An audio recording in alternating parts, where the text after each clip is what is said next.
That's fine. Heal up, I don't care.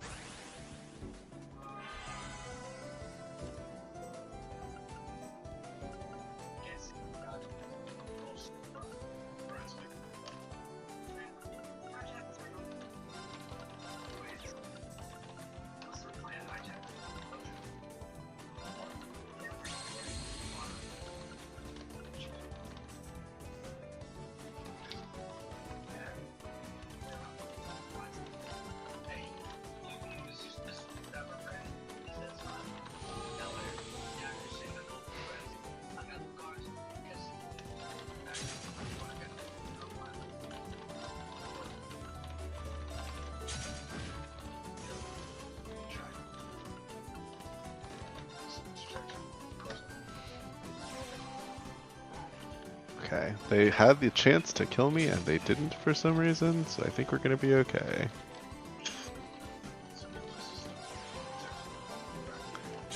Very cool game. Very strategic card game.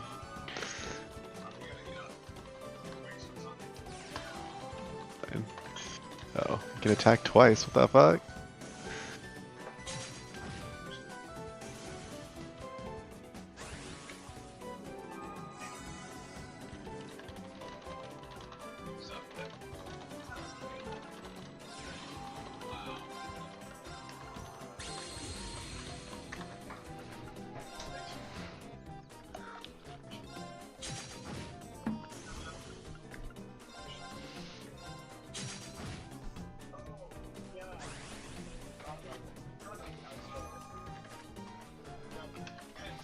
Ow, damn.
prince we've not yet seen.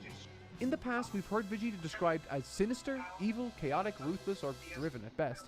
But lonely is a descriptor I've only heard Trunks echo. And it's such a fascinating interpretation of this character we've not yet explored.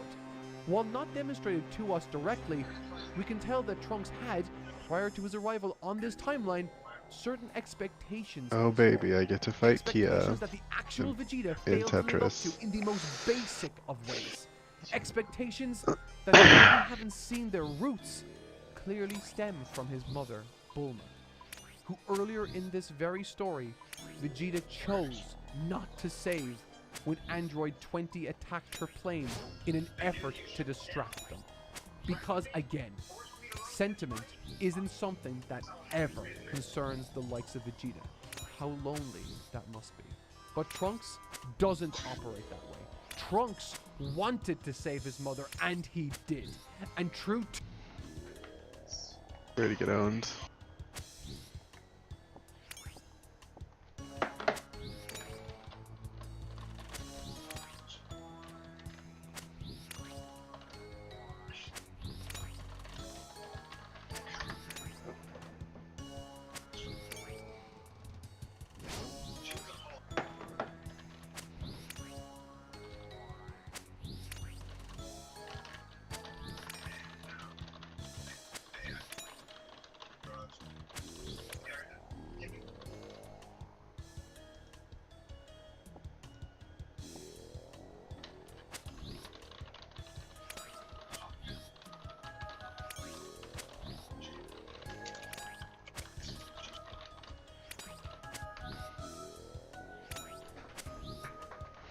Damn it.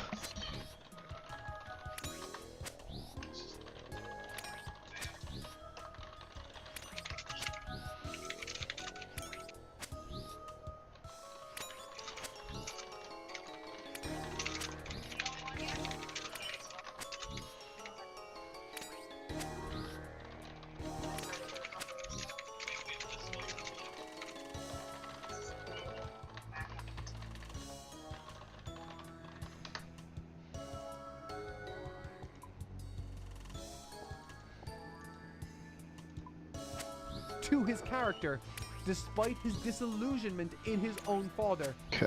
He wants to save him too. But as has been the story for Trunks' entire life, he just can't save him.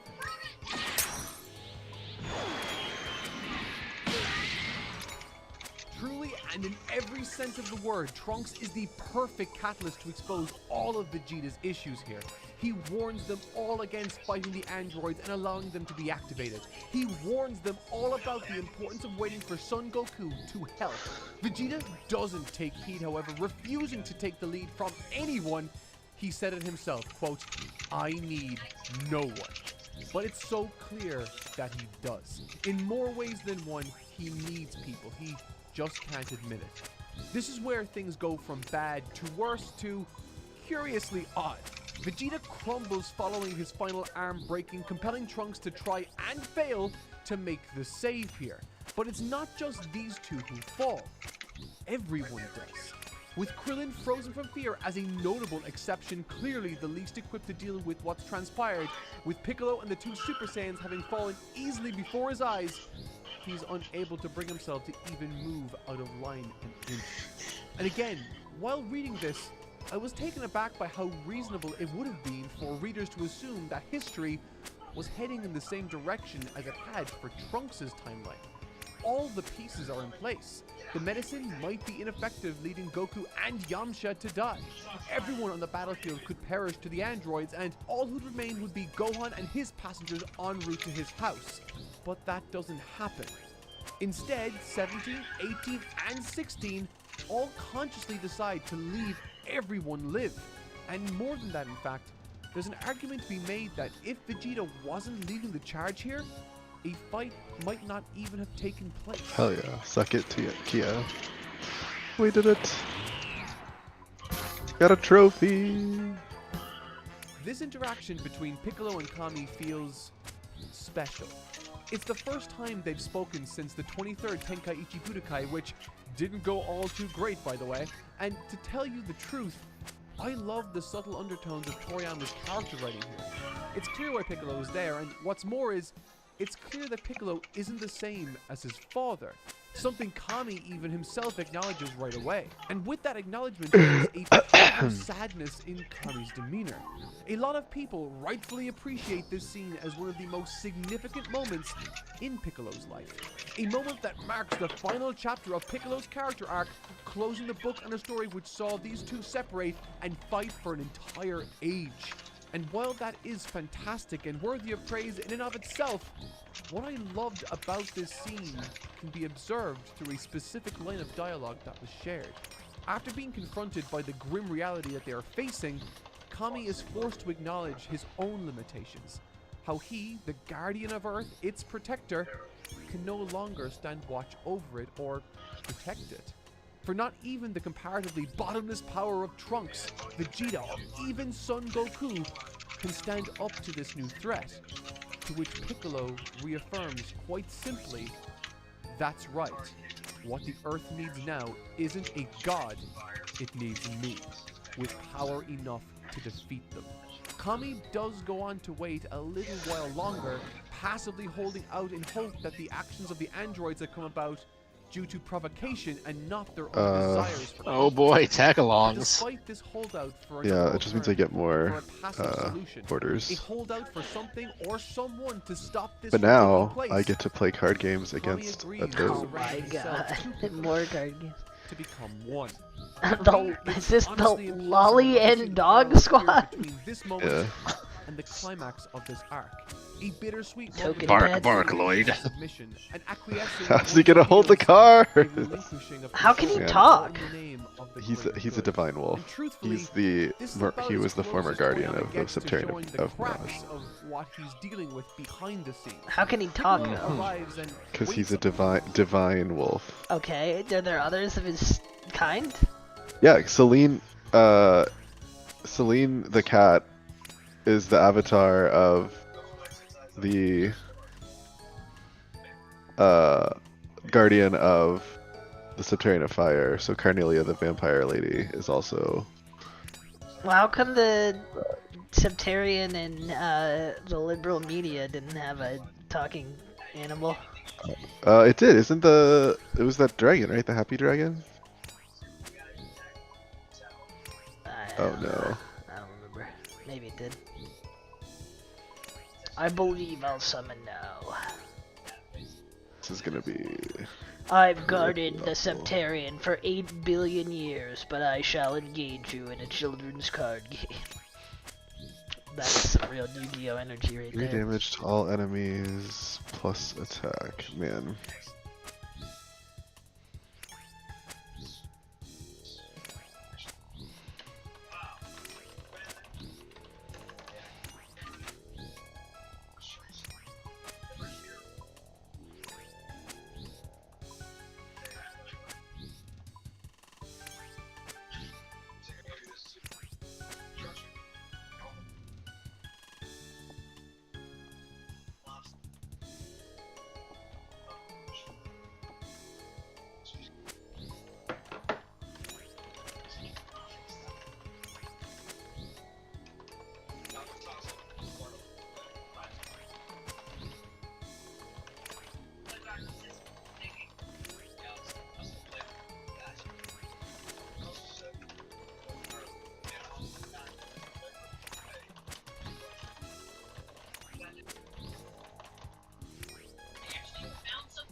on the lookout for God knows how long.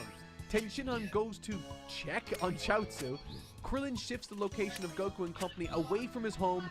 It's clear with the benefit of hindsight that Toriyama was trying to figure out what his next move should be, or at the very least, was trying to put the various pieces of this puzzle in place for the next phase. This would normally bother me, but truthfully, looking at this material today, he handles it amazingly well. 間違いない。これは俺が乗ってきたタイムマシンそのものだ。一体どういうことなんだ。 Damn, how does he have so much So far, the entire MP so narrative quickly? is That's consistently crazy. evolving with a He's a human- divine beast, Q. Yeah, I know, but like, I'm just owned. Let me go first. I think I can win if I go first. You should, maybe he uniquely has MP because that's a new energy source they just made up, MP. Present only in divine beasts. It's like mana. Not good. Not good start.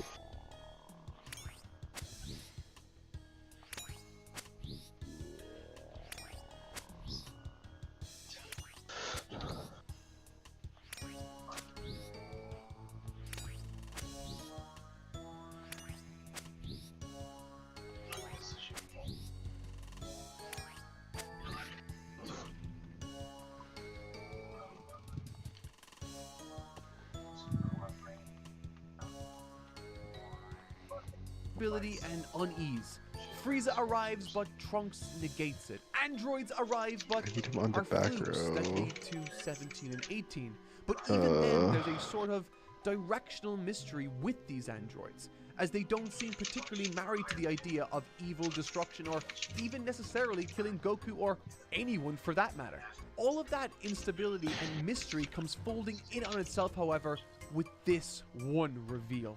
It's magnificently done, shoving yet another mystery into the mix. The second time machine feels purposeful, out of left field, and unnerving. Pretty much every twist and turn we've been on so far has felt like a natural progression of events, but this time machine, it doesn't fit at all. Like a chess piece suddenly appearing on a checkers board, and it doesn't take long before it is very apparent that this is, in fact, the single most important piece in the entire story so far. Between the reveal of the giant cicada-looking shell on the ground, Trunks' utter befuddlement at the impossibility of it all, and most importantly, Kami immediately agreeing to fuse with Piccolo when this development comes to his attention. Everything is instantly brought into focus. It's hard to overstate how unnerving and disruptive this reveal feels. The power of the androids already seemed insurmountable, absolutely trouncing the current strongest character with only one combatant. But they were a known entity. In fact, now that I think of it, there aren't really any major villains in Dragon Ball that are revealed as such an unknown as Cell. Vegeta was warned about by Raditz, the heroes were warned of Frieza long before his debut, and even Demon King Piccolo was known by Roshi as he returned. But there is absolutely nothing we know about this new creature at this very moment. What does a giant shell have to do with a time machine? Why has it been here for nearly a year before His deck Trunks is so originally strong. arrived to stop Frieza? Why is its mere presence, even as a larva, so unnerving that it has thrown Kami off for years? How is there even a second identical time machine to begin with? Though all of these questions will be answered in due time, it is the introduction of those questions that sells this mystery and acts as the catalyst for the second act of this story as Kami and Piccolo reunite after centuries of separation and rush to the site of distress mere miles from where the time machine was found.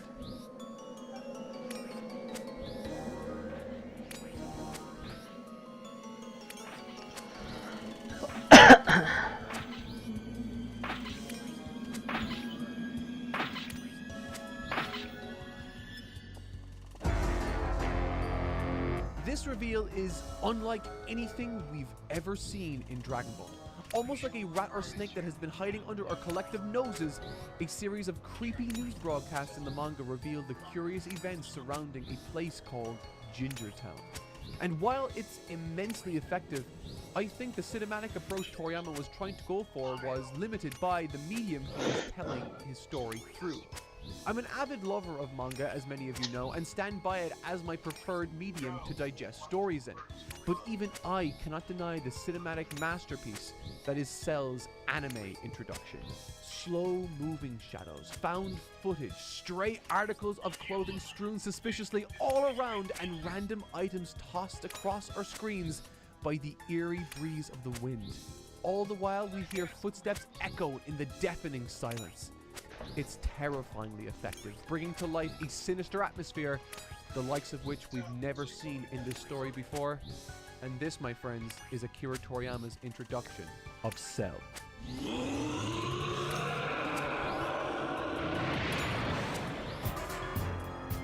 Piccolo versus Cell. This fight between Piccolo and Cell is one steeped in mystery with an intense atmosphere, and quite wonderfully, as soon as Cell opens his mouth, as audience members, our list of questions only seems to grow. How does he talk? I thought he was an animal. How does he know who Piccolo is and his history? Why does his energy feel like everyone? All of this, coupled with the intensely graphic methodology he uses to absorb a helpless citizen, creates this enormous question mark over Cell and his origins. Or does it? As it happens, we have already received a subtle indication of where this creature has come from. If we cast our minds back, we know that Dr. Gero has been gathering data on all of the greatest warriors to ever fight on Earth. Energy that seems to be infused with and matches the energy emitted by this Cell. It's subtle, but it's a beautiful foreshadowed introduction of where he comes from, and just goes to further show how brilliantly Toriyama manages to take seeds from previous chapters and utilize them to their fullest regardless of what direction the story is taking. And honestly, despite this fight having some of the best full-page spreads in the manga, it's not the action that makes up the focus of this battle, but instead, the exposition. 最後の質問だ。貴様がわざわざ未来から来た理由は何だ。私が完全体になるには人間どもの生体エキスの吸収だけでは足りないのだ。 This is an inspired narrative choice made by Akira Toriyama, I think. At this present time, due to the constant changes to his initial plan, Toriyama is in a position where he needs Cell to divulge his plan and exposition to us so that we can finally leave this establishment section of the story. And to achieve this, Toriyama leverages two narrative elements at his disposal: Cell's surprise factor and Piccolo's strategic brilliance. Piccolo, once again, faking an injury to get the drop on his opponent, this time it actually gets the chance to work. And to great effect. Cell, much like Vegeta and Frieza would, decides to gloat and spill the beans on his background, granting both Piccolo and us by proxy at home the necessary insight and exposition through internally consistent strategy. All the while I just don't understand how it creating a gets purpose for the rogue androids so much to mana fulfill all at narratively. once. A narrative purpose that ironically Screw the is rules, opposite he's of a their divine own beast. purpose. It should also be noted that as a backup story for these androids to explore, a path that forces them to once again be part of someone else's plan is compelling and rather perfect, turning them, forcing them once more to be nothing more than another's puppet, lacking autonomy and a basic level of freedom. In other words, Cell wants nothing more than to strip the meaning from their lives away for the sake of his own selfish quest for perfection and power. In the end, this fight exists purely for exposition and to alert the likes of Cell to the powers the Earthlings possess. In a way, it's a confrontation that approaches a similar problem Toriyama was faced with during the Namek material where Krillin and Gohan were almost discovered by Vegeta. Only in this scene, I think everything is logically consistent and held together with reasonable precaution and cunning strategy, and not luck. So yeah, I love this scene. And from this point on, the plot that was once shrouded What in if I ate a mystery piece and of cake? curiosity It's a piece of focuses cake, itself Avery. tremendously, narrowing in on the main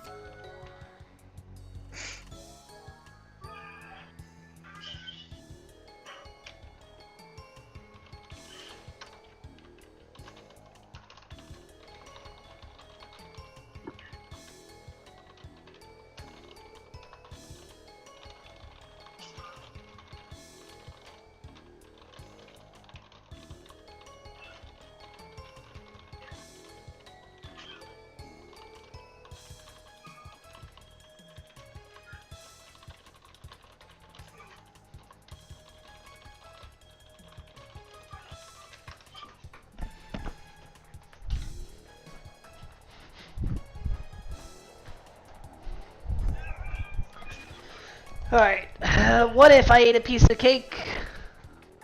I already said that, but I didn't get the cake yet. But I could, and I will. Jeez, there's a lot of cake! A lot of frickin' cake!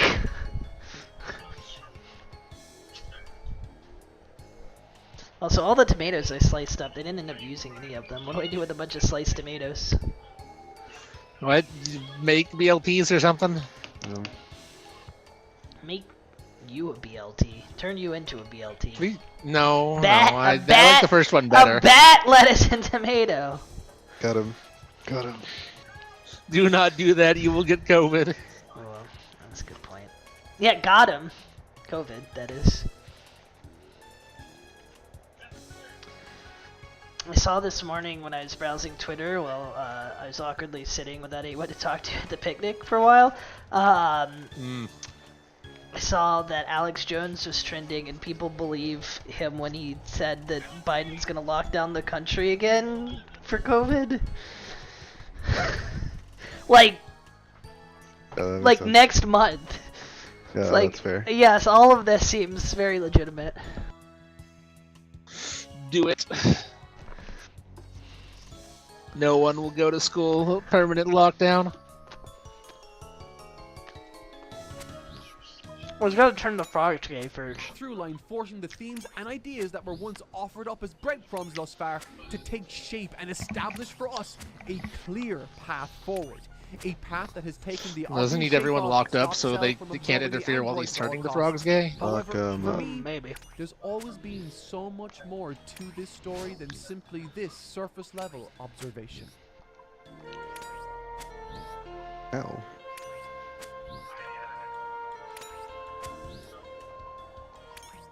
After waking, as he looks out of his window trying to make sense of a world that has changed so much since he was last conscious, Goku's first words are heartwarming. They are directed to Chi-Chi. He says, "Chi-Chi, sorry I worried you. I'm all better now." Despite the chaos that has raged since he fell to Android 19, Goku still finds time to consider the feelings of those he loves. And in that moment, we're reminded of what Goku is. He's our anchor, someone we can rely on, that no matter what's taking place, Goku will, unlike others, be able to keep his head, and more than that, formulate a plan of action. たった1日で1年分の修行ができる部屋が神様んちの神殿にあんだ。本当か？ああ、ついてこいよ。別にオラと一緒に修行しよってんじゃねえから。 This is one of the most seismic moments in the entire series, and I'm willing to wager, not for the reasons many of you are considering right now at this very moment. And I say that because, despite it being such a pivotal and considerable shift in the narrative direction of the story, it's also one of the most subtle. A little after this, the androids arrive looking for Goku, and seizing this moment, Piccolo challenges 17 to a fight. And following that, they disperse, leaving Krillin and Tin Shinhan behind at Roshi's. Krillin then goes to retrieve the new remote developed by Bulma, and Tin Shinhan rushes to the battlefield where Piccolo is. There's a ton of moving parts here, but my attention fell squarely on this one small panel where Roshi shared with us something he has clearly been thinking about for a long time. Having watched Goku pick himself up and formulate a plan of action, having seen Krillin's courage and Ten Shinhan's desire to contribute in any way he can, Roshi, in a quiet moment of self-reflection, utters to himself, "Hard to imagine days where I was the strongest in the world." And within the context of the story, I think this one line from Roshi speaks to the mindset Akira Toriyama was in at this time. For those that haven't read or watched the early Dragon Ball material, this will likely mean nothing to you, but for me, it forced me to recall the beginning of this story. The 21st Tenkaichi Budokai is the second arc of this long, long story, and to this day remains one of the most unique in its narrative approach. Because despite the story centering itself around a tournament to crown the, quote, strongest under the heavens, the tale itself is not about winning, but Now instead he's the got my lessons one stands power. to learn from losing, and the efforts and lengths the ones with great power Inject him must with your go MP. to ensure those lessons are passed down to those with the most potential. There are several instances in early Dragon Ball where Roshi has the likes of Goku, Krillin, and even Ten Shinhan pegged as his successors, the next generation to defend the Earth from catastrophe. And look at all of these pupils coming together to protect against something he couldn't possibly protect against. I can't imagine how vindicated he must feel in that moment, in that panel. And I draw attention to this because I think it serves as a subtle indicator on the role Goku will soon play in this story. A role he will soon find himself within. Ever since Goku's return to Earth after Frieza, something has felt off. And with his fall to the likes of Android 19, now waking up to a brand new set of circumstances in the home that helped shape him as a martial artist, Goku's priorities have realigned. And through subtle character work here, as Goku suggests the Room of Spirit and Time, Toriyama is laying the groundwork for a transition of power, a transition of focus, a transition of responsibility, for this is the very moment Goku was no longer I keep the main losing. character of Dragon Ball. Good, And good. there's evidence for this I'm trying. all over the text. 悟空さんが気分が悪くなって1ヶ月も持たなかったってこういうことなのか。なるほど。これでいい。 However, while this training goes unseen, another fight starts to get underway. Hey, can Goku come out and die? The sergeant knows the listeners!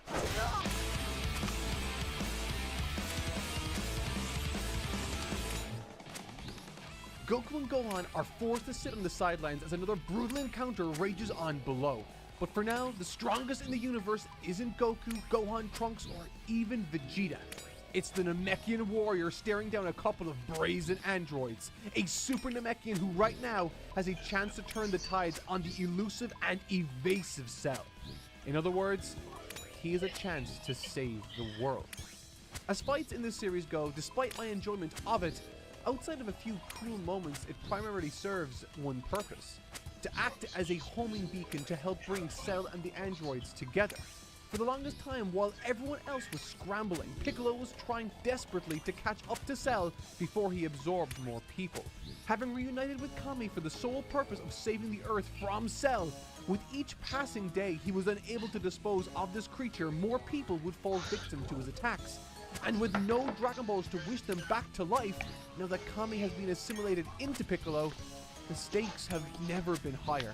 In the broader context of this series, this is Piccolo's swan song, a lost Namekian that once upon a time purged himself of the darkness humanity infected him with, now finds himself standing as the sole protector of Earth, a planet he once tried to rule over, to enslave and destroy. This one-time villain of villains has decided to reconcile his differences with his other half, reuniting in a final gambit to save the planet he was once so feverishly desperate to dominate. It's an easy thing to forget during this battle with all of its flashy moves and sudden shock appearances, but I think this is genuinely a wonderful moment for Piccolo too. 17's characterization Clue in this scroll. arc is great also. He's very much in every sense of the word Dang a it, teen feels rebellion good against to the be a system clue that designed him, scroll. that robbed him of everything, made obvious by his consistent refusal to believe anyone is more powerful than he. However, despite this, there's always a certain consideration in the background of his actions, like choosing to spare everyone after their first initial encounter when he really didn't need to. No one was going to or could stop him if he so chose, but he didn't. And even within this fight, he asks to move the action to a more remote location in order to protect the environment. These are things villains do not say, and once Cell makes his presence felt, that unsure youth dwelling within 17 made itself known, immediately shifting to Piccolo's side for security. The お heck 前 is が the 完 fourth 全 boost 体になる dungeon? のを阻止するには息の根を止めるしかないということか。 16 is a curious case. There's clearly an entire story concerning him that largely went unexplored that I will get into later. However, while I was watching this all Oh, here it unfold is. for the first time back in the day, I really couldn't get a read on this character.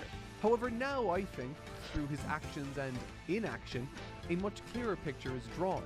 Outright refusing to do harm to anyone prior, showing no interest in anything other than the light-hearted actions of 17, 18, and some wildlife. And the first time he actually steps in to fight anyone is against Cell. And why? To protect his friends. Friends he had been watching and understood as good people. Quote, "I liked you two. You never killed without reason.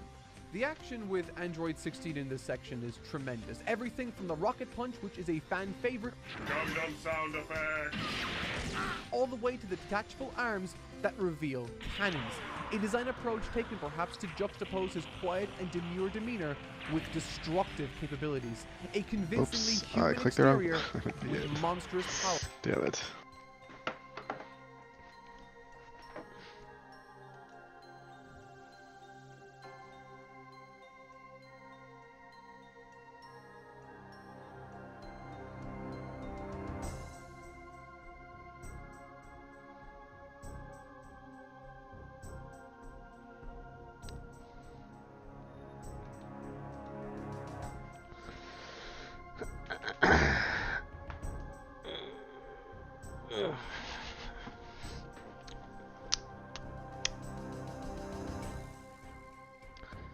Okay, where am I going?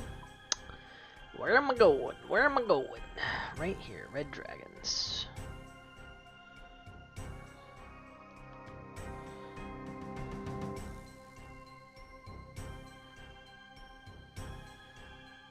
You don't have a key which can open this door.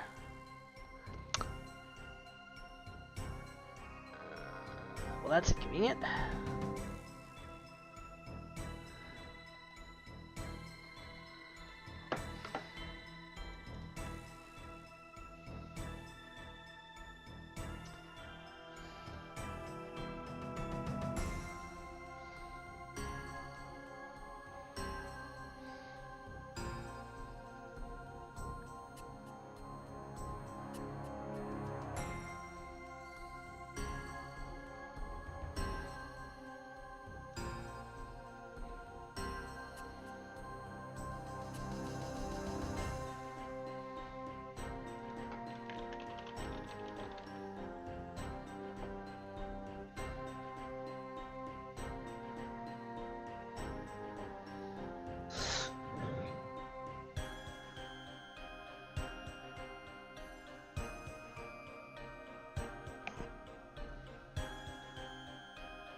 I do not understand how to navigate this place.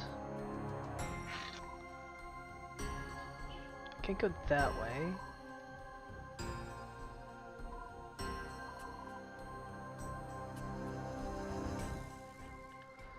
Maybe I can get through this door? Okay, I can go through that door. Good, good.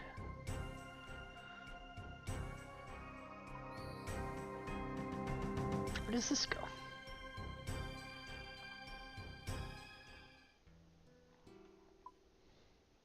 Oh.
Croy. Damn.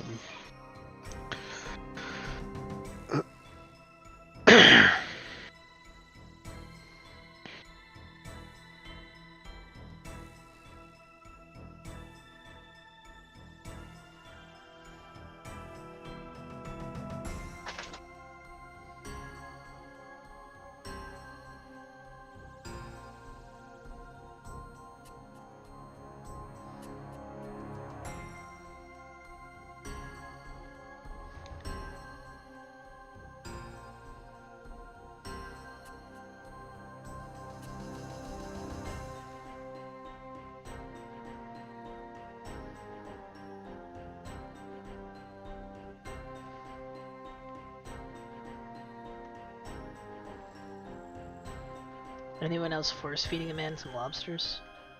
Or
Fossil Island, east of Museum Camp. Extra, extra, read all about it. Local man goes to Fossil Island. Fossil Island's basically like Pony Canyon. The ultimate anime location. Power dwelling within. However, it is that emotion in 17 that he values, that innate humanity he possesses, the teen angst and desire to rebel, that ultimately leads to 17's downfall, because no matter how powerful he thinks he is or how free he wants to be, this story isn't his. And in a world with Cell, personal autonomy and free will are but fleeting luxuries and illusions. お前の意志などどうでもいい。吸収されることはもう決まっているのだ。 What a perfect, oppressive, and dominating line for Cell to utter to 17.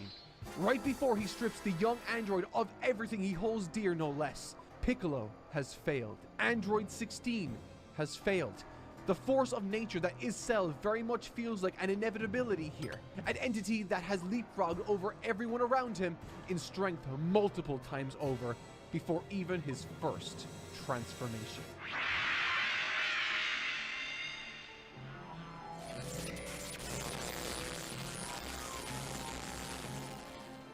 This is a pivotal point in the story.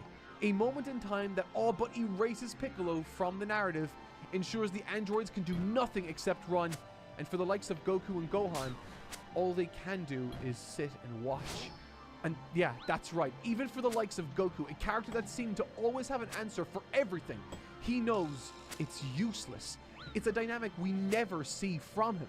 He was always down to dive headfirst into even the most impossible odds, ready to face Frieza even when he wasn't much stronger than Ginyu. But here, he is so outgunned that he knows even he shouldn't try. However, there is still one ruffle to the story that Cell didn't account for. An attribute of the Earth's forces that was once on display for all to see during the Saiyan invasion, and that attribute is the indomitable strength and tenacity of Earthlings to push past their limits and risk their lives to struggle against a tremendous evil.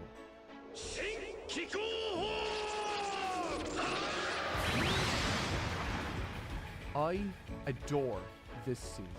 And I love it because it reinforces this idea that true strength can be hiding in the most unlikely of places. The Tri-Beam, Kikoho, or whatever your dub referred to this move as, is another technique from early Dragon Ball that boasts a tremendous amount of recoil on the wielder. With every subsequent shot fired at Cell, it drags Tenshinhan closer and closer to death's door. We've seen it used during the 22nd Tenkaichi Budokai and the Saiyan invasion, but there's a reason this scene in particular has such die-hard fans. In a world where every human fighter has been totally outclassed to the point of utter uselessness, present at the original fight against androids 19 and 20 only as an act of spectatorship, it's easy to feel that the stakes have been raised such that only Saiyans or Super Namekians need apply. But Tenshinhan shows up here for one last ultimate push, a final self-sacrificing explosion of power, giving his literal 110% in order to keep Cell busy for just a few seconds. It very much feels like the last hurrah for humankind, and feels all the more inspirational as a result. And while inspirational and enormously impressive, this is still just a proverbial lasso Tenshinhan is forcing around Cell, something utilized to buy time for 18 and 16 to gather themselves up and hide from this monster, and forced to look on as Piccolo's ki drops to 0 and Tenshinhan 2 heads in that very same direction. Goku reaches his wit's end and is forced to take action.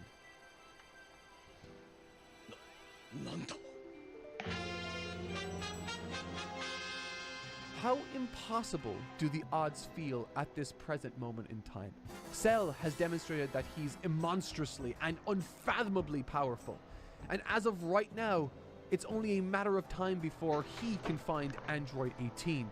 A person Cell will capture only because she was too selfless and couldn't abandon 16 in his current state. I did, however, make an observation during this material about the instant transmission. Introduced during the opening scene of this arc, the instant transmission is specifically designed to lock onto a key signature, thus allowing the wielder to access tremendous movement in exchange for a momentary refocusing of attention. And it looks as though this was a technique designed specifically for this arc. If we recall the original moment androids 19 and 20 made themselves known to the group, they were specifically undetectable through key sensitivity, as were 16, 17, and 18. And so I genuinely think it would have been interesting to see how Toriyama would have written a story leveraging that technique against a threat with such obvious advantages over it. At any rate, I think Toriyama's eventual use of it here is near perfect given the circumstances. Goku zooms in to save Piccolo and Tenshinhan, but naturally cannot take 18 out of the battle because he can't locate her. But of course, no development in this arc goes without its answers, without the seeds that were planted long ago. Why is this hard clue sending me to the Chaos Temple? In this case, it's been I just do not about like long it. enough for that Room of Spirit and Time business to yield some results. Oh, that was hard. Tentark. Deals 4 damage to all enemies. Vegeta and Trunks is one of 2 plot threads I'd pretty like crazy. to explore in this section, primarily because, for me, this is the best Akira Toriyama's writing has ever been. The story of a Saiyan warrior who rejects sentimentality in the name of pride and power, and a young, naive son that so desperately wants to find the humanity and bond he never got the chance to have with his own father, is one ripe for exploration and dramatic tension. Oh, she's got a High Ranger Because too. the Nar. the chamber together took place entirely off-screen, it allowed Toriyama to leverage all of that uncertainty we have surrounding their relationship to great effect. From the very moment Goku mentions the Room of Spirit and Time to Vegeta, he understands the issues that exist between him and Trunks. How Vegeta doesn't concern himself with sentimentality, and how Trunks wants nothing more than to have a father. And recognizing this, Goku offers Trunks the inn he desires by telling Vegeta he has to go in with someone. However, once they do enter, they disappear entirely from the story, almost as if to instill how disconnected those who leave to train there truly are from the events that take place outside. This is all to say that we don't see their training. However, when they do eventually emerge from that room, Vegeta says nothing, but Trunks does offer a single piece of information, that within just 2 short months, Vegeta found a way to surpass Super Saiyan. To which Vegeta orders Trunks to say no more. It seems the Saiyan Prince is careful not to let his rival, his next target after Cell, learn too much. And believe it or not, that short interaction, that blink and you miss it exchange between Goku, Trunks, and Vegeta offered us a sneak preview of what the future holds for Vegeta and Trunks in their battle against Cell. As I've mentioned across this video, and will continue to do so, this story is filled with a tremendous amount of nuance and creative excellence. And in order to bring the manga, which I hold in incredibly high regard to life, the anime had a lofty task ahead of them. So it's important, I think, to stop and appreciate the unsung heroes who helped bring these stories we love so dearly to life. And so we return once again to the trenches of Toei Animation's anime adaptation of Dragon Ball Z. And well, I say trenches this episode because while this series sees some of its biggest positive change-ups and gains this arc, it also marks a difficult point in the production. You see, the anime was very quickly catching up to the manga, which is why there are a large number of dedicated filler episodes in this arc, let alone the entire Garlic Jr. filler arc. Cyclops head. Oh, At the same time, there are several Dragon Ball movies in game. production, including a TV special. The staff are spread crazy thin, and that resulted in some fascinating change-ups and crazy tight schedules. I think it's most clear to see with the way Studio Junio's episodes manifested at this time. With Maeda busy elsewhere, the people under him had to step into his shoes on the anime, and that truly kicks off with the Katsuyoshi Nakatsuru-led episode of Trunks' iconic fight. In spite of Nakatsuru's prominence across the series, this is in fact the second and final episode he directly supervises. And that is a real shame considering how unbelievably stunning this is. It truly feels like an elevation of the source material, like a Toriyama illustration come to life, thanks to not only the pristine artwork, but the shading approach itself matching Toriyama's own illustrative style. That's definitely a good thing given some of the animators on this episode just straight up aren't very good at drawing Dragon Ball. What's interesting, however, is that Naotoshi Shida, who was always under Nishiyama's thumb at Last House until now, is actually on this episode and animates Frieza's death, which is, oh, a sign of things to come. But more on that another time. Maeda's absence didn't just allow Nakatsuru to supervise, it also brought about the debut of Takeo Ide in the same position. With his supervisory debut in episode 129, Ide just cut loose with some of the most insane looking work. It's so distinct, super angular and aggressive in every sense of the word, and it adds some real edge to what is one hell of a Vegeta-focused episode. When he returns again later with episode 138, it's a far more low-key outing, and yet Ide shows his versatility here also. It's a shame these were his only 2 episodes in the driving seat, but he sure did continue to produce some exceptional work across the series, and went on to become a teacher at Toei Animation School and a pivotal part of Dragon Ball Super, no less. The next to take the reins on Maeda's team was a name introduced in the last episode of this review series, Naoki Miyahara. While up until this point Miyahara had continued to produce great sequences in the key animator role, this jump to supervisor here was kind of mind-blowing, honestly. Not only are his corrections to the artwork seriously awesome looking, but the staff under him on this episode are true all-stars. This is a landmark of an episode, an almost best-of compilation containing some of the very best this show had to offer.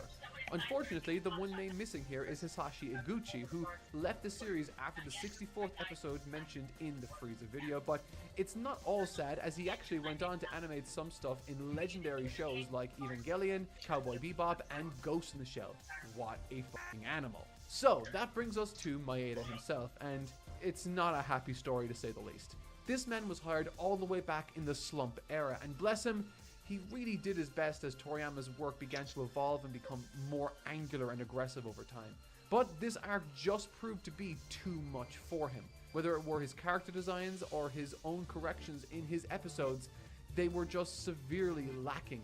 to the point that it was extremely jarring whenever it would cut to his best key animators untouched.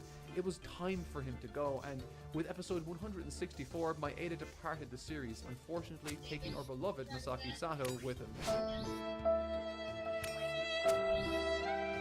All, however, was not lost, for in the wild lands of Shindo Productions, a young and ambitious Tadayoshi Yamamuro had just been promoted to animation supervisor, with previous studio head Mitsuo Shindo leaving the show entirely. Immediately, Shindo Production episodes became some of the best looking on the show, even if Yamamuro's earliest episodes featured the biggest foreheads known to humankind. Still, nothing compared to Ebizawa. Don't worry, King, no one's coming for your crown. Episode 157 in particular is straight up one of the best looking episodes in Dragon Ball Z's entire catalog. The insane artwork, the fantastic animation and storyboarding, the scale of this battle is just incredible, and it's clear that the showrunners recognize Yamamuro's talents, as he was given movie duties with the release of the Broly film, and his designs for it ended up being used for the TV series proper, supplementing Maeda's work, and well, the rest is for the next video. Of course, with Dragon Ball effectively losing part of the sub-studio with the departure of Maeda and some of his team members, Toei needed to bring in some new blood, especially with the series schedule getting tighter and tighter due to the number of movies being produced. Introducing Studio Cockpit.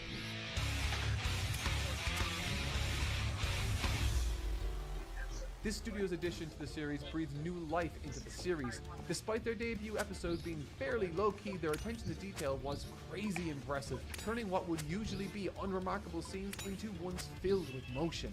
And well, by the time Cockpit got their hands on an action episode, they created arguably one of the most iconic Dragon Ball Z episodes of all time. The action was insanely fast, the posing and movement was incredibly modern for its time, and the artwork was so unlike anything ever seen on the series before. And when you look at where some of those key animators on the episode ended up in the future, it's really no surprise it was so goddamn good. It was something truly special, and this helped to firmly cement Studio Cockpit as Dragon Ball's premium sub-studio next to the likes of Segashi. But Cockpit wasn't the only addition. Along with them came Studio Carpenter, led by Yuji Hakamada, along with a very brief appearance from a studio called Doga Kobo, who produced Dragon Ball Z's worst-looking episode by an absolute landslide. What is even going on here? These three new additions all had something in common though. They all had a chief animation supervisor overseeing their episodes. You see, in animation production you have different stages as a key animator. You start with a loose draft called a layout, and an animation supervisor looks over it and gives you a correction. This is then turned into a cleaner version called Genga, which can also be given a correction. And up until now, that was the final stage in Z's production. It was then turned into the Doga to tie down the correction and then painted ready for filming. This came with the downside of relying entirely on the skill of the animation supervisor. So if you were like Masayuki Uchiyama, who completely shit the bed in this arc, drawing some of the worst art you'll ever see from the show and lamenting the fact Shida left him for Toei, well, that's just how it had to be released. But with a chief supervisor, they would step in after the original supervisor had done their job to provide further corrections, and that's precisely what they did for these new studios. Naoki Miyahara from Toei would step into this role for Cockpit and redraw a lot of Matsunaga's work to be far more on model. Likewise, Masahiro Shimanuki from Segashi jumped in to prevent Doga Kobo's episode from looking like baby's first fan art and assisting Hakamada while he got used to Dragon Ball's art style. While the role would only really be used to ease in new studios to the series, it definitely helped push the quality of episodes up where they otherwise might have stood out in not the best of ways. It's now time to talk about the best studio on Z once again. Segashi continues to simply dominate every episode. Whether it's Shimanuki or Hisada supervising, both have seriously refined their styles at this point, distilling into absolute perfection, and the animation totally matches. Shimanuki once again delivers with insane impact in vehicle work, and Hisada is out here with the most not so dynamic angles and poses. What's more is that Naoki Tate has now developed into a real shining star in his own right, animating some sick battles throughout this arc. It's really only the old lead, Takeuchi, who stands out in not a great way. Is that a caveman? But what really makes their episodes special is the director they're often paired with. This is Kazuhito Kikuchi, and holy balls, is he an incredible talent. While his work in the Frieza arc was only okay, he very quickly developed into one of Z's finest talents, directing episodes with an impressive style and confidence that rivals Z's other strongest director, Yoshihiro Ueda. This man knows how to bore dynamic angles and create atmosphere.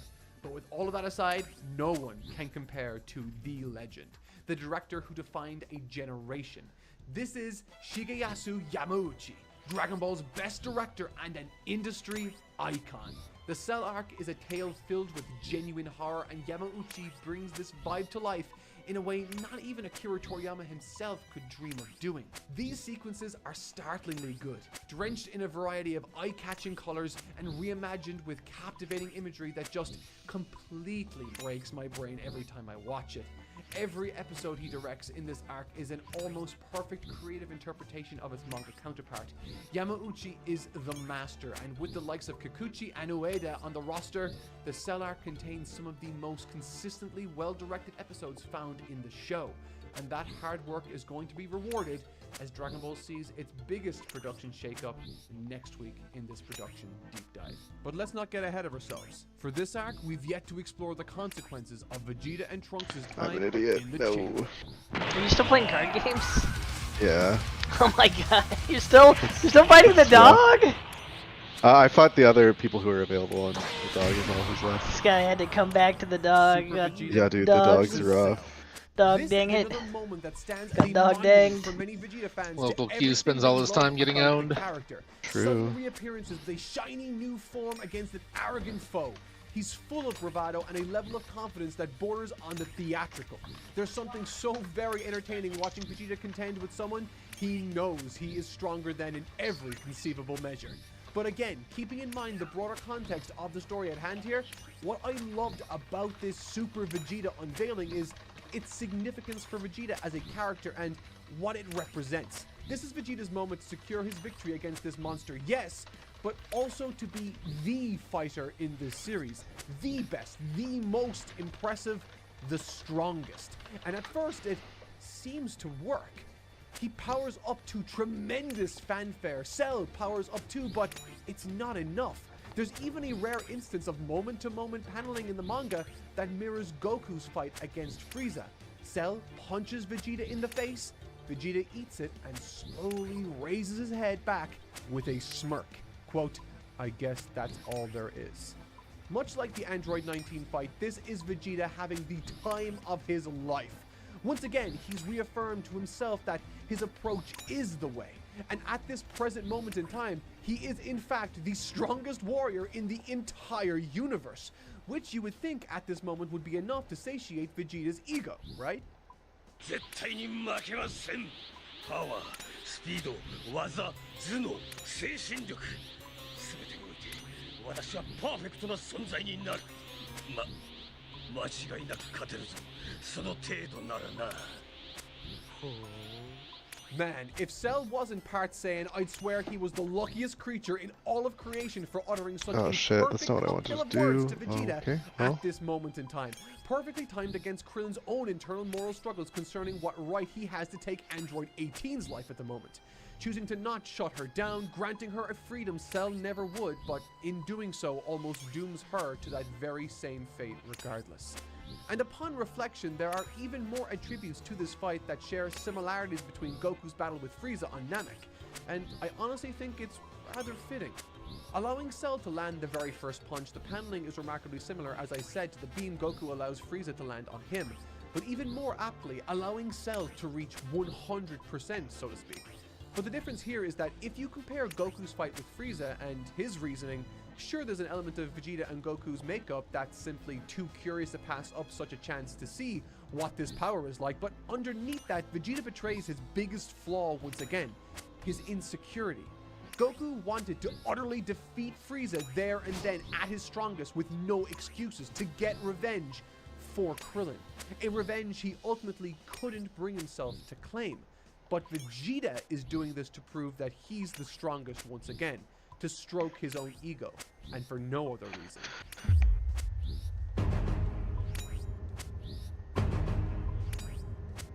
お前は武道の達人たちの最コンピューターによって培養される究極の人造人間だ。私は楽しみだ。お前が完成し、恐ろしいとてつもないパワーを持った最強の人造人間になること。お前だけは地球の平和のために許しておけない。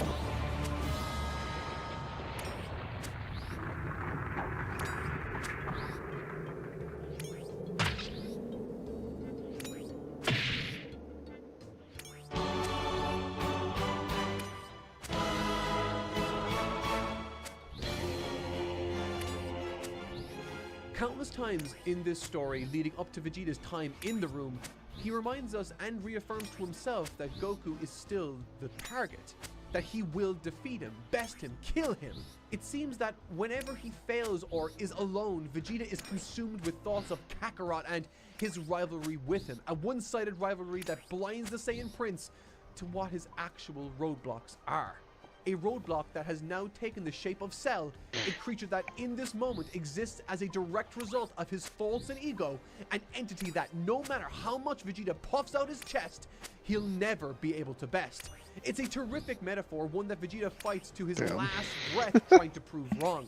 And in a dramatic and impressive show of force that amounts to nothing more than vanity, Vegeta ignites his most devastating attack, the final flash, goading Cell to take it head on, and once he does, Cell toys with the prince before smiling right into his face, shattering his perception once again, this time in a more devastating fashion than a teen did.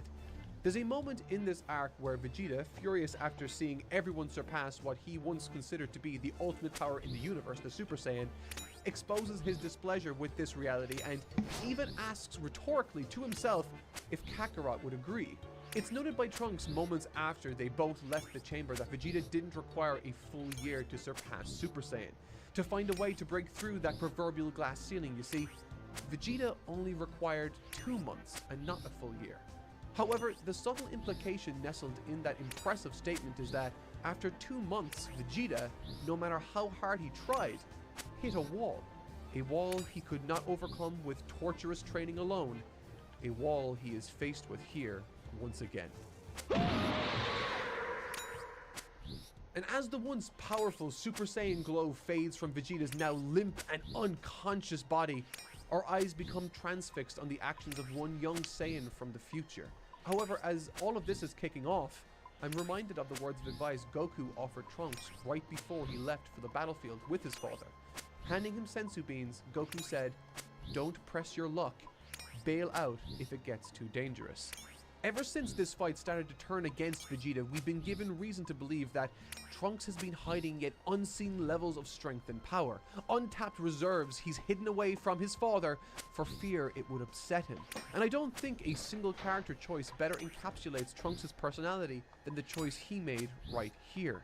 Despite what Goku told him, despite the situation becoming dire, the young Trunks, desperate to develop a connection with the father he never had, chose instead to protect the pride of his father than to further risk worsening his already tenuous relationship with him. It's a massively reckless decision made by the young and naive son of the Saiyan Prince, and one that speaks to his character profoundly.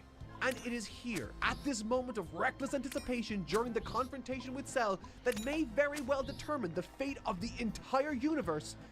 It is here Akira Toriyama's narrative sleight of hand begins to truly reveal itself within the room of spirit and time. Just win, Lamau. That's what I'm trying to do. The Room of Spirit and Time, much like Snake Way, was a very fun visual concept that captured my imagination as a kid. This notion that our heroes could get an entire year's worth of training done in a single day just sounded fantastical to me. And once Trunks and Vegeta set foot inside, my enthusiasm and interest reached a fever pitch. What must it be like to train inside this bizarre and magical chamber, I thought. And interestingly, that's when Toriyama closed the door, and we never really got to see inside properly. We never got to see any training.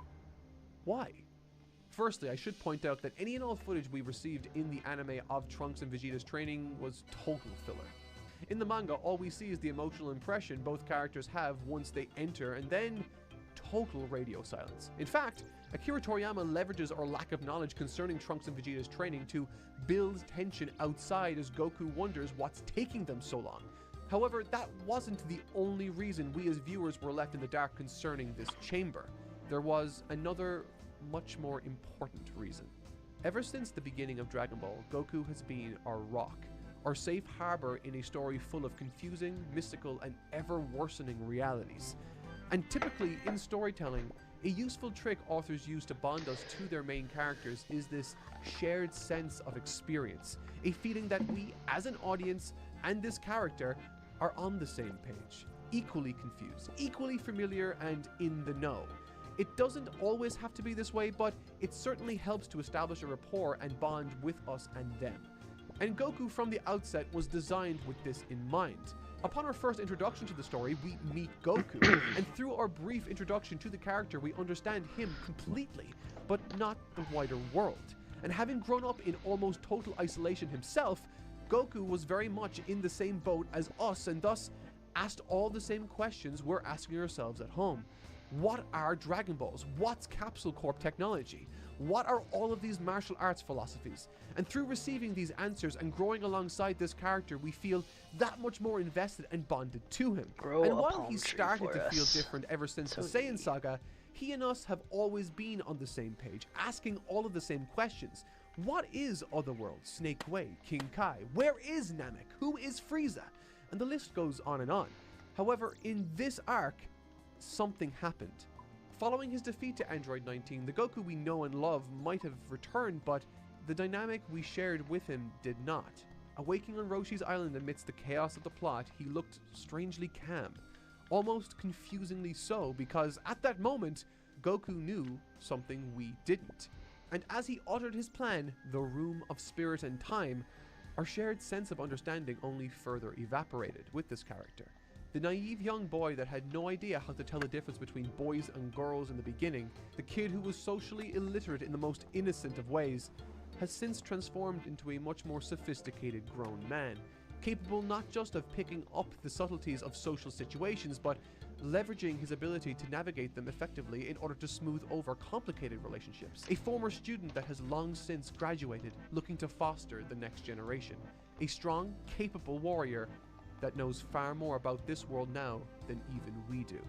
And so, with that explanation out of the way, it should be obvious why Toriyama decided to shift Goku's character now, why he chose to keep us all in the dark concerning the Room of Spirit and Time. He kept us in the dark because Gohan was in the dark too. So, for the length of this entire fight, from the moment Vegeta landed on the island in front of Cell, we have been seeing Goku and Gohan training, getting a peek behind the curtain. And while for most of Vegeta's fight, it may have seemed all but a requisite inclusion, given that Goku is, the main character, it is the surprising reveal with Trunks' fight that reveals the incredibly clever point of it all from the get-go. Cell has reached his perfect form. Vegeta is totally unconscious, and Trunks, standing between the Earth and certain destruction, sees this as a chance for him to rise to the lofty occasion, to right the wrongs of his past mistakes, to finally prove to everyone and himself that much like his father surpassing the Super Saiyan barrier, that much like Goku being the savior of Earth, and like Gohan in his timeline saving his world, he too can make a difference. But what Trunks at first saw as this magnificent opportunity for redemption, a chance to demonstrate that he's a capable warrior now, served as perhaps the most oppressive and sobering monument to his cumulative failings in this arc. And it's all made that much more effective thanks to the complementing scenes with Goku and Gohan in the room, perhaps in ways you might not ever have appreciated before.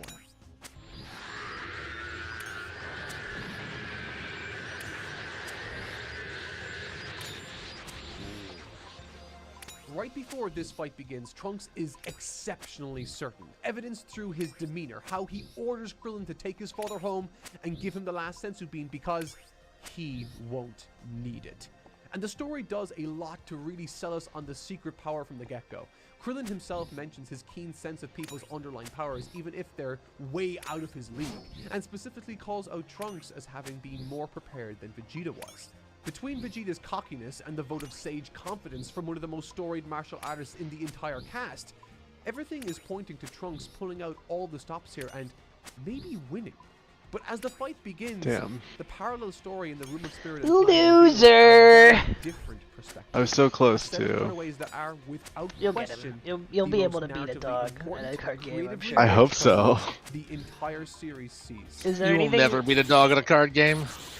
I shouldn't ask you this to you, but is there anything you can grind No. to get better? I've already got all the cards. I just need to figure out the best like deck to beat him. Have you considered running 4 copies of Pot of Greed? Yeah. Oh. Drawing Much cards like doesn't Vegeta, really help Goku in this game. entered the room with Have a you similar considered ambition. using 5 To Black surpass Lotuses? his insane state and transcend his limitations. Again, We drawing never cards get to doesn't see really Trunks help. That's not a physically card. That doesn't transcend draw himself. cards. Doesn't draw you- cards. Gives you Ooh, mana. I don't know what Black Lotus Gives you does. mana. I'm exposed as a fraud. Yeah, you've been caught. Otherwise known as Super Saiyan Grade 2. But even more miraculously, seconds later he transcends that again to something even more powerful. Super Saiyan Grade 3. The exact same impressive transformation Why is Trunks he doing boasting this? currently Why is he against toying Cell. with me? Just This kill me. moment initially feels like Goku Kill is me! Kill up to me. the likes of Trunks Grade 3 with ease. Except on the very next page,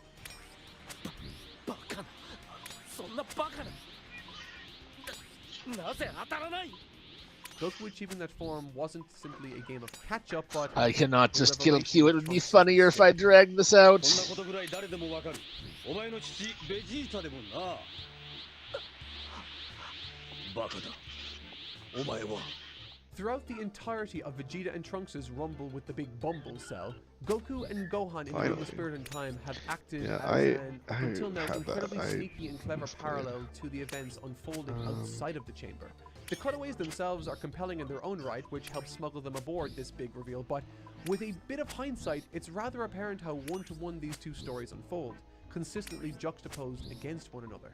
The very second Vegeta begins powering up against Cell, we are immediately interrupted with the B-plot of Gohan and Goku entering the room. And almost immediately as the two walk in, Goku makes this his mission statement. Quote, I'm going to reach the state beyond the Super Saiyan. I'm going to be more powerful than anyone. But I want you, Gohan, to be more powerful than me. Throughout this B-plot, we see their journey largely through Gohan's eyes. Once again, the presentation of Goku has shifted. He has seemingly transcended the state of main character, the position of audience's point of view. And instead, the person in that room who now shares the audience's level of knowledge and mystery is Gohan. And as the fight between Vegeta and Cell rages on outside, Trunks watching on as his proud father does well to even barely recognize him, each successive cutaway further drives home the difference between the two father-son approaches here. In multiple scenes during Vegeta's fight, Gohan is shown struggling to achieve Super Saiyan, struggling to live up to the expectations and goals his father has set for him, pushing himself impossibly hard to break the threshold and become a useful training partner finally for his father. But immediately, the difference in dynamic with this pair compared to Vegeta and Trunks is night and day. Goku never allows him to feel like his inability to meet the goal is an instant failure, but instead, a necessary part of the journey. Quote, nobody is good at it overnight. Be patient, you were doing pretty well there. It just takes more work, that's all. Let's take a break, I'll cut your hair, it's getting shaggy. Every perceived setback or failure Gohan experiences, Goku is right there responding with encouragement and kindness. Q, why don't you just However, evasion tank him? conversely, once this line I is uttered by can't, it's a Trunks card following his game. humiliation at the hands of Cell, suddenly the Skill relevance of issue. all these cutaways Q, why makes don't you a just lot use more Reborn the Monster? That's a good question. Q, why don't you just summon the unstoppable Exodia? Exodia, obliterate. この変身ができたんだ。だがあえてしなかった。こうなるのが分かっていたか。 Where Goku has focused nearly all of his effort into nurturing his son to bring out his potential, Vegeta left Trunks completely out to dry. A more experienced warrior in every right, he was the mentor Trunks needed as they spent a year in that room together. But that never happened. They shared absolutely nothing with one another other than the space they occupied together. And after Hold a your year fire. of forced proximity, the very best That man's not recognition black? Vegeta can offer Trunks is, at best, a backhanded compliment. Quote, I'll tell you something that will really shock you. There's a guy named Trunks over there. He's almost as powerful as me. A guy named Trunks, not his son. And moreover, the idea of Trunks somehow being almost as powerful as he must be shocking to I draw anyone. 2 additional Referring cards to and then himself summon all as of my Super monsters in one Vegeta, turn it's and clear then that beat despite Q Goku's up. efforts to create space for Vegeta Bark, to bark. get to know his son and vice versa, Exactly. his mission in that room was nothing but one of self-obsessed vanity. A project he set on to build a monument to his own strength, one that Cell himself tears down with joy, brick by brick, crack by crack, leaving Vegeta, when all is said and done, with nothing but his useless pride in tatters. And throughout it all, we are being shown glimpses of the genius in Goku's own approach. The slow and steady nurturing that is happening with his son in the background as Vegeta's hubris comes crashing down around him, and the ramifications of that reverberate out as the inexperienced Trunks faces the consequence of his impetuousness. What do the crystals do? They charge your crystals. Oh, I know. May you ever walk by the light of the crystal. They give you +1/+1 and allow you to use your skill again if you've already used it in a future turn. Have you tried doing an infinite combo and generating infinite mana and infinite depots? I didn't mean to. Fuck me. Trunks has failed a number of times in this arc, always in the name of doing Let me the do right that. thing. He sets out to change the future Sorry. for the better, but Sorry his about it. lack of understanding of time travel itself You leads try to him assuming Frieza drawing your entire deck and then playing VMAX Mew? Mmm. Gonna use, yeah, that move on me. That's fine.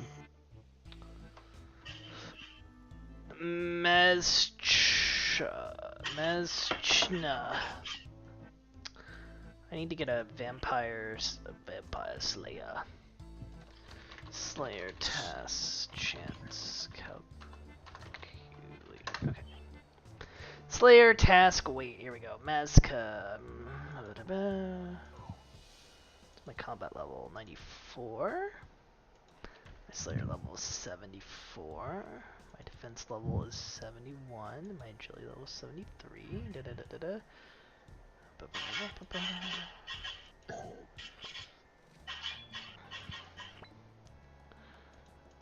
Greater.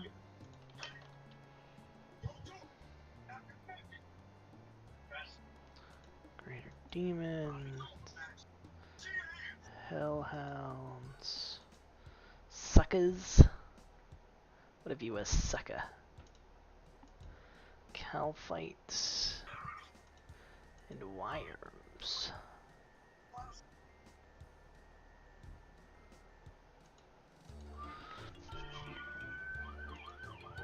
Alright, my chance of getting vampires from him, 2.84.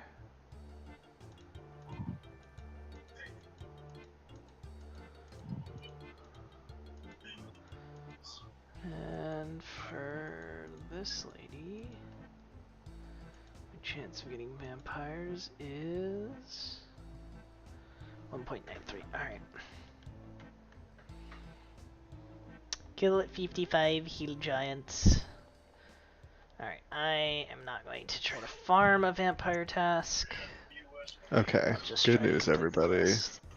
You're a horse's butt? No, the I've- dog's about to play a the huge dog's- turnaround card and beat No, Q. the dog.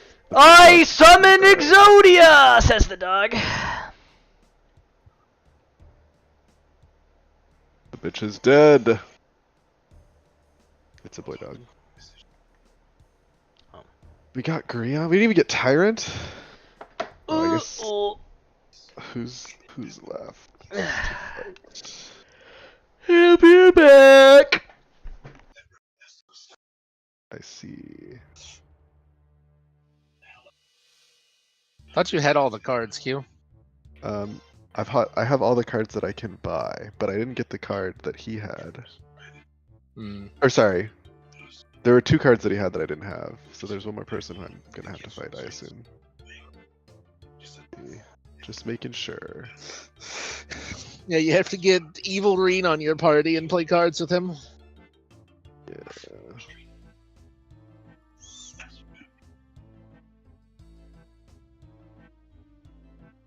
Who is it? Yeesh. Who is it?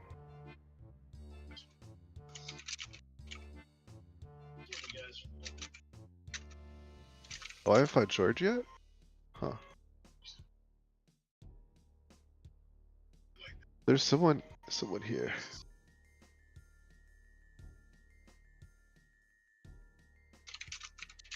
Oh damn, it's already 7:40. I guess I should start making dinner.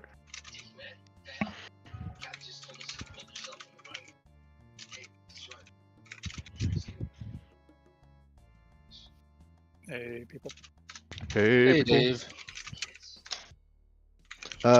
BRB.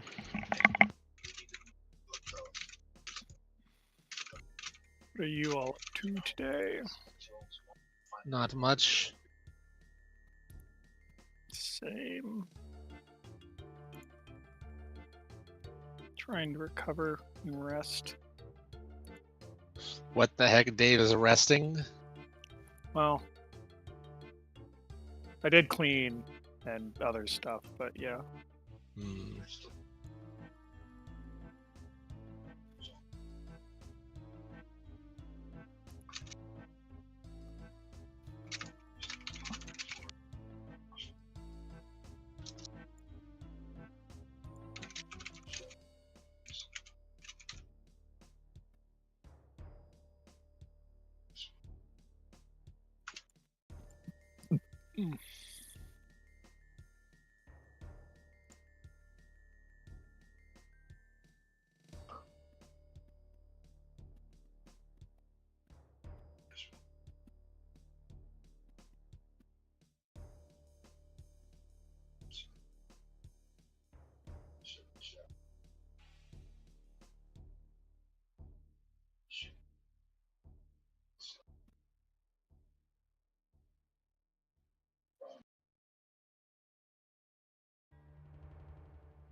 Yes.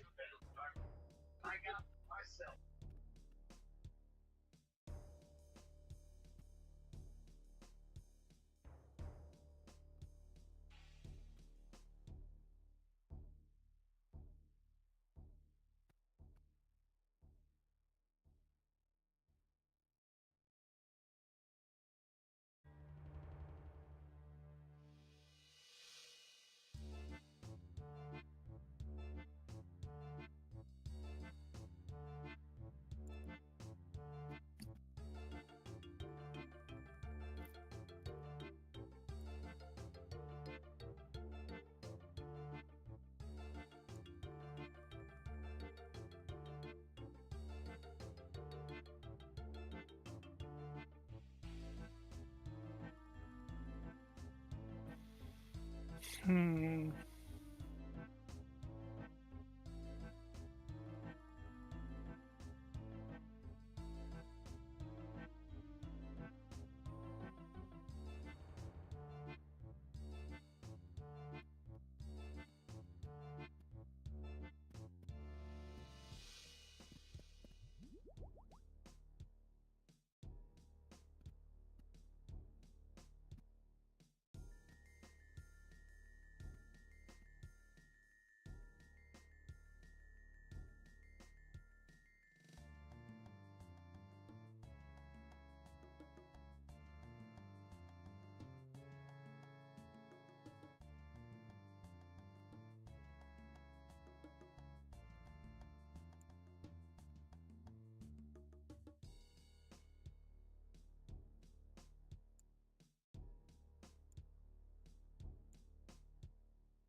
Okay, I'm Beak.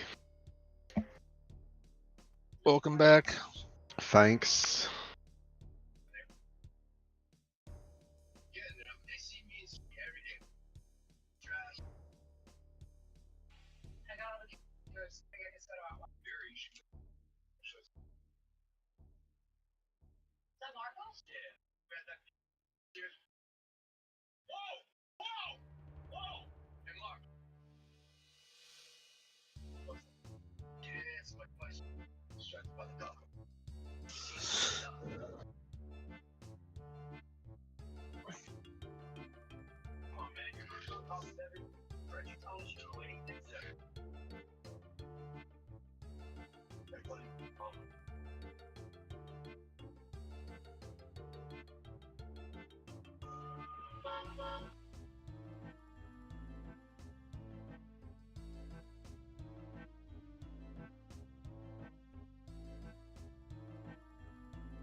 I'm back, y'all. Welcome, Beak. What's up? The frick are you? I don't know.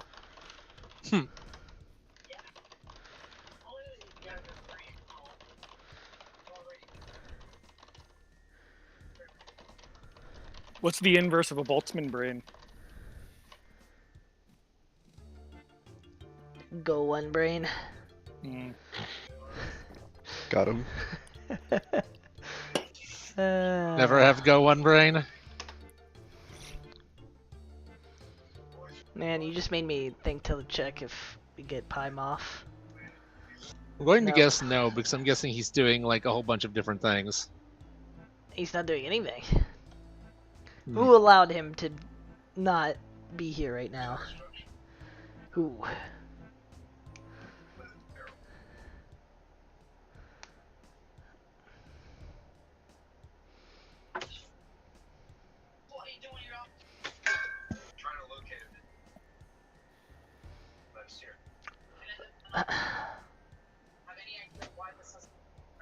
Give me better cards, please. Oh my gosh, are you still getting out? I'm fighting someone else. I'm fighting George Gnome. Not know. He says, do you know me? Alright, Talon, are you ready? It's questing time, baby. Oh boy. For the first time in forever. Wow, this guy knows a musical reference. Cringe. Yeah, I'm gonna have to ban you for that. No, please, I have What are you family playing, to feed. Alan? What do you think I'm playing? I have no idea. He's playing RuneScape. Yeah. Okay. Is there any other game in the whole world? No, I guess not. Yeah, darn right. Mauritania legs. And medallion.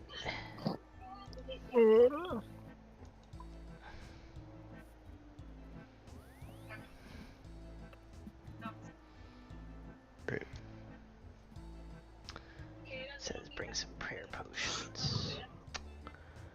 I don't think I'll need any prayer potions. I'll bring a few just in case.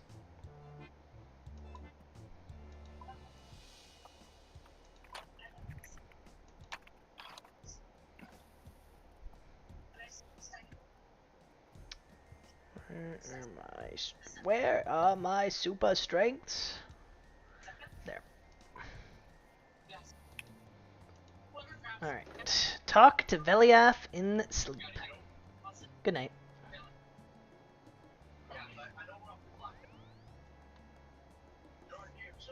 I have not unlocked the sleep teleport yet. Good night.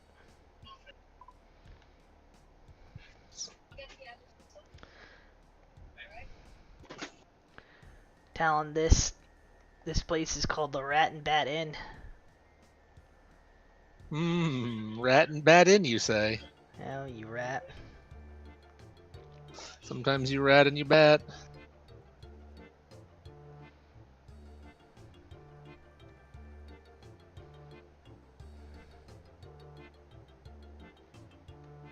I can use my nice, what you call it, chess piece. Barrow's chess piece.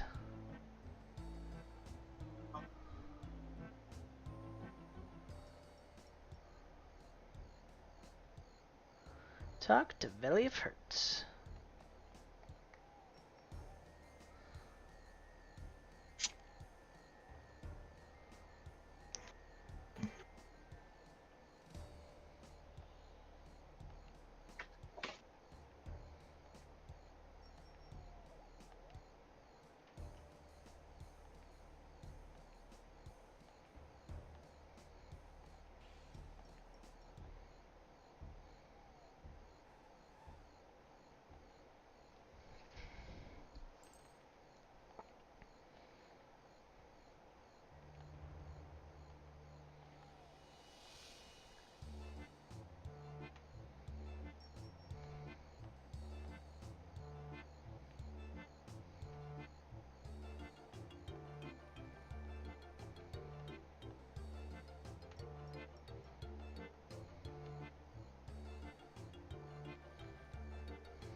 Start the Sins of the Father quest?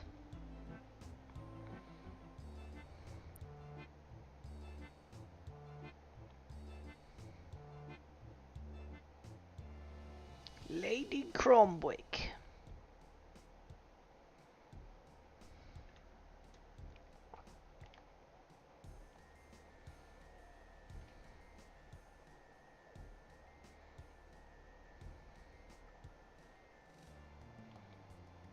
My reek prevail.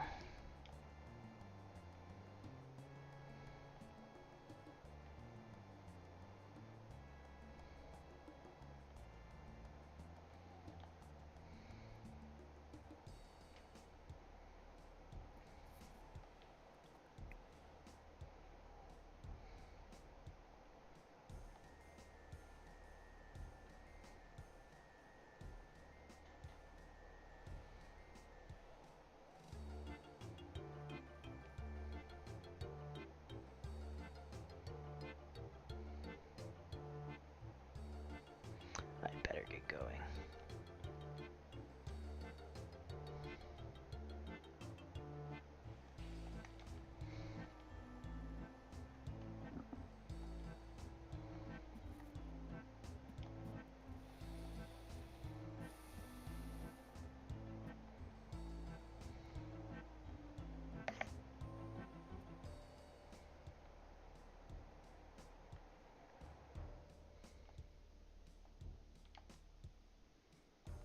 May the chaos rot your soul. Oh, it's an interesting introduction. Yo, I found Gargura.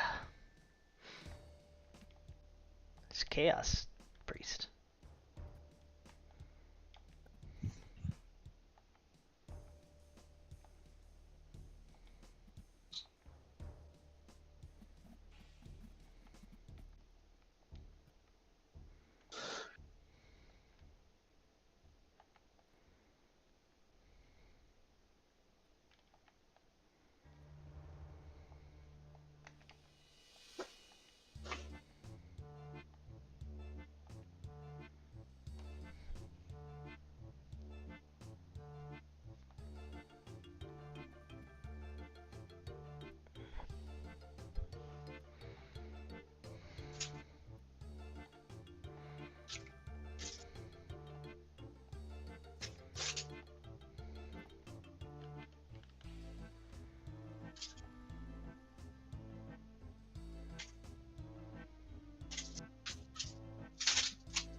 Go to the Rat and Bat Inn.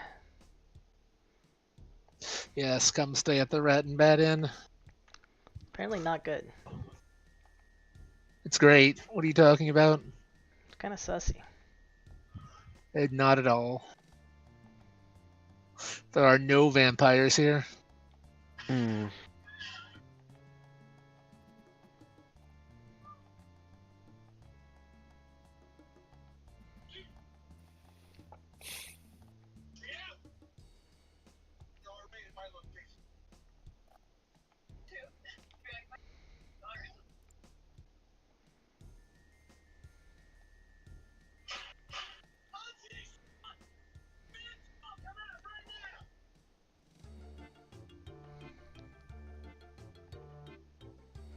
I'm hiding in a barrel. Classic hero. Classic hero maneuver.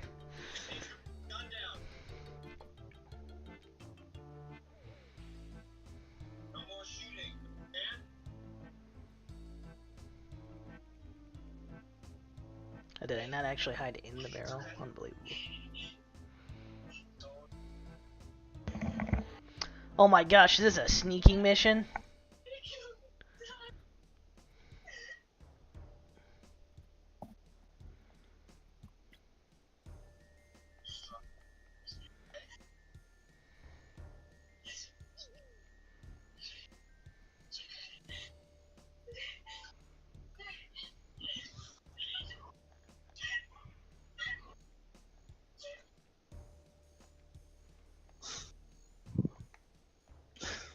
He was playing cards with a gnome.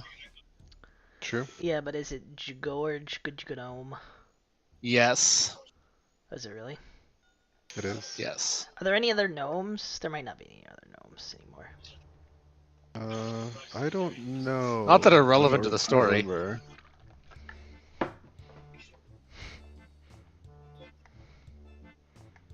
God, his ass. Just say they died, and does he then give they me probably cards? didn't.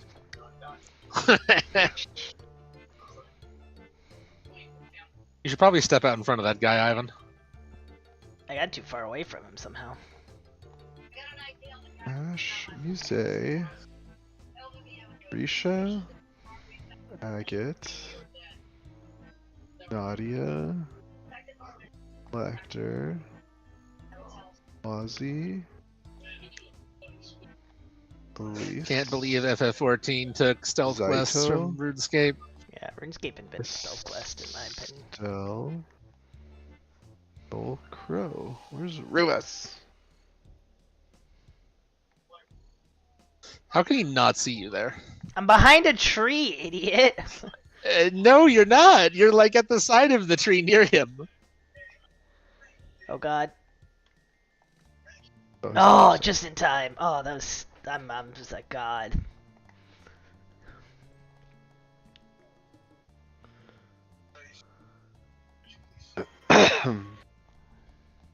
There he is. He's gonna turn around.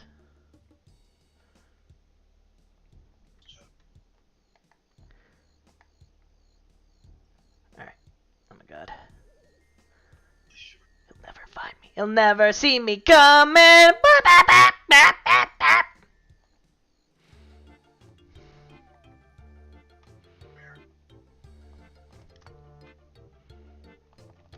Okay, I think I did it. Oh my gosh, I accidentally clicked and started walking with the cutscene. During the cutscene. Okay.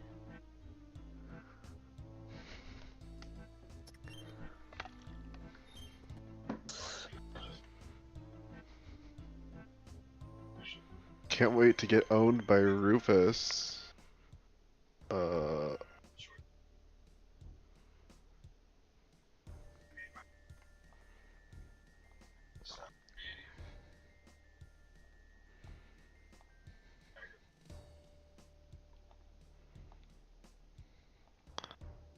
Arc Paladin. What? What?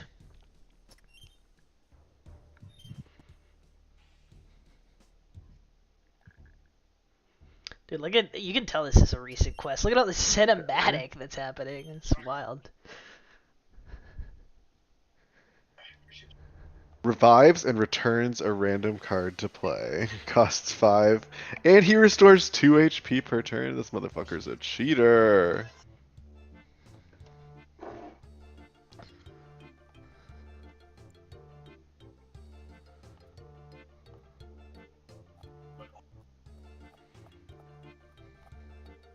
That'd be bad.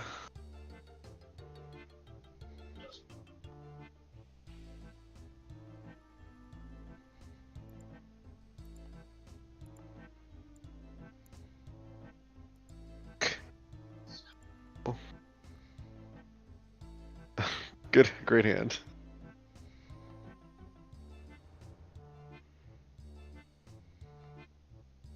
Oh. Here we go.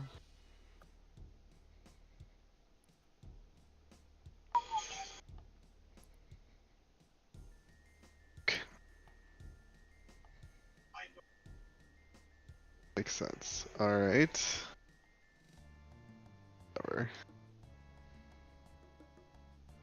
That guy's not wrong. I'm about to freaking wreck him. Hello, vampire. How are you?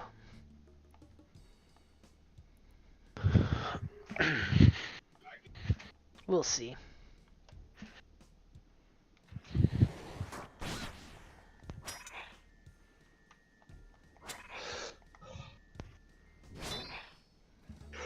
Just tell him he's not the first vampire you've killed. Cause I'm a vampire killer. Boo boo boo. Boo boo boo boo boo boo boo.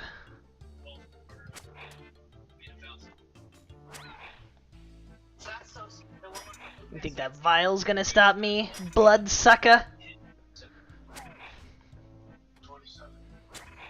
Not even gonna need food to kill this bastard. Yeah, okay, well, stop hitting me, please. Beg you. Please.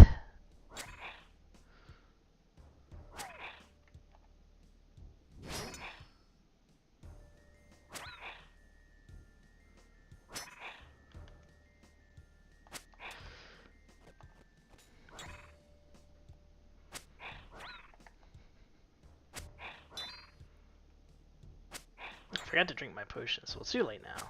No point in doing it. He's freaking no HP.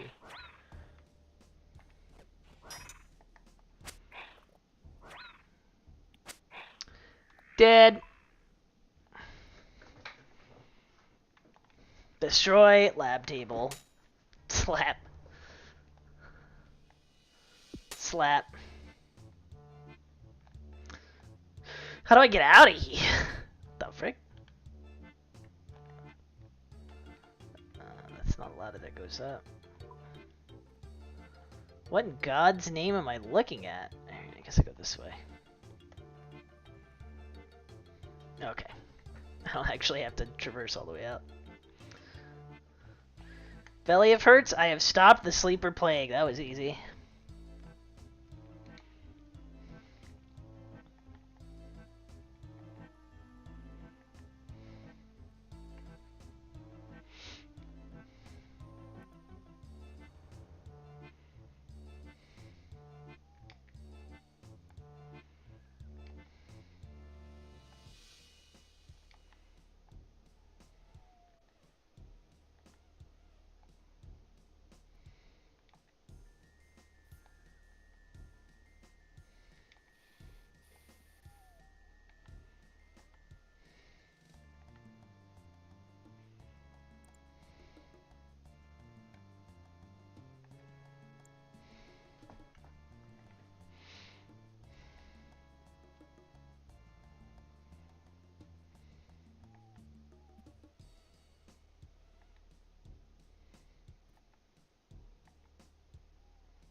But aren't we meant to help people?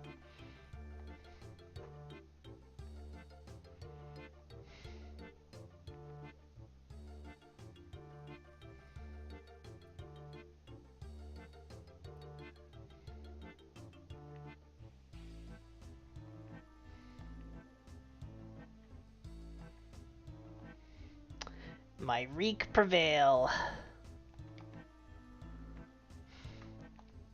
Amen.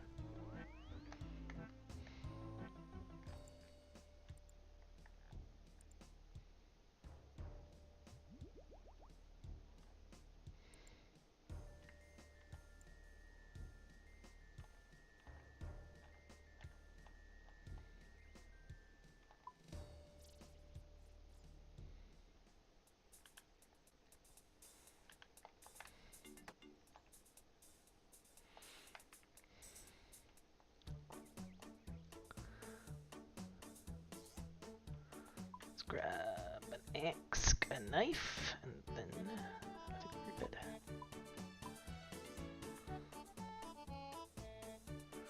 Hammer, and then this flail.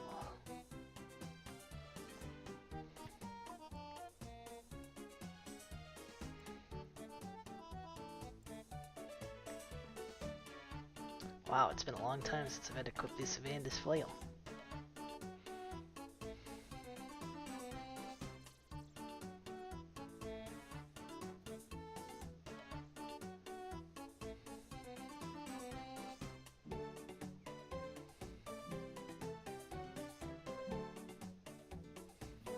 What makes Starfield like Dark Souls? Why are they conflating the two? It's not released.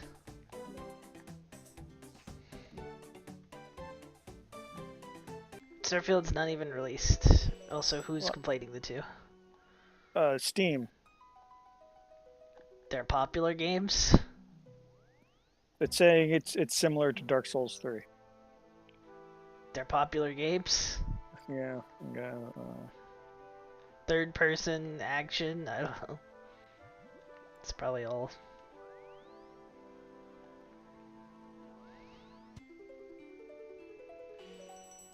Alright. Career portal.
Ivan is part of Ivan Sirges's bloodline. Oh.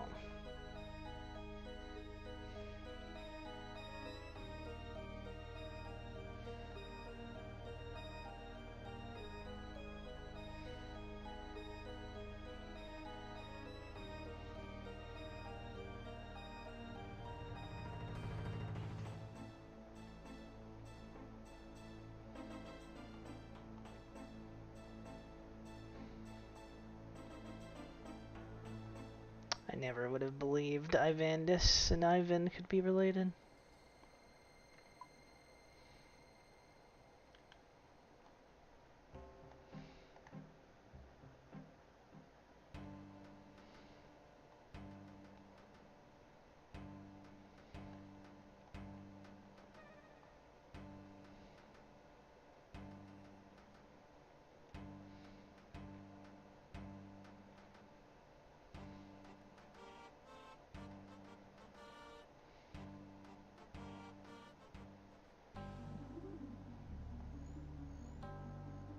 BRB again.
Yo, hot vampire chick.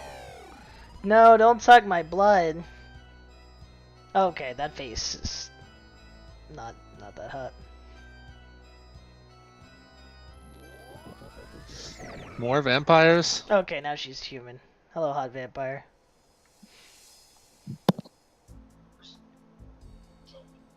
Are you making friends with this vampire woman? Because she's hot? Yeah, it's definitely because she's hot. Hmm.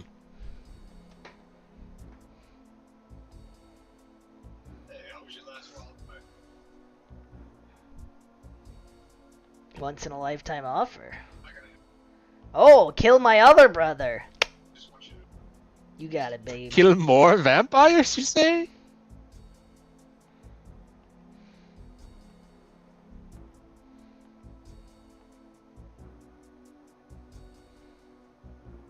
The Icene Graveyard.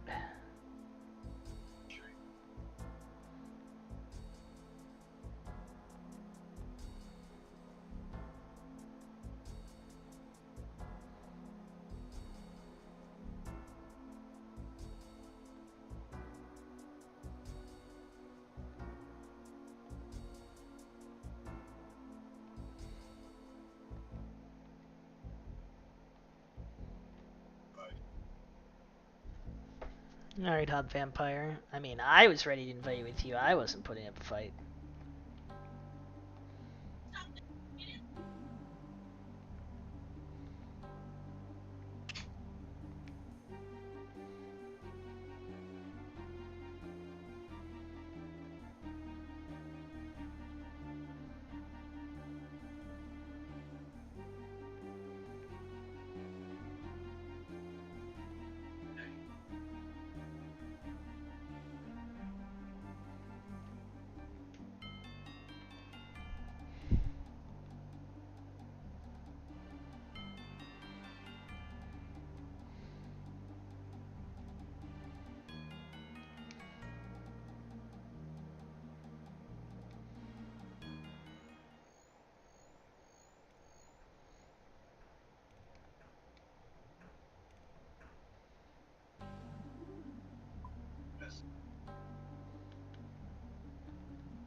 I'm like,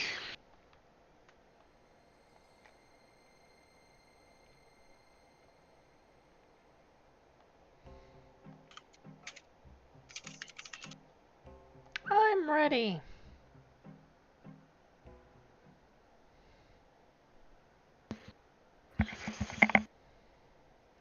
I like that this is using the temple trekking mechanic. This is funny.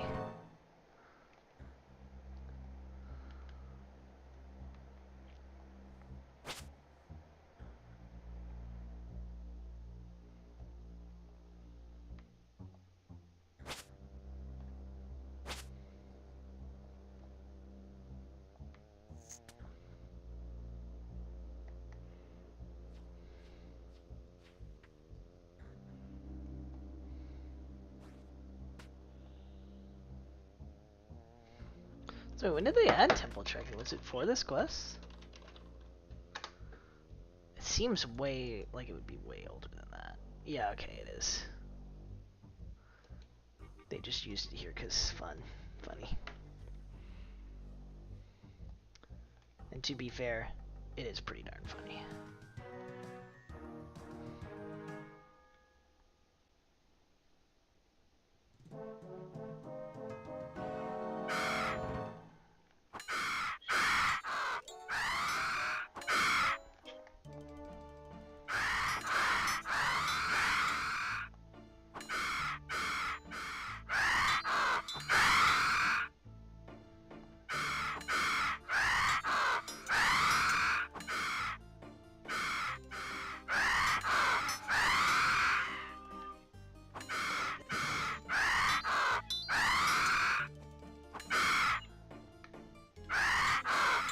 These guys make horrible noises.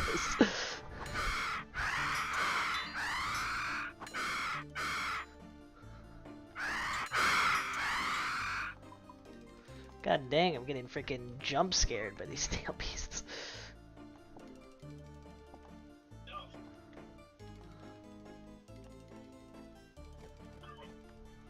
Need this lobster kid. Alright, now we'll move on.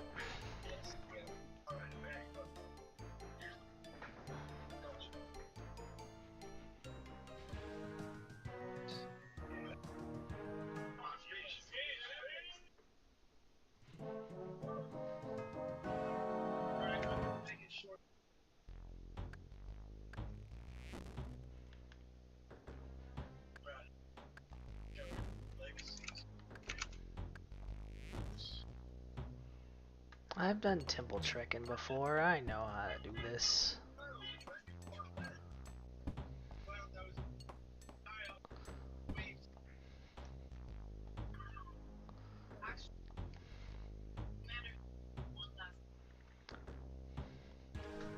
You escort Ivan through the swamp. Yes, I am him.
Boom, boom, boom.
Taunt to Valley of Hurts.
I'm a lieutenant.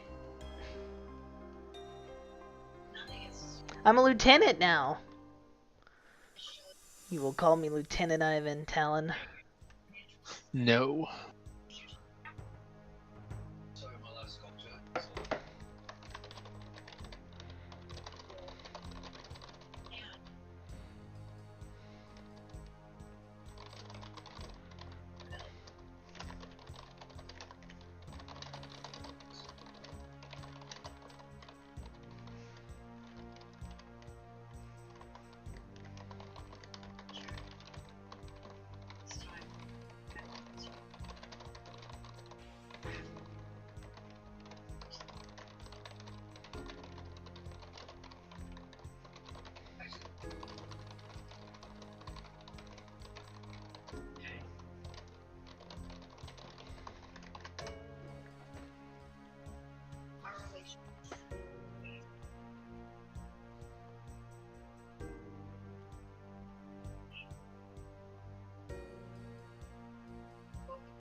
Vampire Society is collapsing.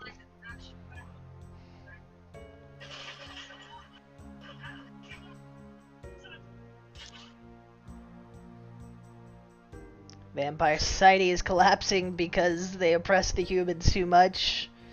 More vampires, less humans. It ain't working. Imagine. There was once a time where humans and vampires lived together in a great empire.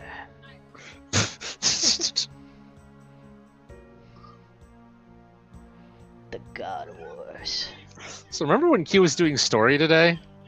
No. And then he did like 2 or 3 battles and that was it? Card No, I did a games whole on chapter. motorbikes! Wow. That's I did a lots of whole shit. chapter's worth? 2 or 3 No. battles? I guess I'm still in the final Why are you chapter. looking at the tree, bro? Stop looking at that tree. Put on some It's clothes, boy. Nar. Who are you right now? Who are you That was playing? Lloyd Irving. Lloyd Irving. Lloyd. Wasn't the Lloyd Irving his name in Tales? Huh? What? Lloyd Irving is the head of the special support section. It was Lloyd Irving. Yes, Lloyd Irving is the main protagonist of Tales of Symphonia. His name can't be Lloyd Irving. Oh, Lloyd Banning, sorry. Okay. Why did you think I was quoting? Like, I kept quoting what's her face, the teacher.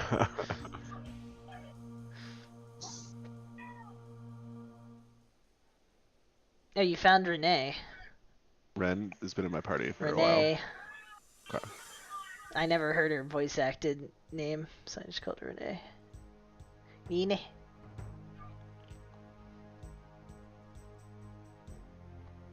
Glad you can just run around at high speed grabbing all these treasure chests. Yeah, I'm in the first One-shotting dungeon. battles. I'm trying to complete missions so that I can get experience point things.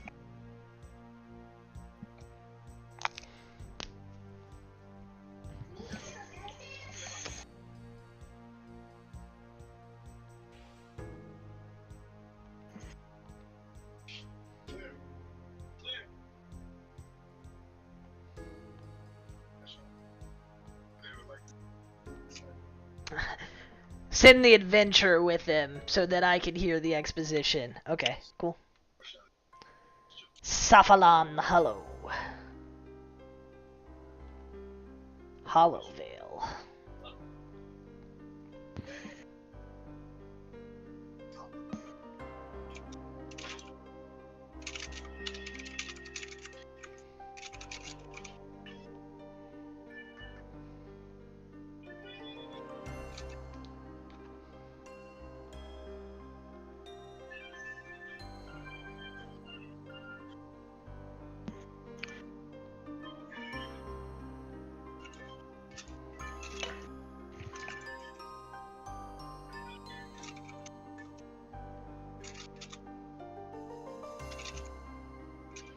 Queen Eferete Hollow.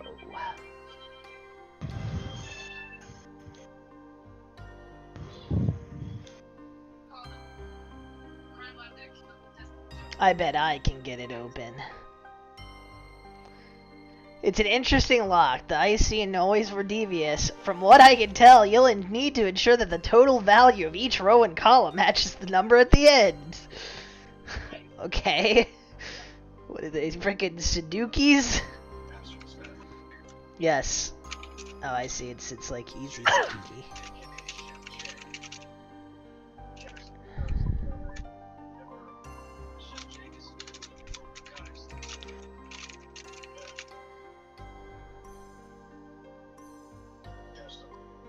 2, 3, 4. I see.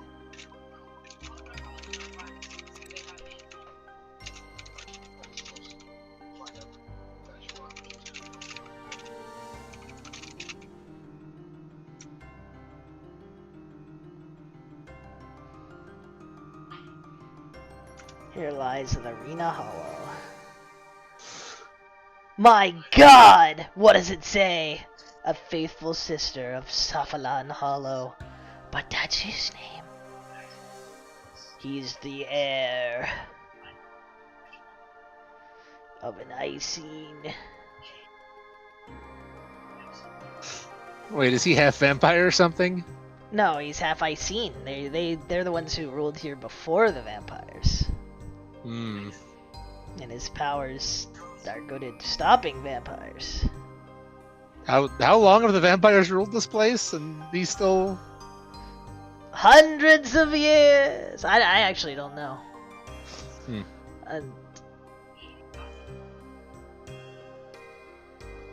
Let's Google it.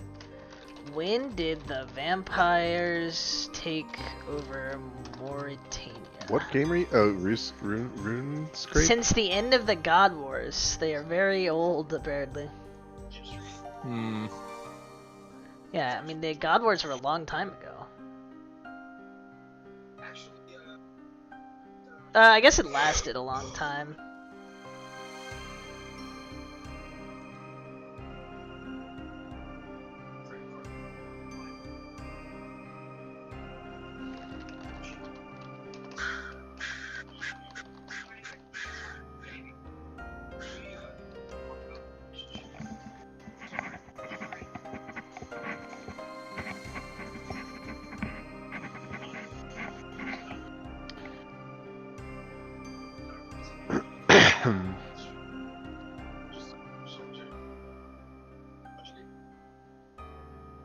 Okay, yeah, it's...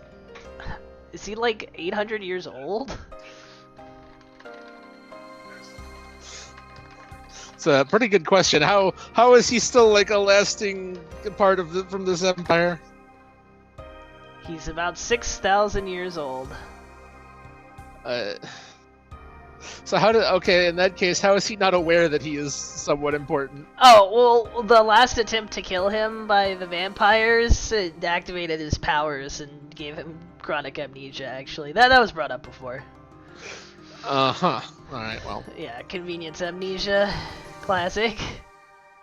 Yeah, he was born during the Third Age.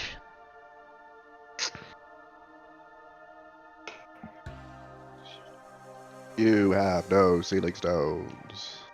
Okay. Lore. Getting Lord out of my mind. Oh, hi, Sarkanta. That was 30 minutes ago. Asuka ignores Zarkanzo. Who?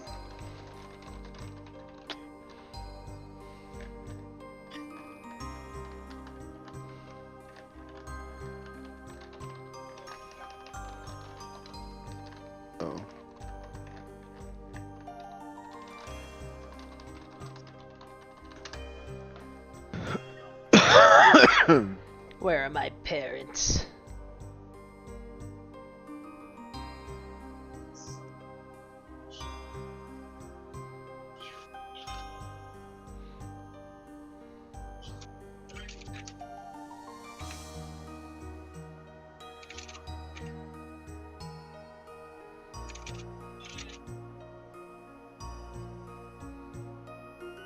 Oh, his dad was turned into a vampire! Because he's half human.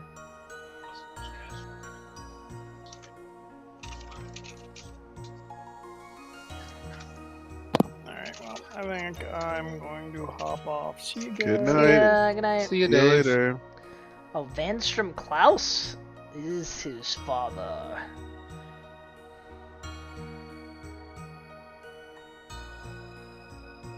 I'll be the one to kill him for what he did to my parents. That's weird. It didn't clearly say if her mom is dead. Or if his mom is dead.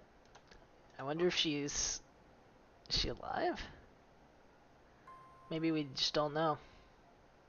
We might not actually get that lore in this quest. I'm sure RuneScape 3.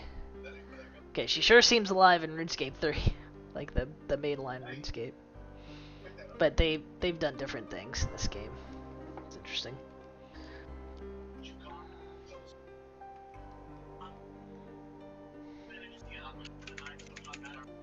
Okay, George. Let's see. I need George's stuff. Police. Okay.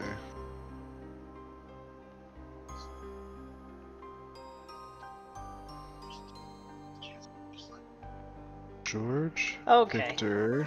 Yeah, the attack was like 20 years ago, I guess, where he lost his memories and got chronic amnesia.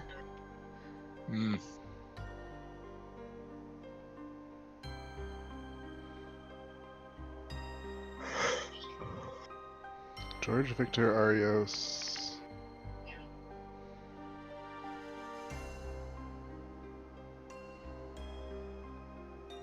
George Victor Arios for top. Okay.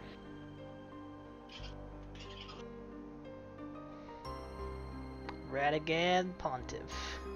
Ponfit.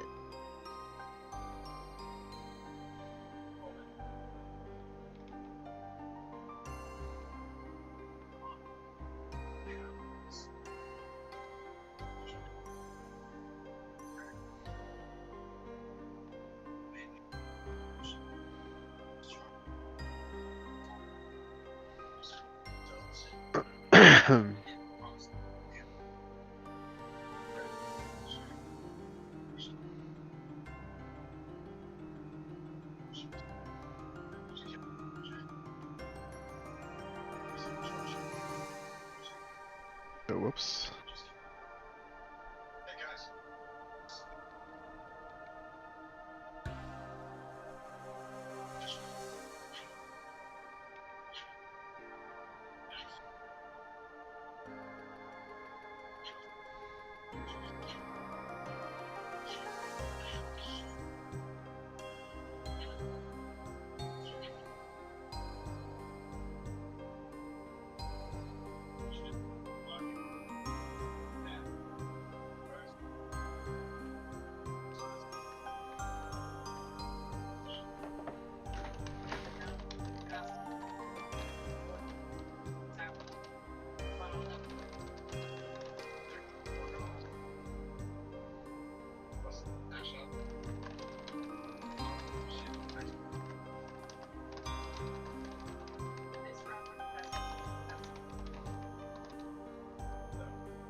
We die together!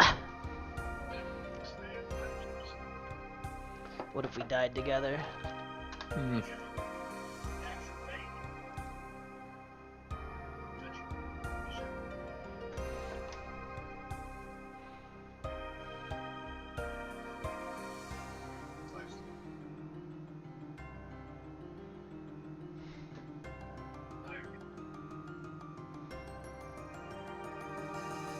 Ooh, we're upgrading that flail. Flail, baby, flail.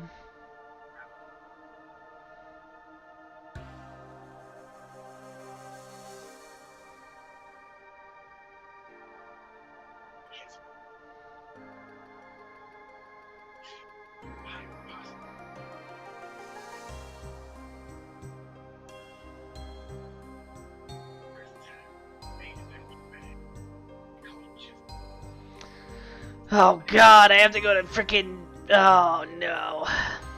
Nightmare. Alright, I guess the fastest way to get there. Well, I should go restore my prayer first. I'm having a nightmare. Hmm.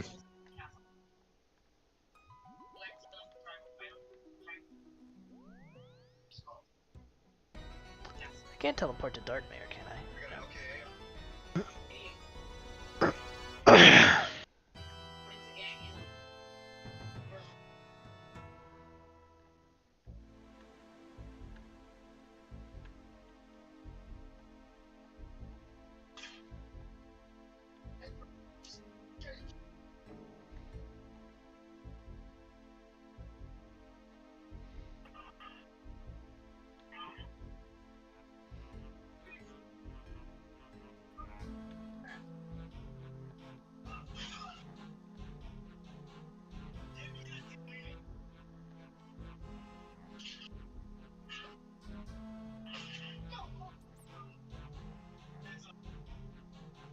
Send me to the mines.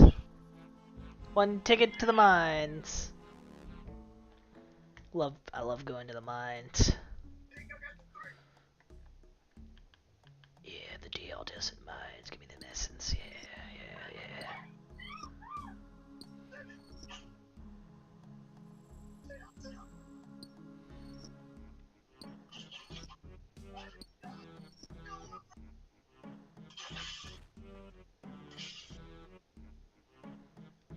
You guys are complaining about mining Dale Essence? Why?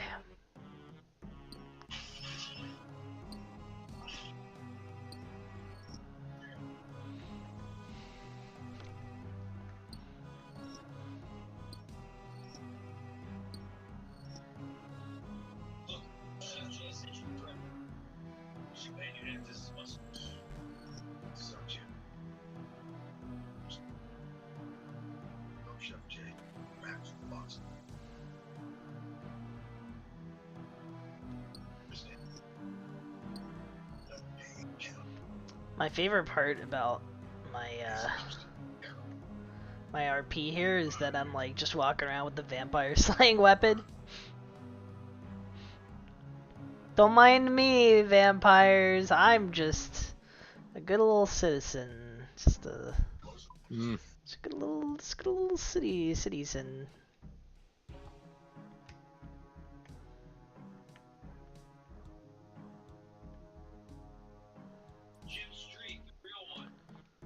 Wait, how do I get in there? I get in there through here. How do I get there?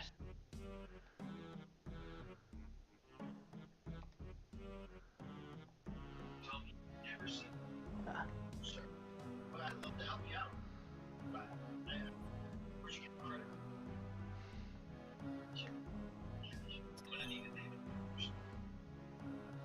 There we go. Not too shabby.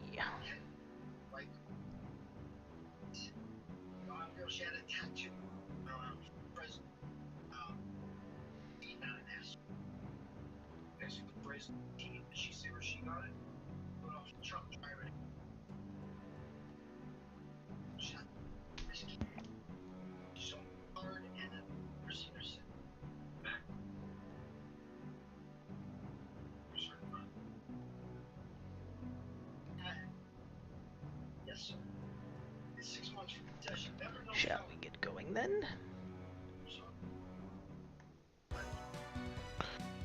Oh no, it's a Bloodveld! I've never fought this spooky Bloodveld before, Talon. Look at this guy.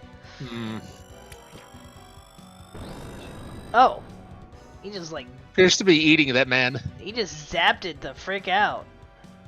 hold on. I have to deal with this creature. Oh no, a Bloodveld. What's a mutated one? Well, these are the ones I was fighting in this cavern. Oh, okay. Yeah, it's just Okay, the we've got upgraded version of a these Bloodveld. nerds.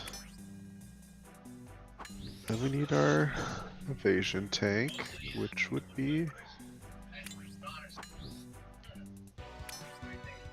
Yeah, artists.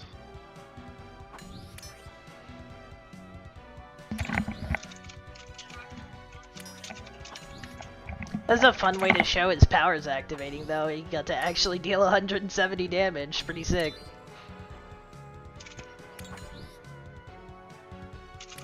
Look how long it's taking me to deal 170 damage.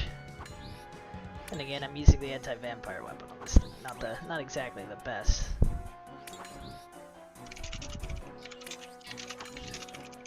Good did.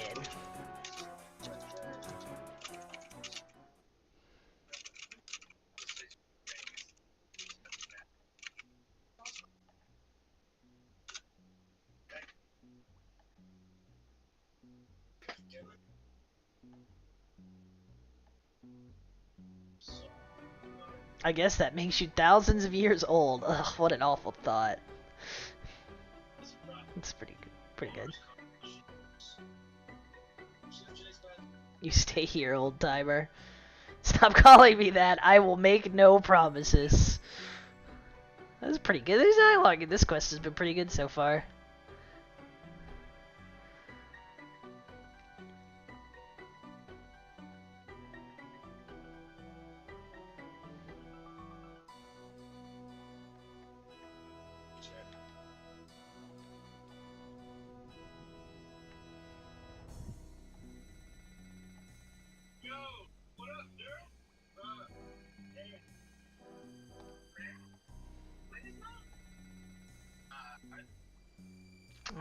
Okay, I guess we go to Berg de Rot.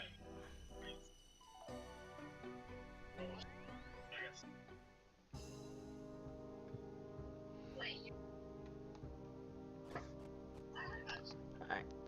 Apparently I have to fight something here. What do I have to fight? Ranged and melee attacks.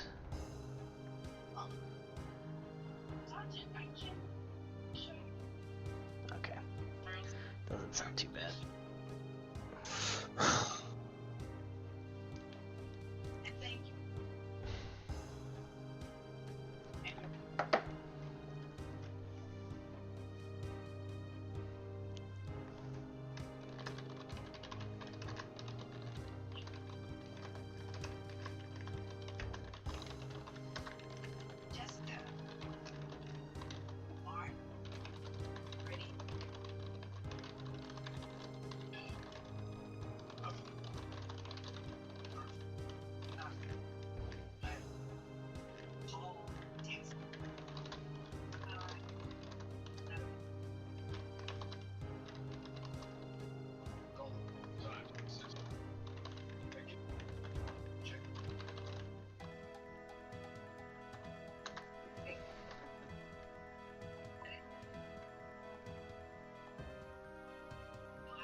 The Icene used the sap of this tree to create poisons that were deadly to vampires. We can use it to make a better vampire killing machine.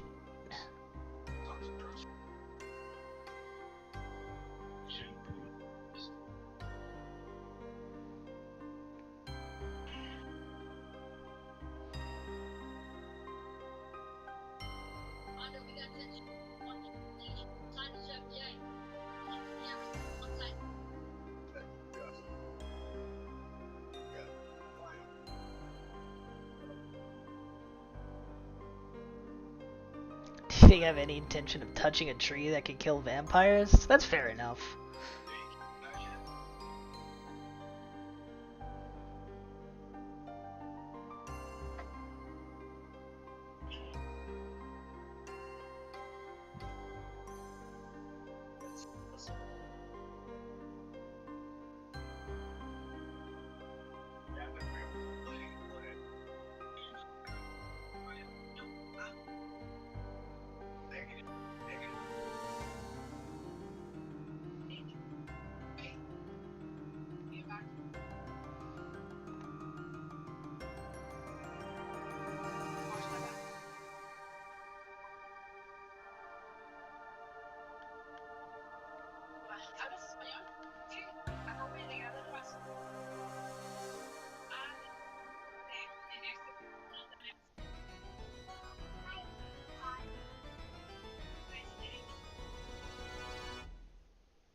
Let's see. Firewatch top, Firewatch legs, Firewatch shoes.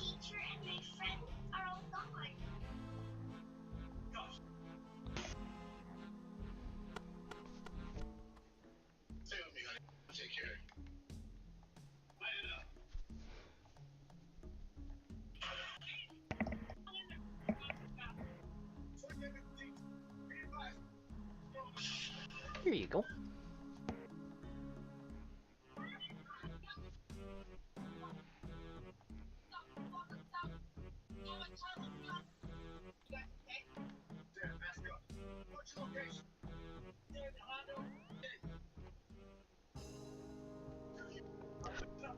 And maybe I go back to my house first.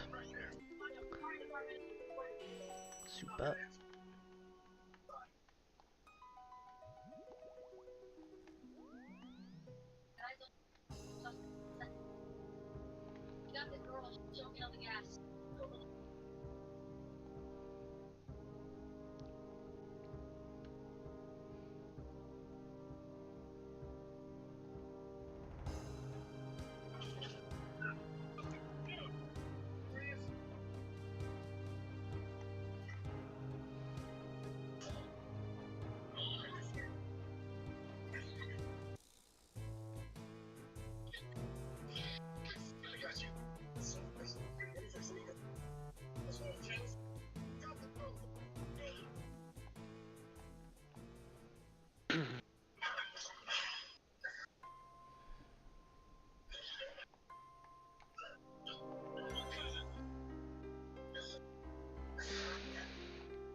Boy, already?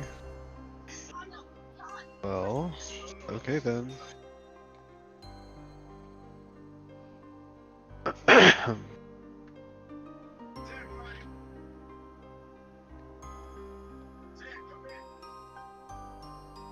Let's see.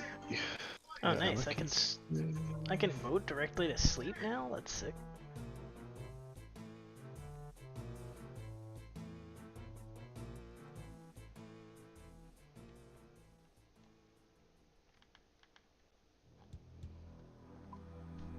I sleep. Get it?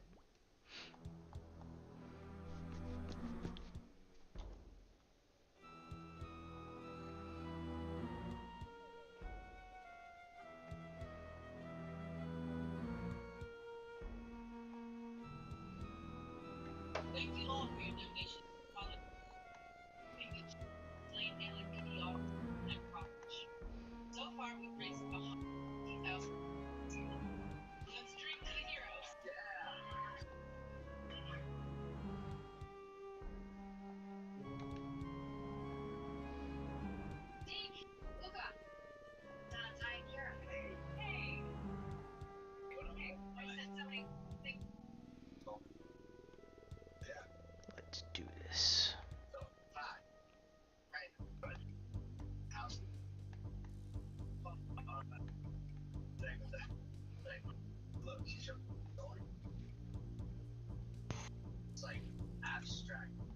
Yep.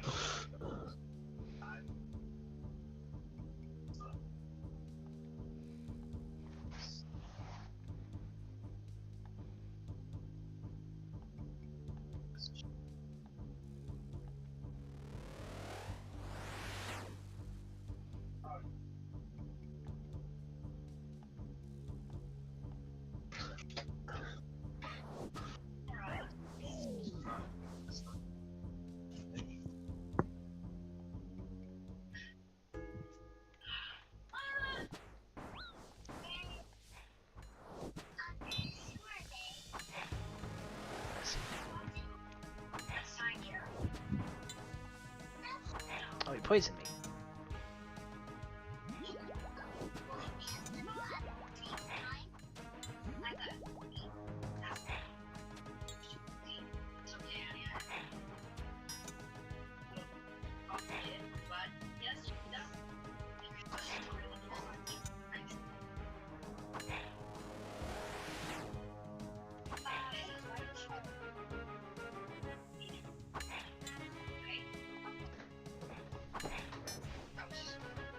Wait, that other guy's praying too! My god. We're too powerful.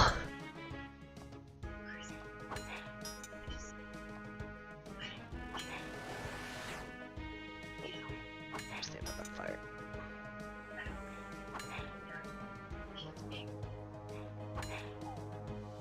Oh god, I'm dying.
Alright.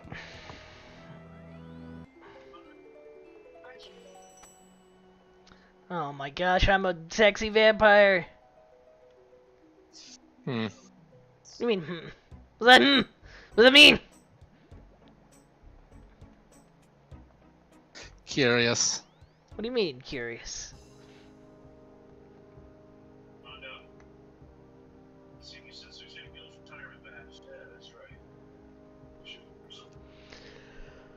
Let's see, I need an X.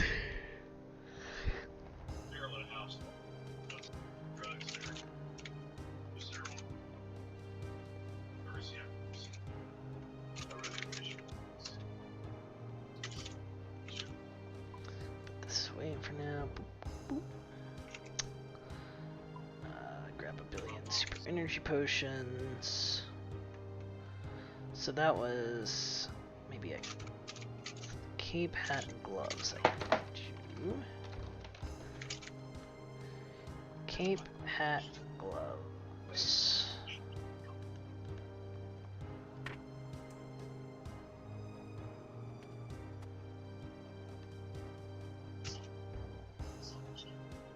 That's fine, this doesn't weigh much. Put these away. Boop. Grab my axe.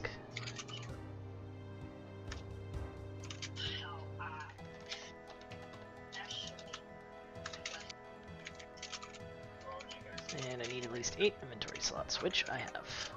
Cool.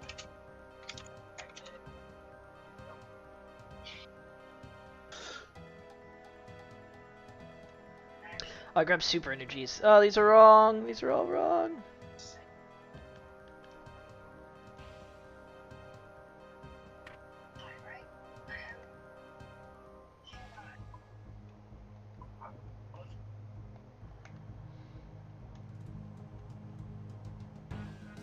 There we go.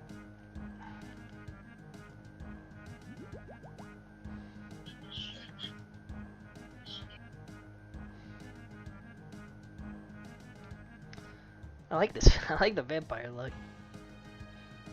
I want to glam it so I can be a vampire all the time. Who wouldn't?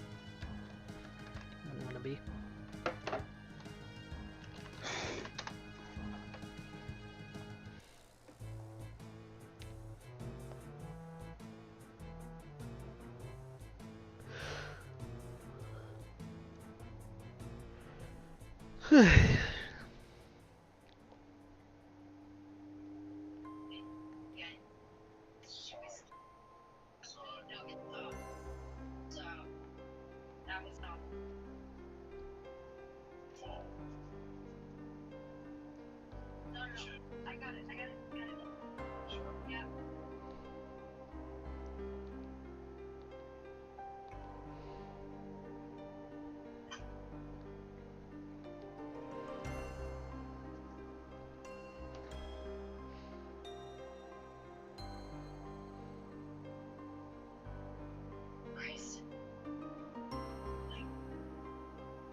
If anyone asks, you're called Noctil Sanguine. See? I'm so sanguine. Well, there's like... I keep summoning allies. Hello? Myrique Oh, are you playing Pavel. Dragon Quest? Yeah. Are you grinding? No, I'm starting off in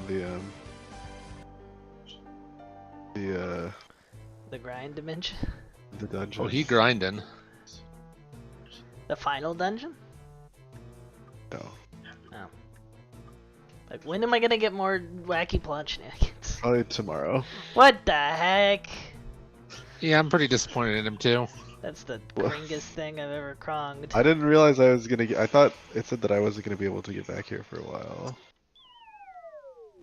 They Yeah, lied. it meant like 2 or 3 boss battles and some cutscenes. That's a while, right?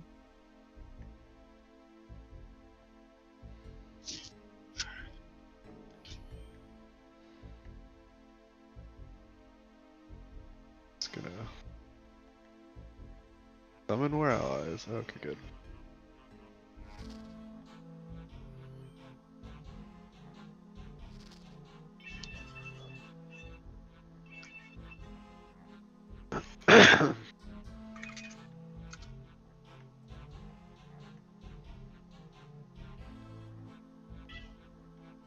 Send me to the mines.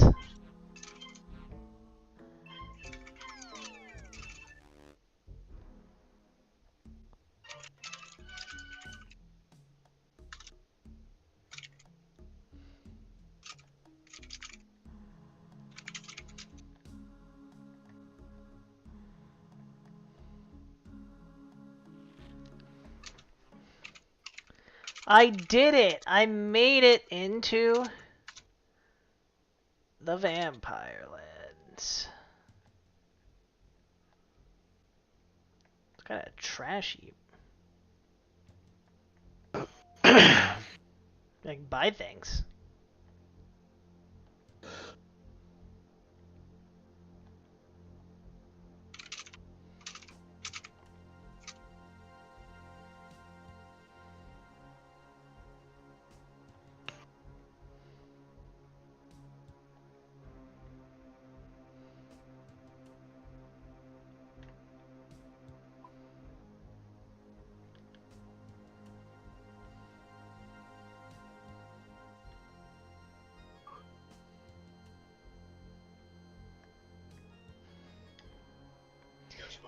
Vampiressa Van Vaughn.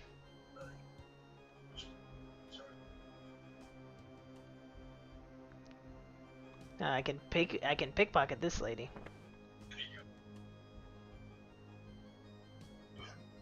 Oh, pickpocketing the vampires will blow your cover. Can't do it yet.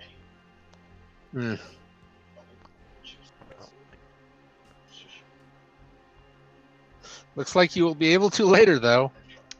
You know? Yeah. Talk to Remus Canius. Okay, nobody really has any dialogue. So I'm too busy trying to fit in. The Vampire Society, I'm an outcast. I'm new blood. Oh, they have a little pet. Pet Frank! I can pet him!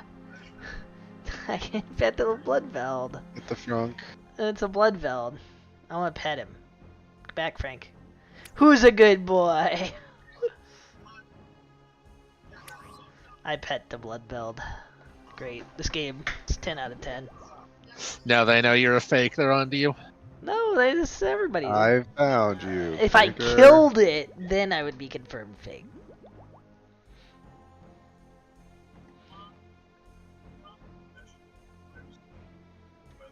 Talk to Desmodus Lasiurus.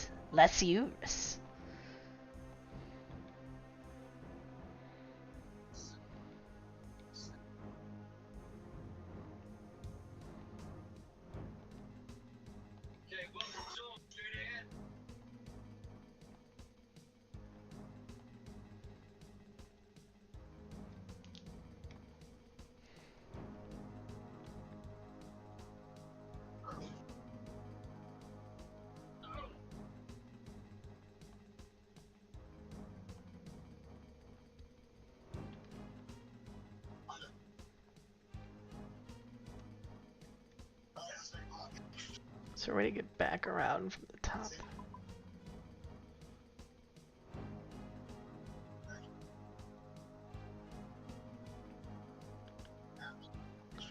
Nope. Darkmire sucks. No wonder the vampires are so angry all the time. Their city is like a freaking spiral. They need an urban planner. They don't need blood types. They need freaking some city design going on.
Another Grail Locket, that's nice.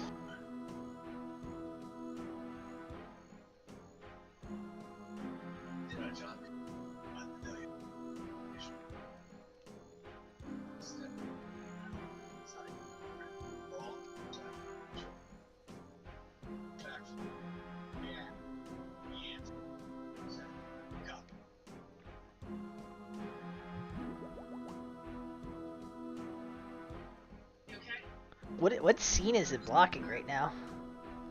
Saving. Oh.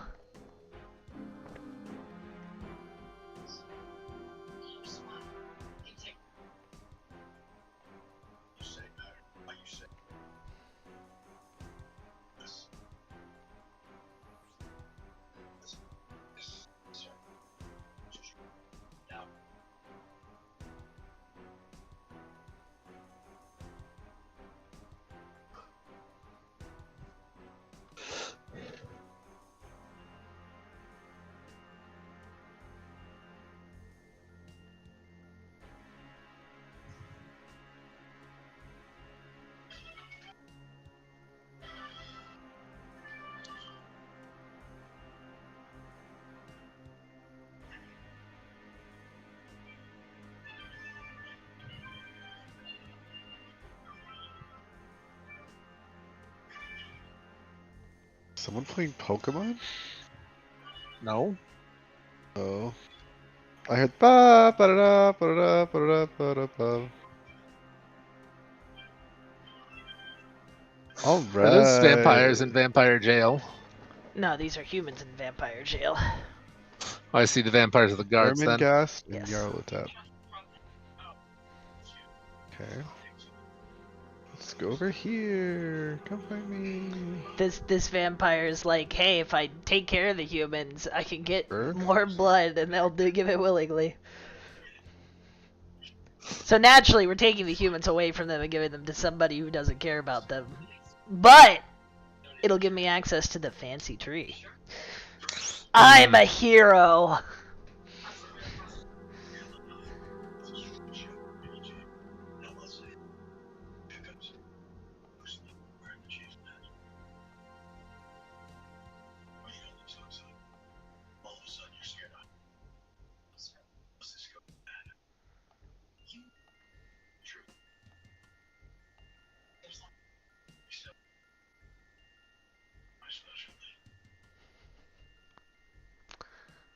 I was almost detected by that guy. The fake. They're the former king. I guess he's not a fake anything. He's a real vampire.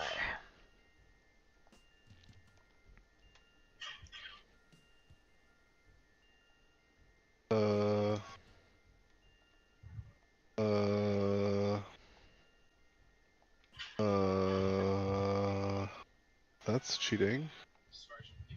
What? He possessed Fee. He possessed my evasion to ignore. Iron Eye. Killing Fee. Why don't you just cast Asuna? Oh.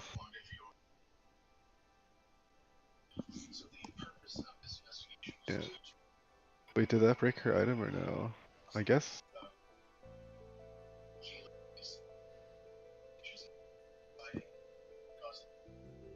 Unclear.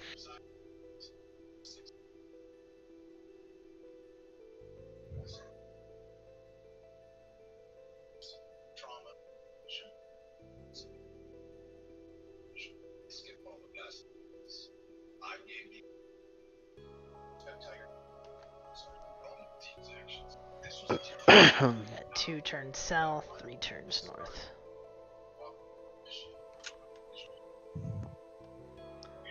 What a hard math puzzle.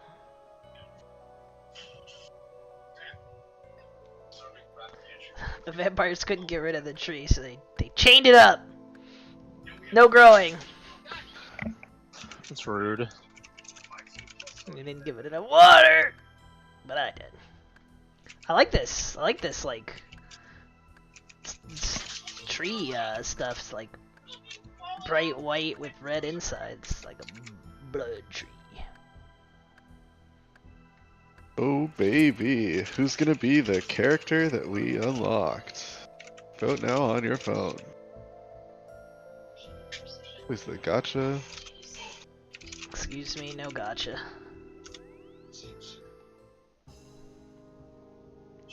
No gotchis! I'll be right back. Okay, bye.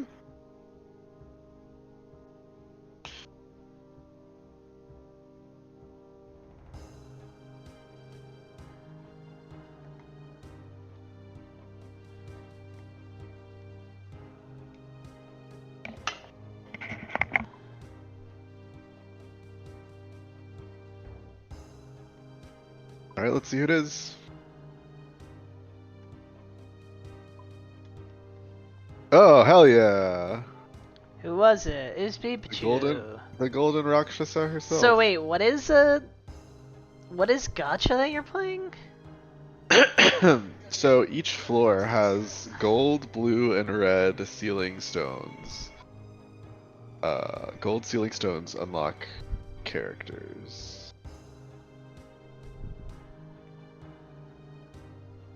Hell yeah. Hell yeah. Hell yeah. Aurelia's great. Love her. Good choice. But they have nothing to do with the story. They're just there. Yeah, they can be tag-alongs in the main story. You're cringe. Yeah. The game's cringe.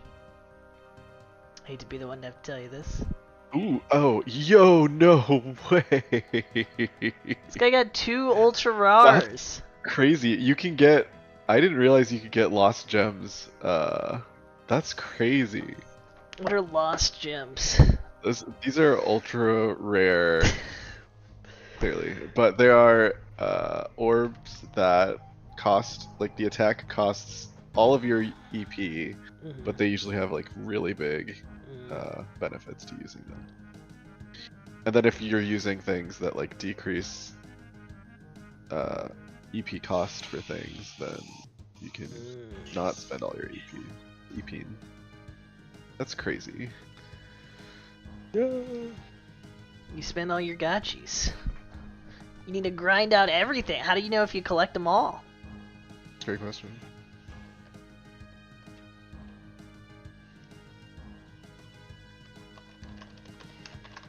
Yeah.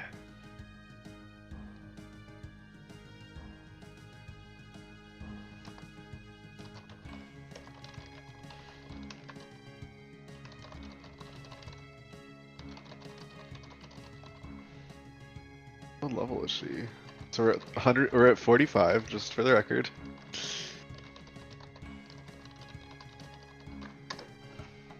Wonder if 50 is the max. Where'd she go? Where is she? Oh, 135. Oh, that's not bad. 2866. Damn, she's strong. So everybody's on the same team now, it looks like. Yeah. Well, they're all on the same team in the Reverie corridor. Because it's a fake. It's a fake. I believe it is an extra dimensional space. My guess is it was created by the AI for us to train. The good AI made this for us to train.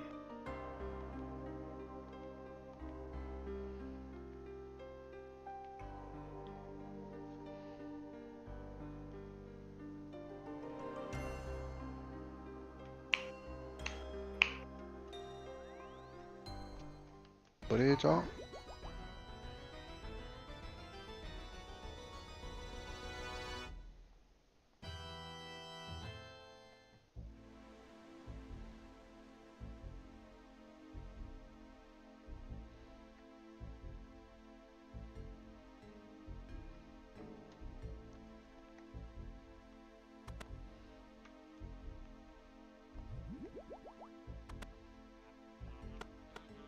I wonder if this prevents me. Why are you wearing a tank on your head? She's my evasion tank. I hate this. It's a costume piece, and she's my evasion tank, so I gave it to her.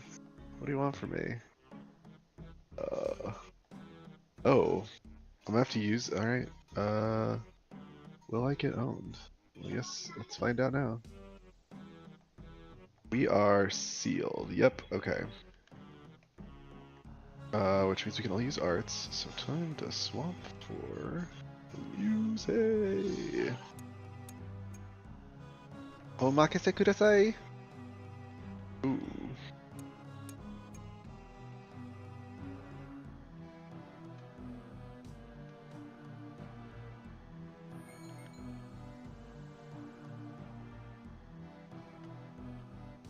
Boostalus, sure.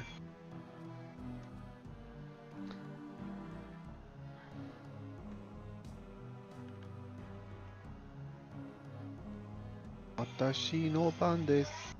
Oh, whoops.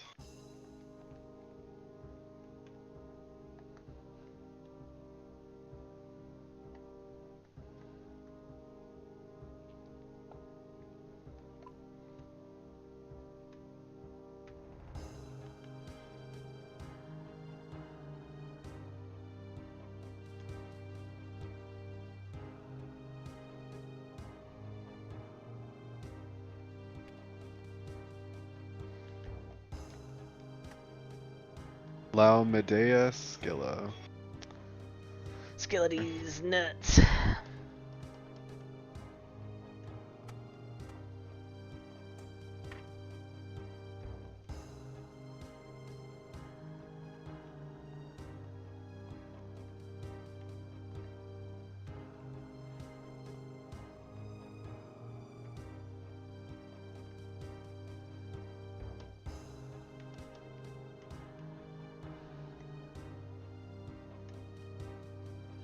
I think I'm like just about to do the final combat.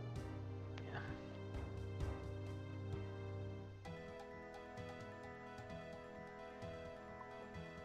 Yeah. Arts OP.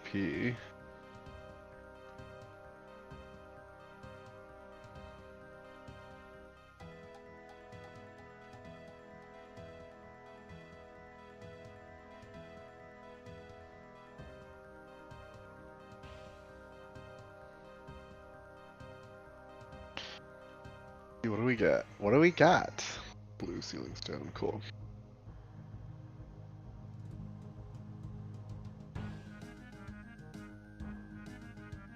But yeah, this is the... Oh, I can get 2 character unlocks here?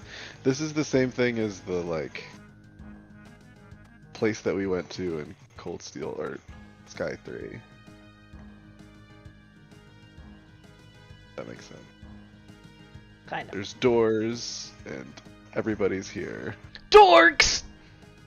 Dorks, and everyone's here. Alright.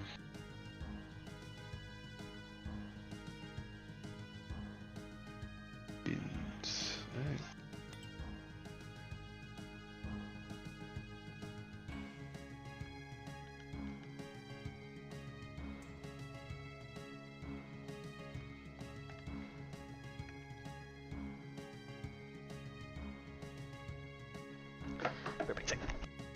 I'm gonna get owned.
Etas o Criodes.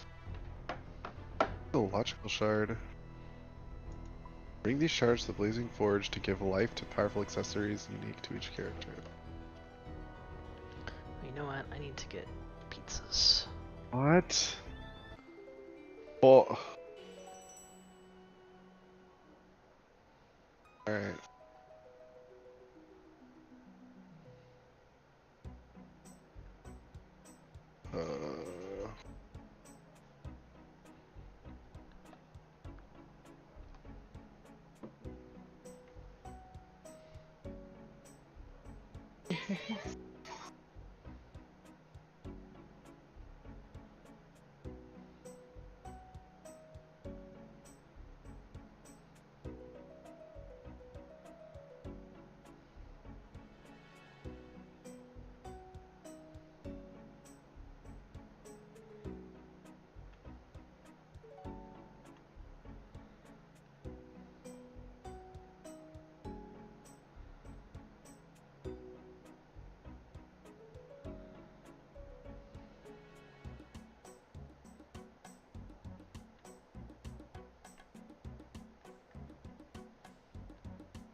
I don't have any freaking coins. Wasting my time, yeah.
Congratulations on your energy banana.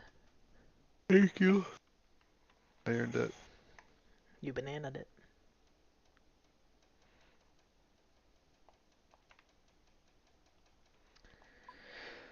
Alright, where did those pizzas go? Yeah. What if you were a plain pizza? Sounds like your favorite. Be flying. You would be flying? Yeah. What? Oh. Shut up. Shoot him. Got him. Like, go fight your snakes holding eggplants. I am. Why do they have aubergines? Oh, why not? I don't know, it's a little bit weird, don't you think? You gotta hold something. Do you? Yeah. I don't think snakes have to hold anything. Only every snake I've seen is holding some sort of fruit. Were you in the Garden of Eden?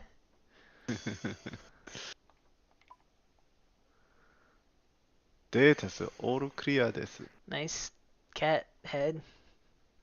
She's Mishy's greatest fan, so How I figured do I'd you? dress her up like I mean, Mishy. I guess the story is already clown central, so that's why you can dress all your characters like clowns. Yeah, why not? I need something good for Wazzy. How about a hemisphere? 2 hemispheres. Who's Dana? Oh, that's East Girl? Yeah. Right along, schoolgirl. Rin. Phantom Thief B Mask isn't bad. Floaty Friend Bobcat. Yeah. Okay. Yeah. Okay.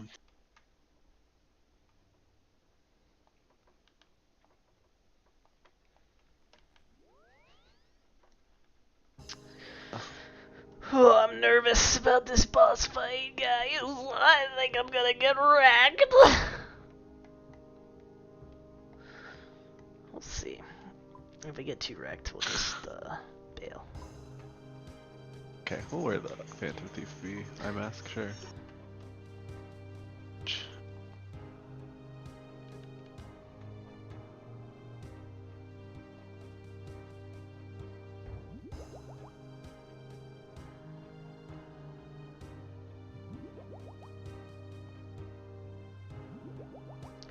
What do I want? 4 prayer potions? I'm probably... maybe that's overkill.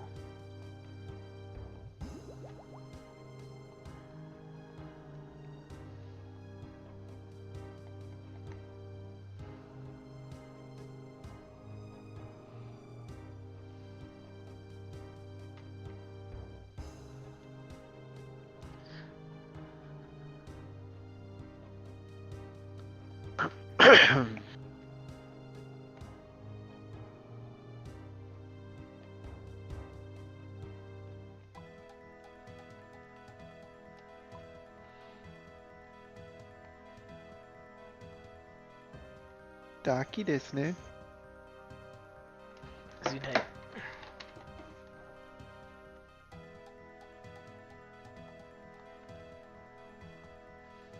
Why does Q have someone else possessed by an evil mask? Huh? He's Phantom Thief B. You missed the snakes holding eggplants. Oh, I did. Also, are you ready for me to fight a boss that might just destroy me and my very soul? Oh, well. As ready as I'll be in 12 minutes to go check that pizza. No, I have... Did everyone have pizza for dinner tonight? I have 24 pineapple pizzas in my inventory. Yeah, well, I'm gonna make another.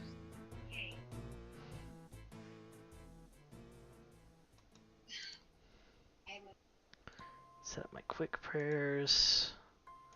Pray for magic and piety, I believe.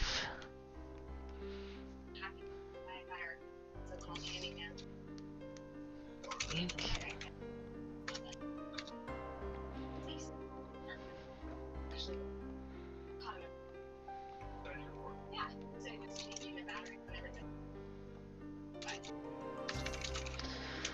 Oh, I'm so nervous. Why?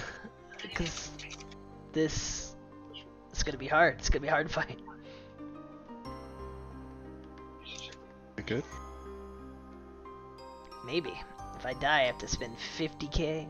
to get my body back. I have a one-click teleport, but I might not click it. I might be an idiot. This ends one way or another.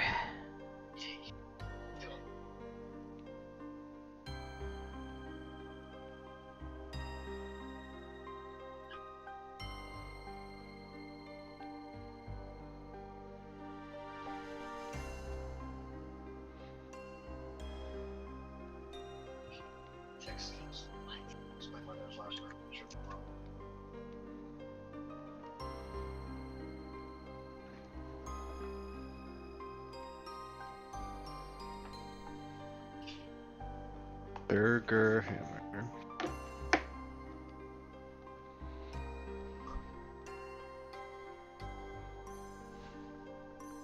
We just triggered every death flag in the whole world.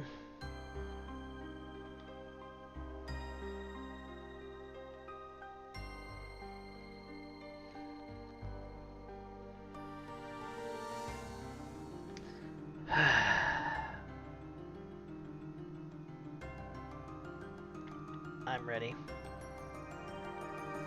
I lied. I'm not ready at all. I'm nervous and sick.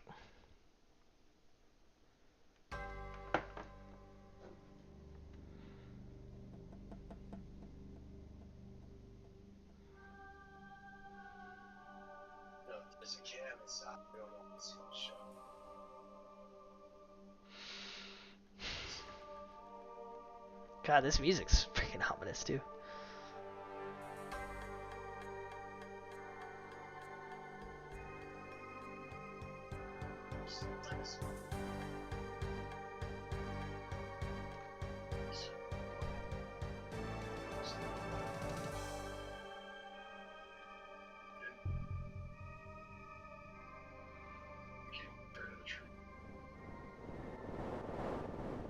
Oh, it's Big Boss Vampire. Ooh, he looks freaking feral. I remember when I was young.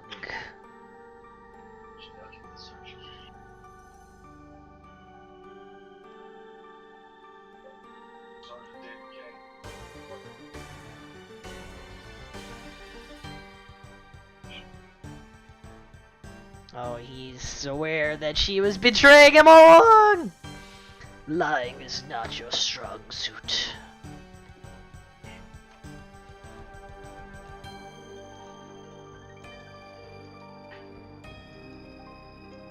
The truth.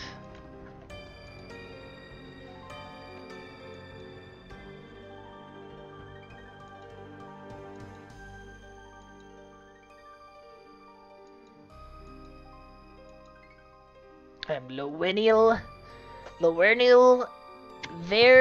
what the frick is it? Vergiriad Draken. The Lord of Vampires.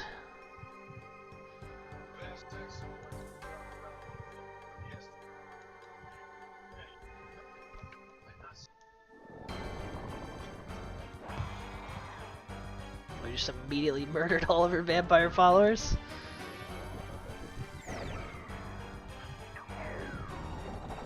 Oh, well, she's owned. Let's get him! Oh, well, they're all dead! Jeez, they got turned into frickin' ashes. Vanstrom, are you still loyal? Deal with this! Oh, God.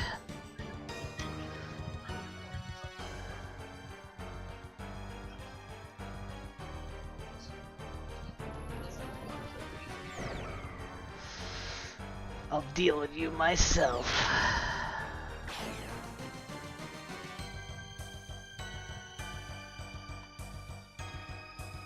Oh, whoops, that's not what I wanted to do. Alright, whatever.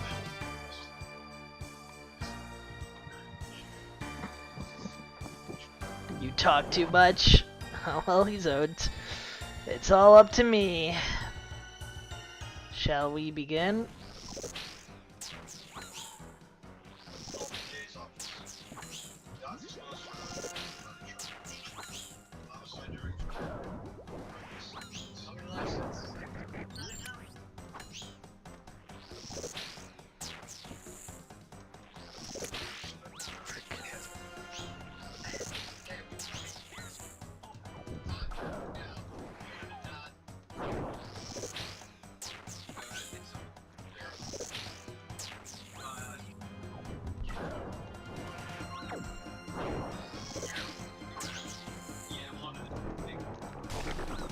Oh god, that is fast. Okay, I need to regroup. Alright. Oh, frick.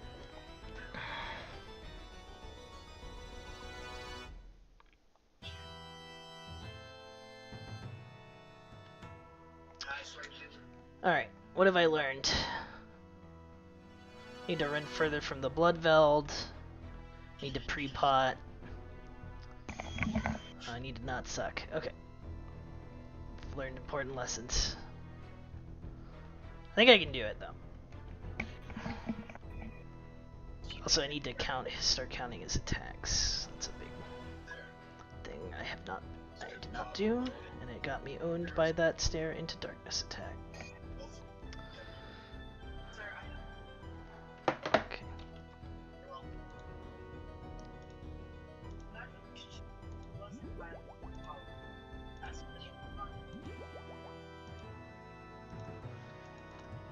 My one-click teleport makes me a little safe though, so that's good. That's good news.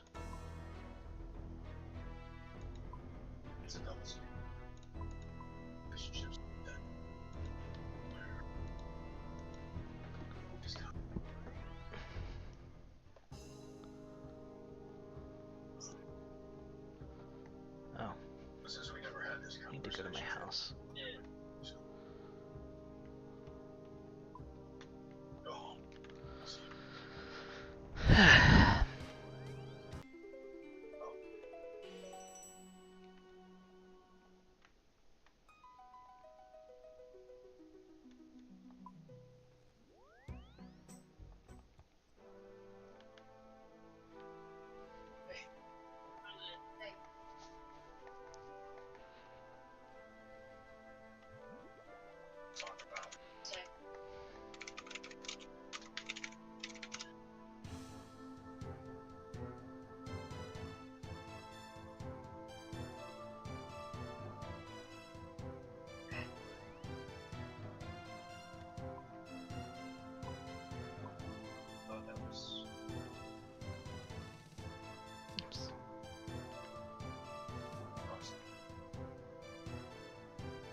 Alright, let's try this again. This time not taking 40 damage instantly.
Alright, how owned am I gonna get by this boss?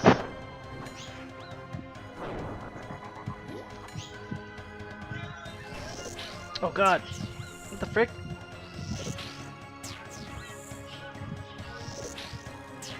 Fighting. Oh.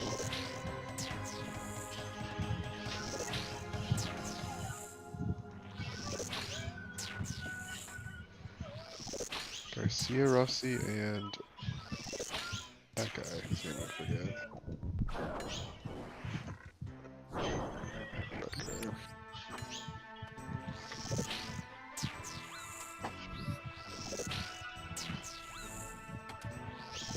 Okay. Good.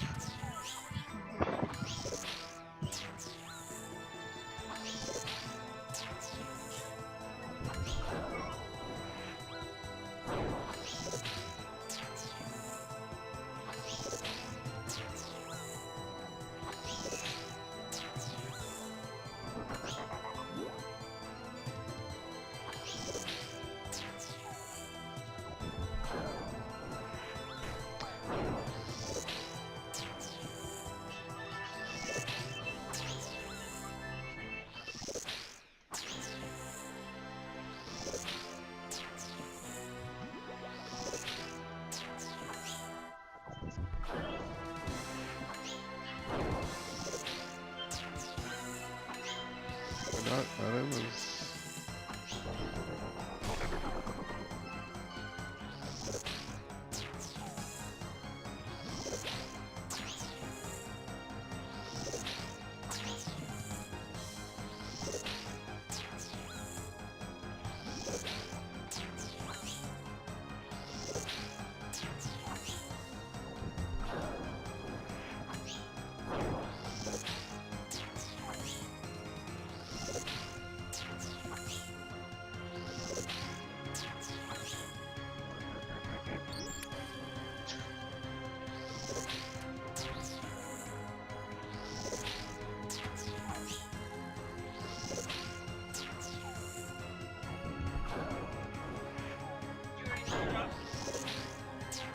I gave it an extra like minute.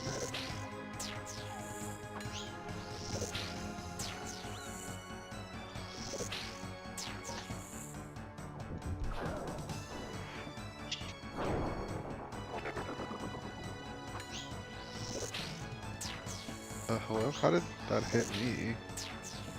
What? Okay.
Oh god, my prayer fell off. That's not good.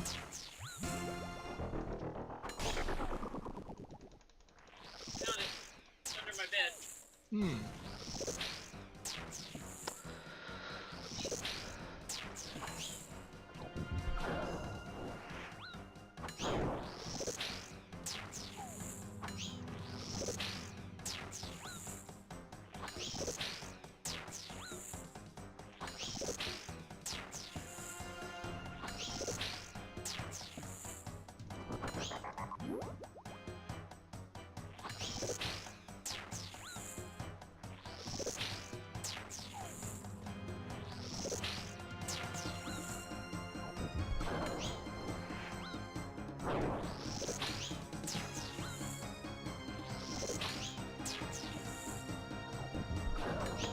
I know he has a little bit of a face too, but I kind of want to at least see it, I guess.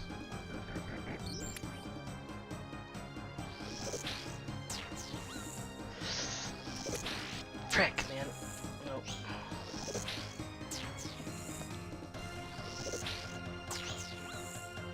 Nope.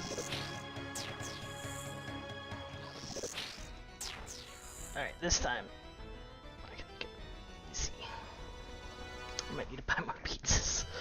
Mamma mia! It might be more pizza time! Alright, yeah, I do need more pizzas.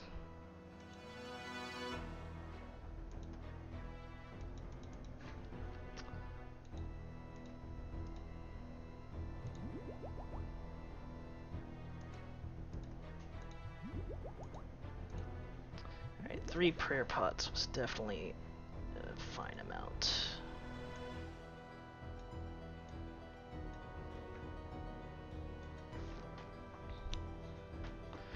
Alright, let me grab my money again.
Easy peasy.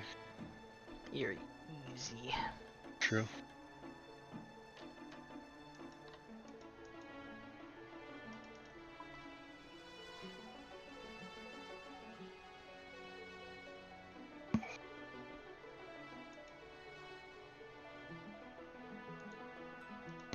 Defeated the Guardian.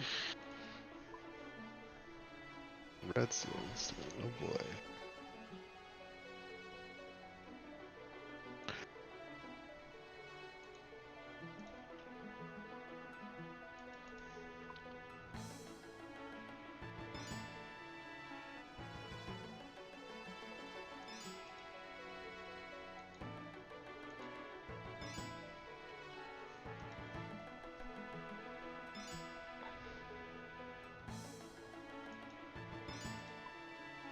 That's it? Uh.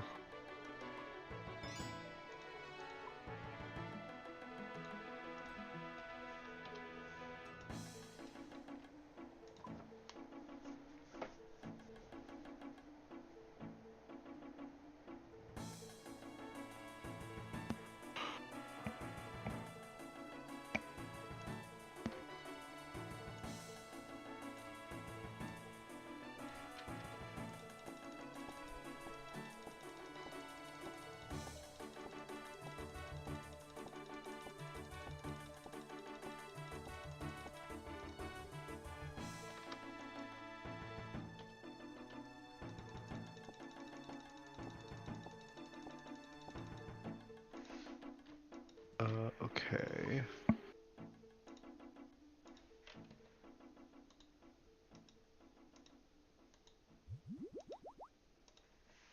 Wants to be a millionaire. I'm offended.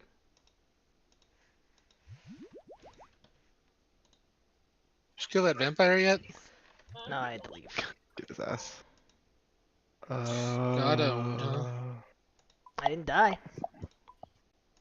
Got owned, huh? I'm not dead. Didn't die. Didn't die. Sounds pretty owned to me. Look, I might have looked at his beautiful vampire eyes for a little bit. Got caught Myron, you know? Sometimes. Vampire's just too hot. It's spicy. I got his first form down to like 20 health. And his second form only has 200 and should be fine. Maybe.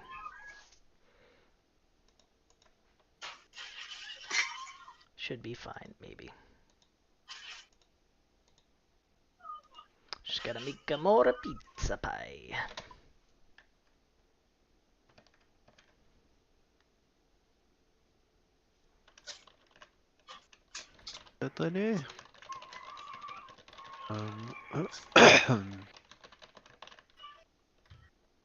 Well.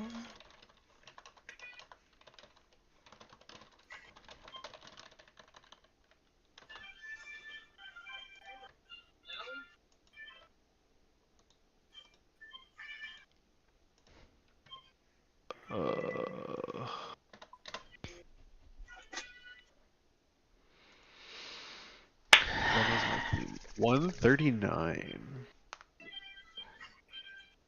Huh. Okay.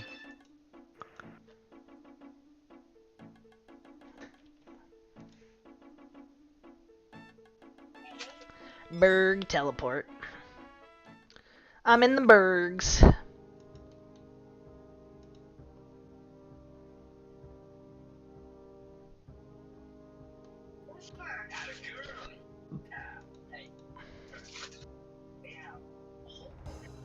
Do I have any darts? Darts would be better than knives if I have any darts. I do.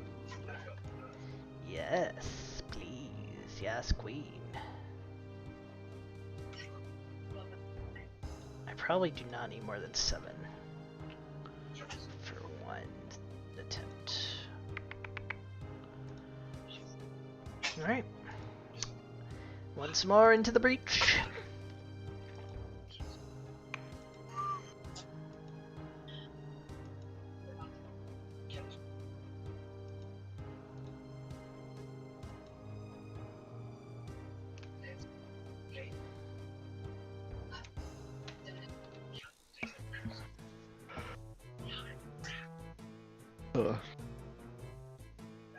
Buy Boost United Fronts.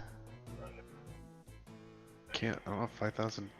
Why don't you grind? Just grind for I'm it, about to bro. start doing. Oh, okay, good. I cleared all my mini mission.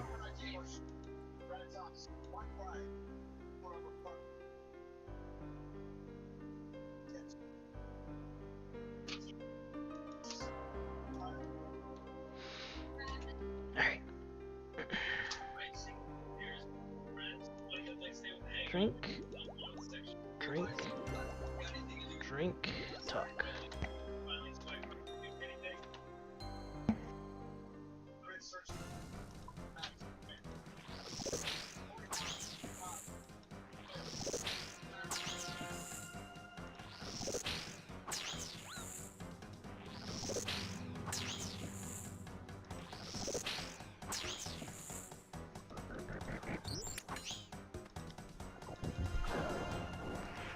Why am I walking? Okay, whatever. It's fine. Shouldn't be walking, but it's fine.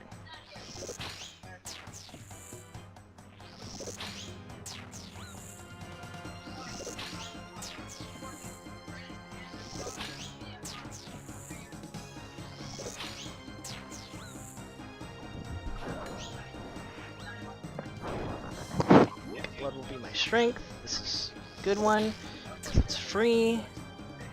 There we go.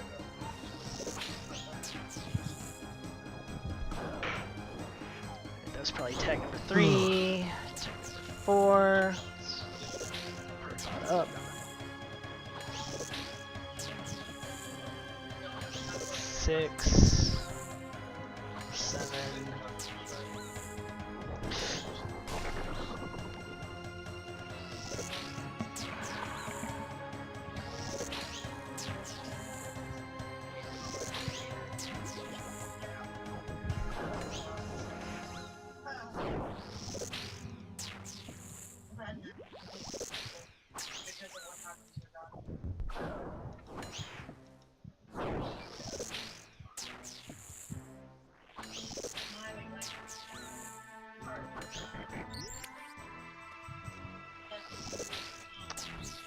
Why the frick did I run towards it?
No, I didn't mute my mic. Nope. Nope.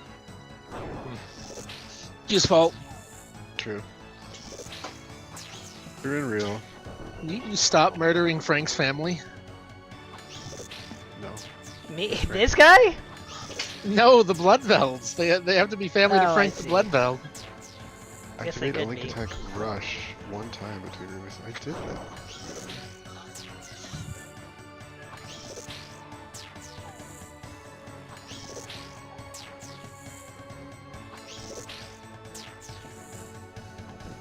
Okay, he's gotta be one attack away. Okay, blood. Well,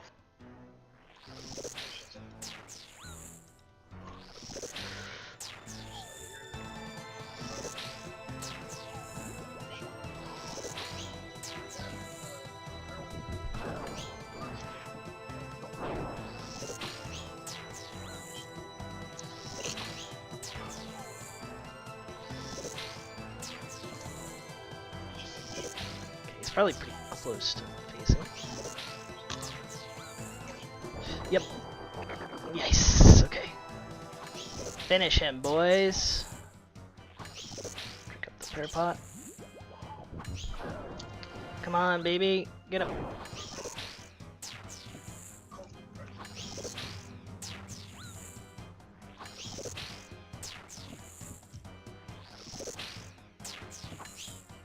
Oh.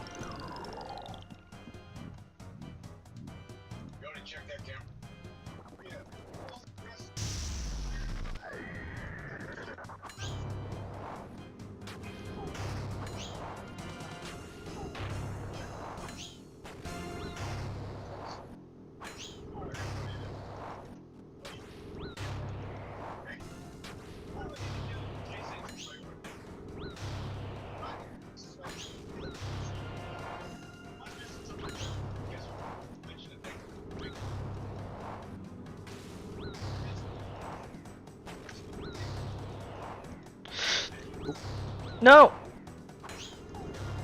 Oh god, what? Oh, that was... The shadows are too subtle. Bad.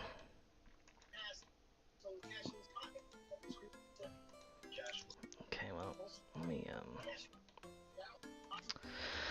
I can definitely get him. That's just the first time I saw that part.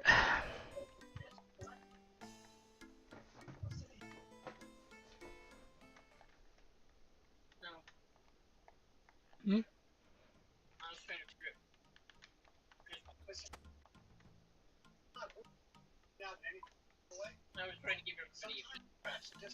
Uh.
Plenty of food left, too.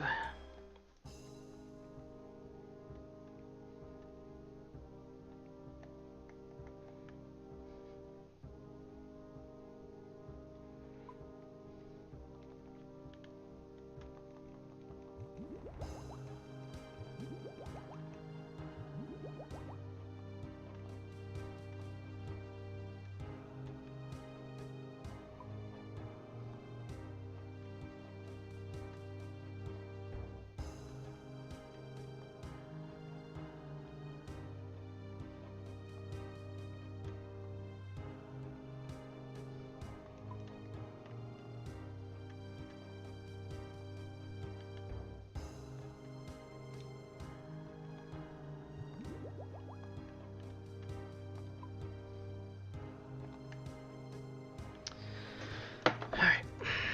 Let's try that again. I don't like only having 5 of these starts.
Let's go.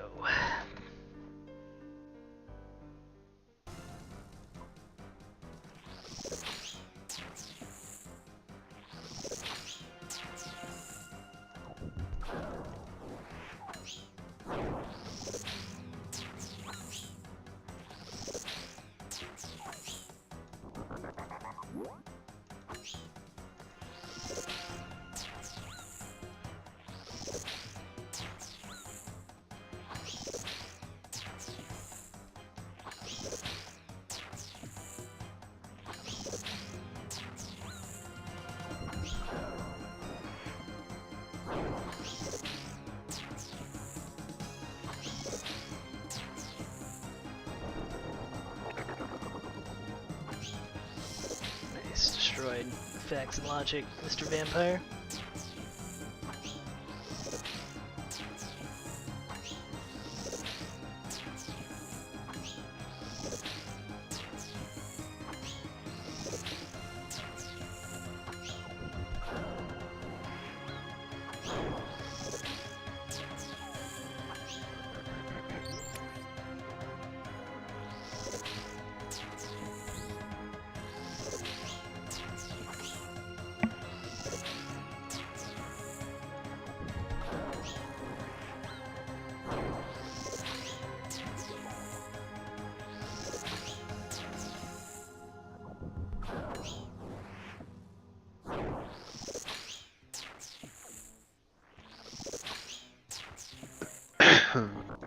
Blood again.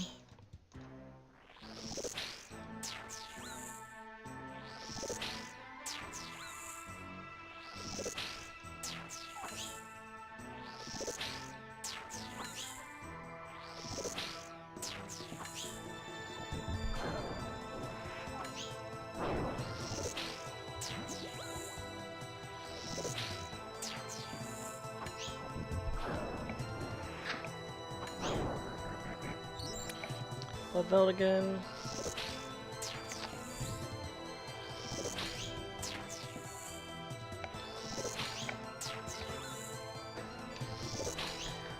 Alright.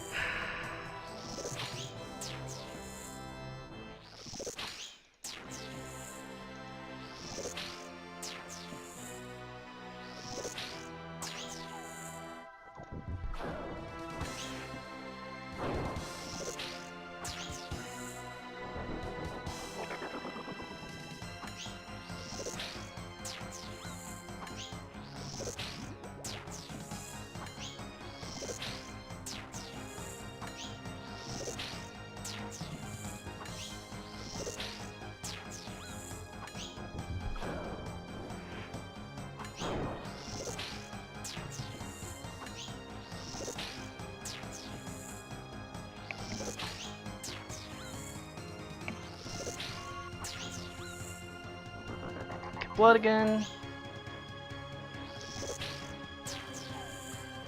Chance to meet up.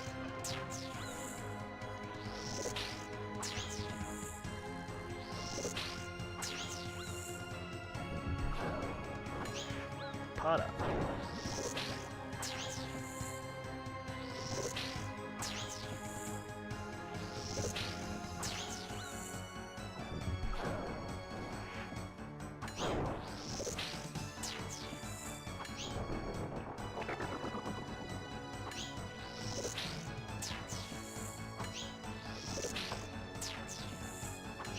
Nice try, blood for brains. Okay, I'm probably getting close to the attack. Oops.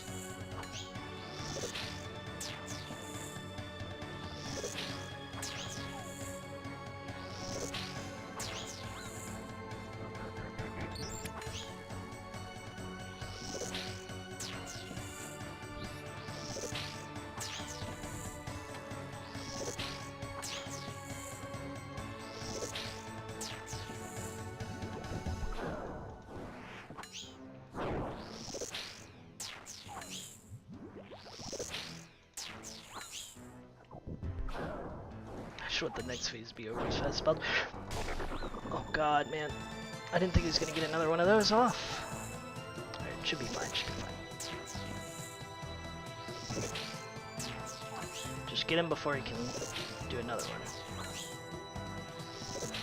You vampire suck his blood! Shut up!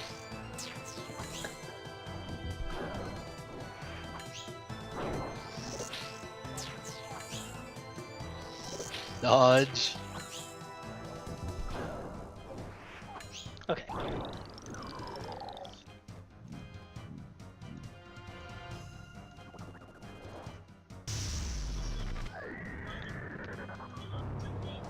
No!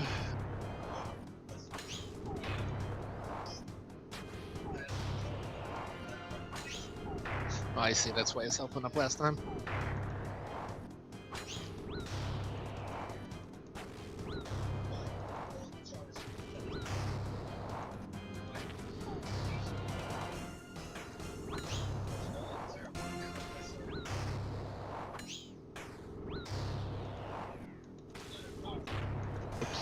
Alright, well, whatever. Nope.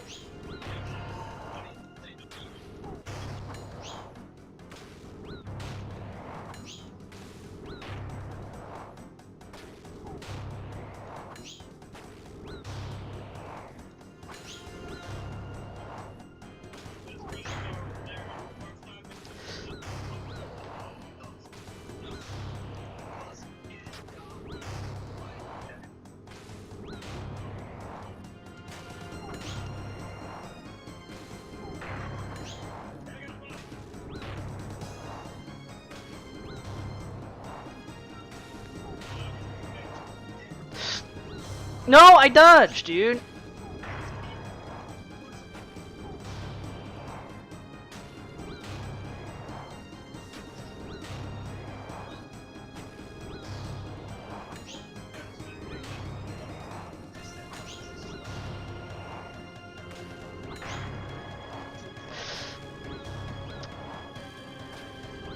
No, I clicked the thing to teleport away. This is so stupid. His damage is so random. I don't even like. I don't even know what I'm like. He just gets like chain eating if he hits you for 10s back to back. Let's get more goddamn freaking pizzas.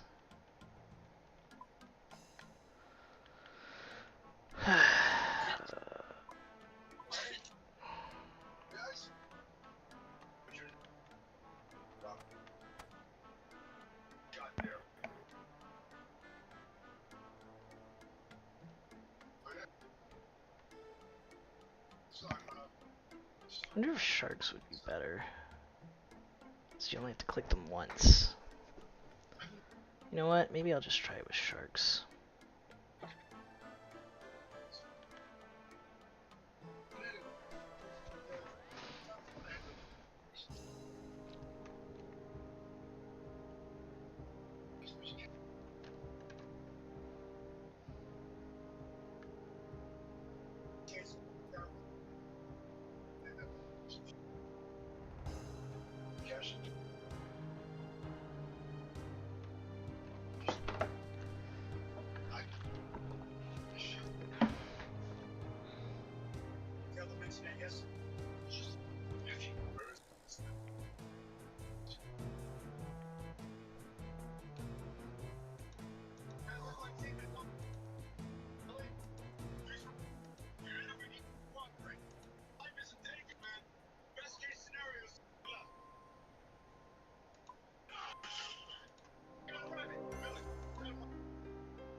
didn't kill her fast enough, so...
What the frick?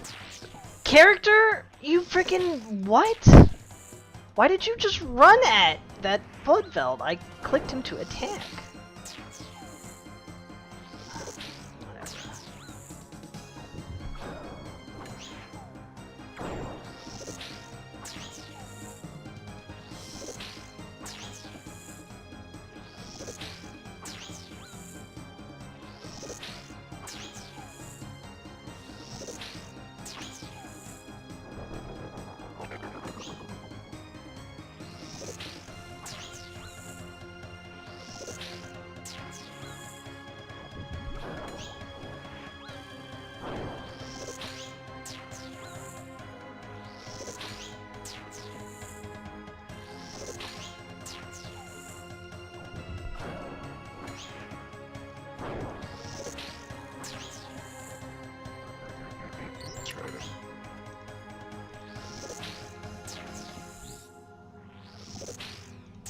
Okay, dude killed him.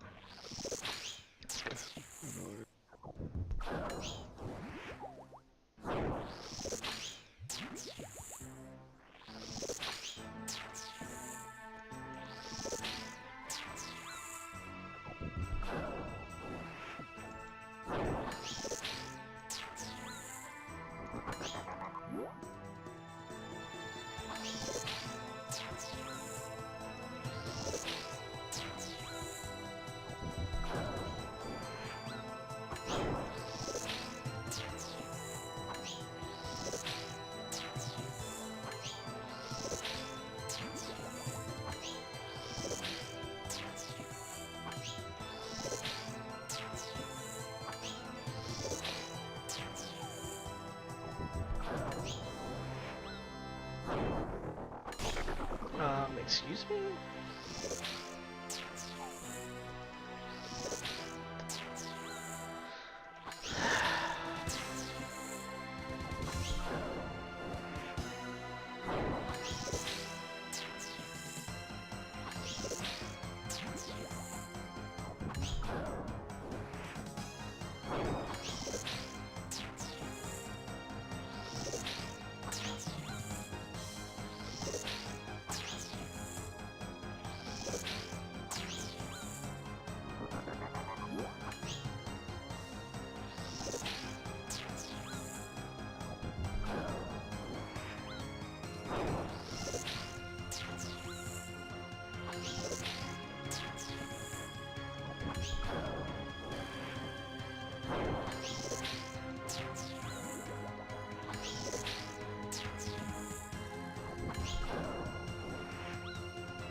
So freaking stupid.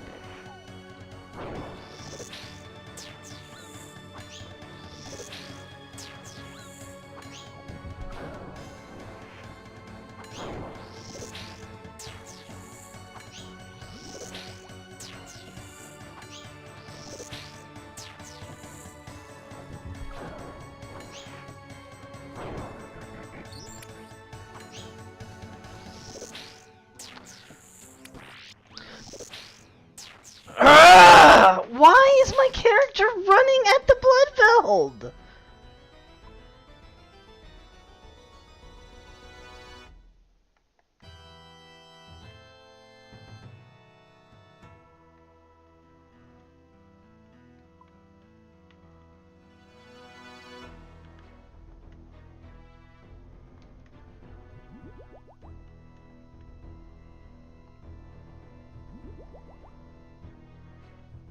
It's driving me freaking nuts!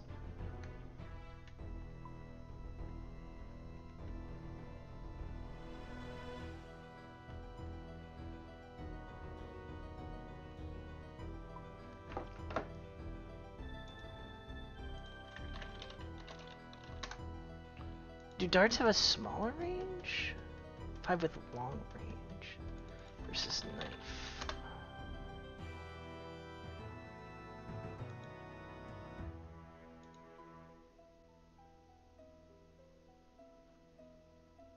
Okay, I should be using knives, I guess.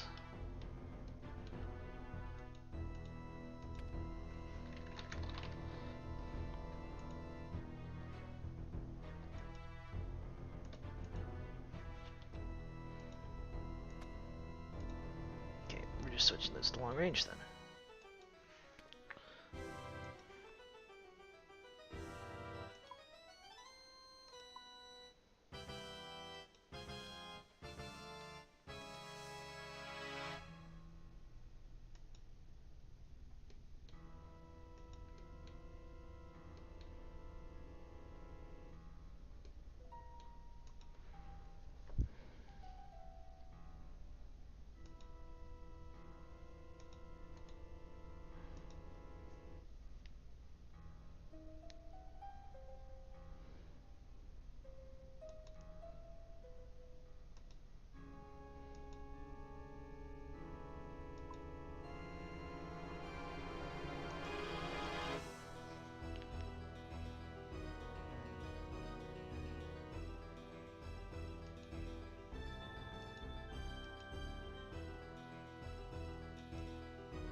I think this resets my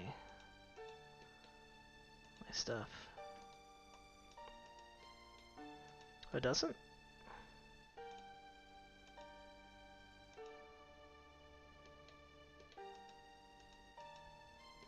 Thought you could use this to heal.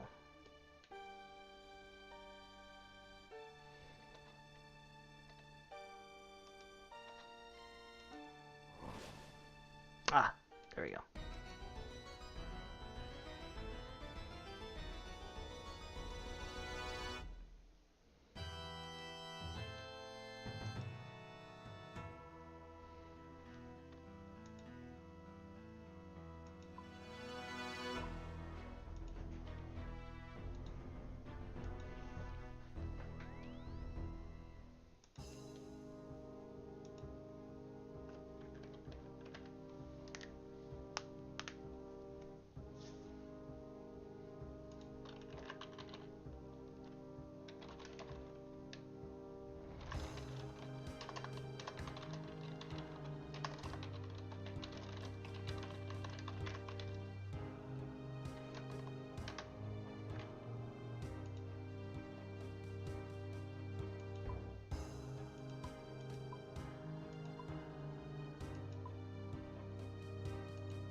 We'll get one more solid attempt. If we don't succeed, then maybe we'll just wait until we have a little bit higher stats. 73 attack's probably pretty low to do this, but it's doable. It's just annoying.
I've not gotten many lucky hits on him this time.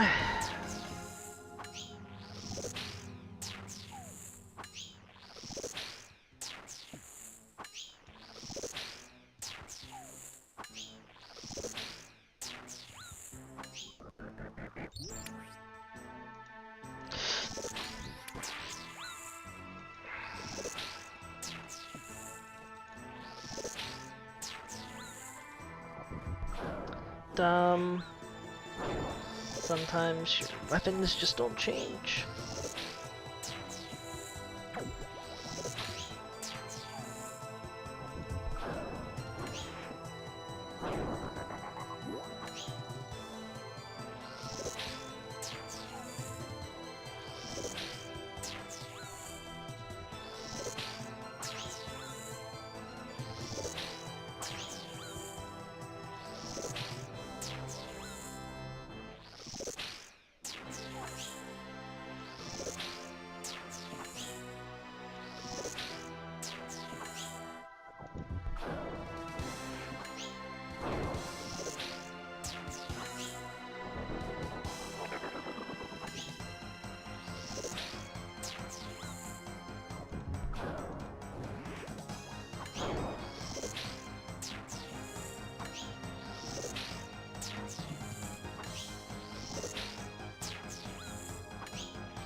Oh, this is cancer. That's crazy. That's literally crazy. What? So there are accessories unique to each party member, and in order to do that you have to fight with them, and there's a random chance of getting the piece that you need, but you need 3 of those pieces to make thing. Time to start grinding. Oh, no.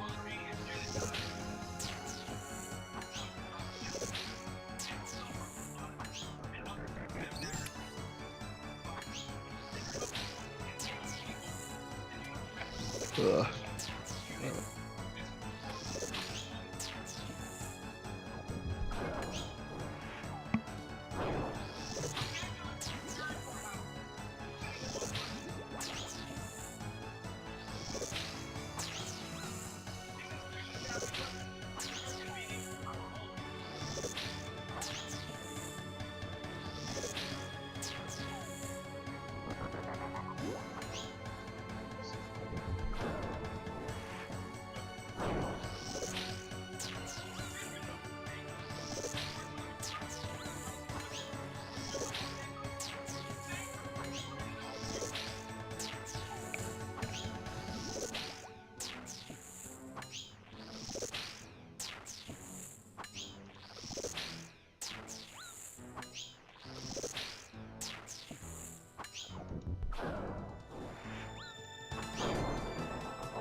Just die, you old bastard, you fat rat bastard.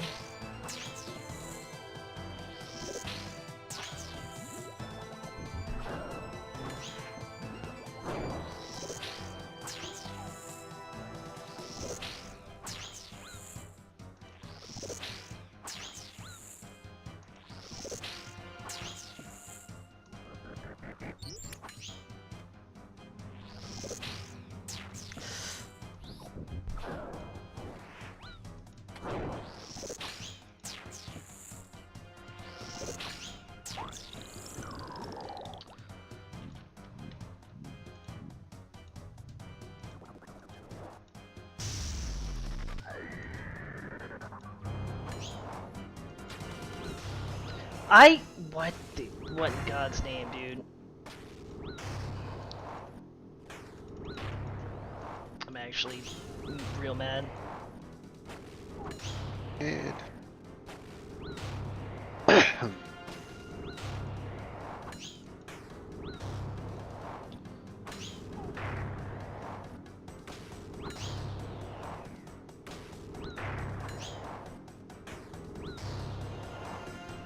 Kill him!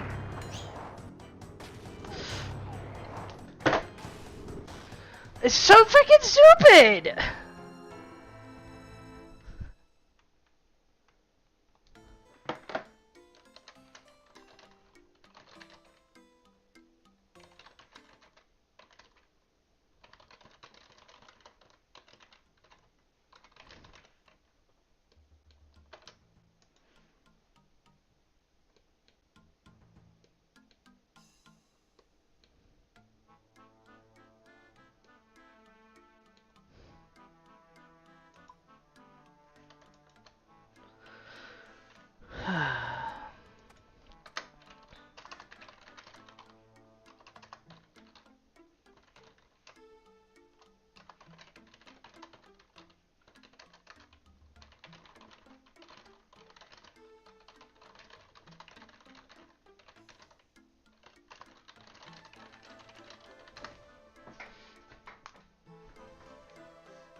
Well, alright.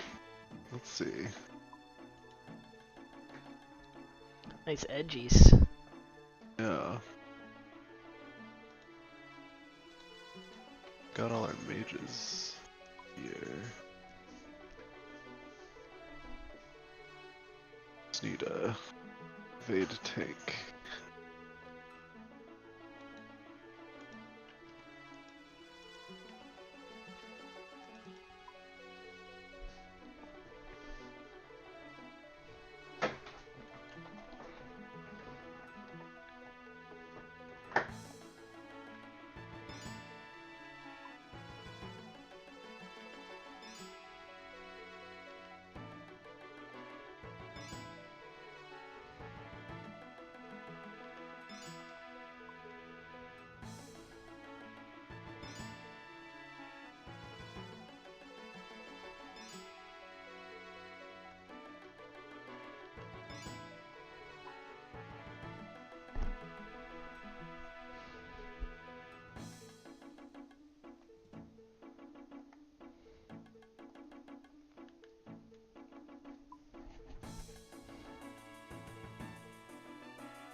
Oops.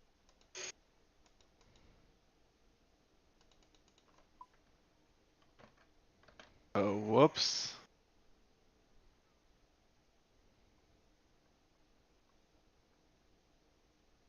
Got to use the thing.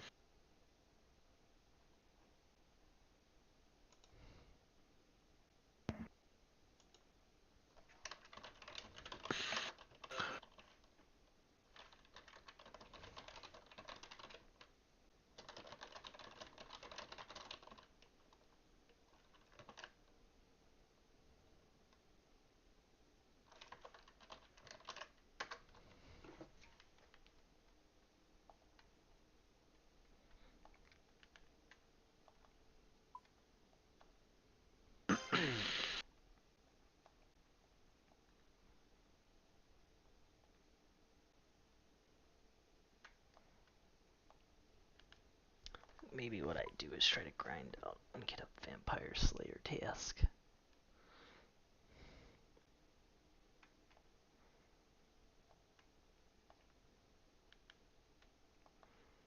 That's probably the winning play here. I literally do like 20% more damage and hit 20% more often, which is a lot.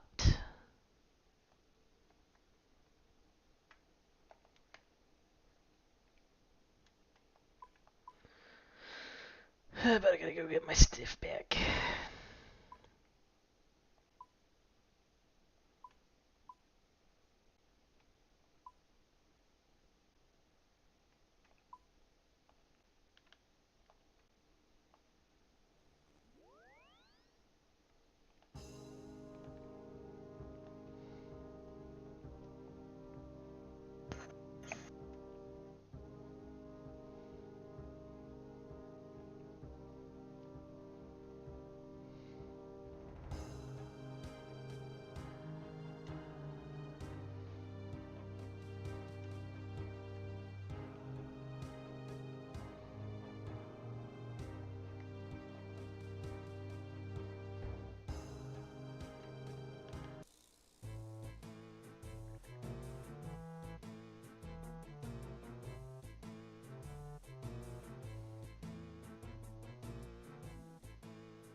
Oh, arigato. Tuesday night.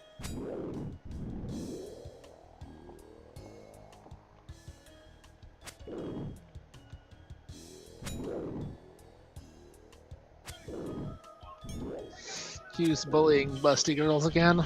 True. That's how he lives his life. I gotta do it.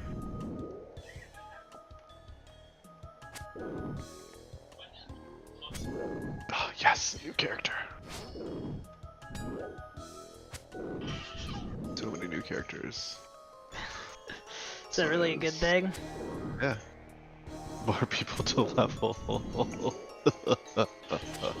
Is it random who you get? I believe so, yeah. That's so dumb. Why does it have gotcha for party members? I mean, you get all the important ones through the story, right? Yeah. These are just other people who are not directly involved in the story, but are still important characters. Alright. Questionable. Place your bets. Who are we gonna get for this one? McBurn.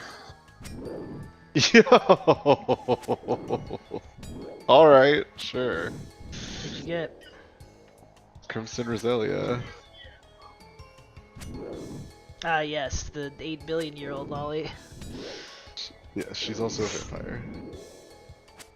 Best character. Hey, but she's in the story. Yeah, but she doesn't fight.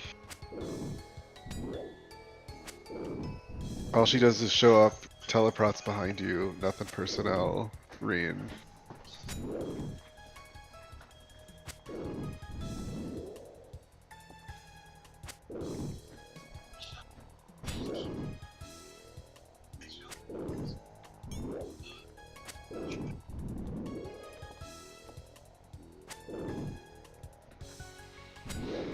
What's happening here?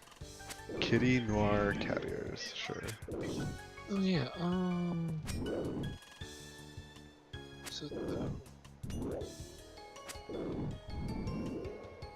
what is the strike fleet? It's a fleet that strikes. Hmm. Am I wrong? Okay, that's cute.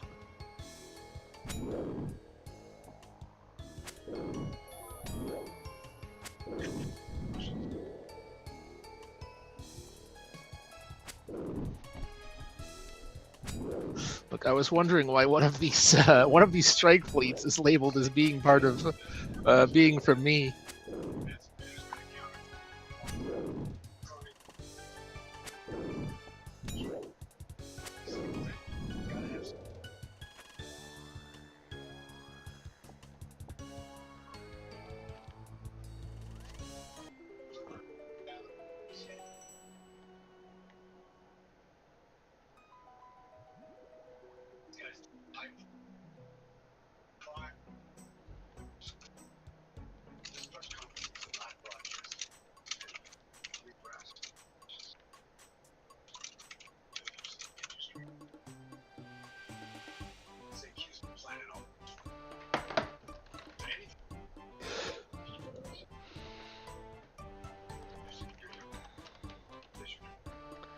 And I can't believe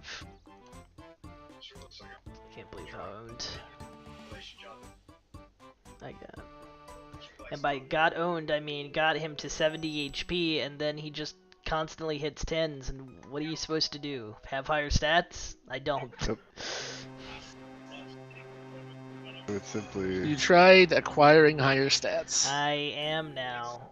And by acquiring Maybe... higher stats, I mean I'm working on acquiring higher stats while I get a freaking Vampire Slayer task to do like basically 20 freaking billion more damage to the bastard.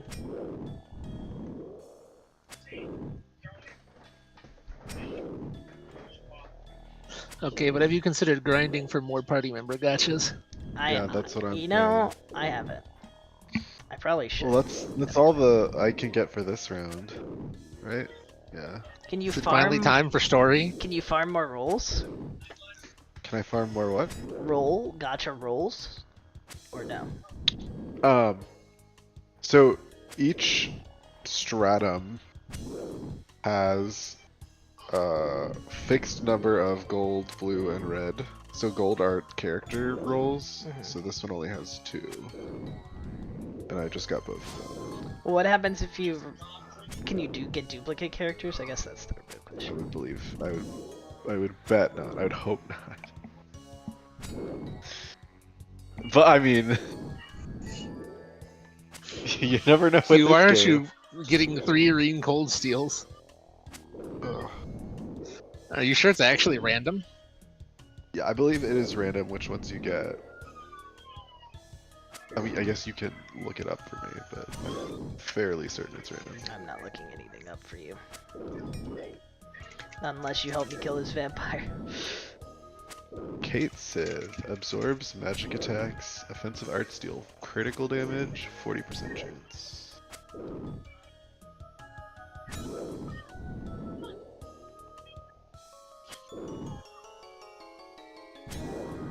That's what we're gonna do.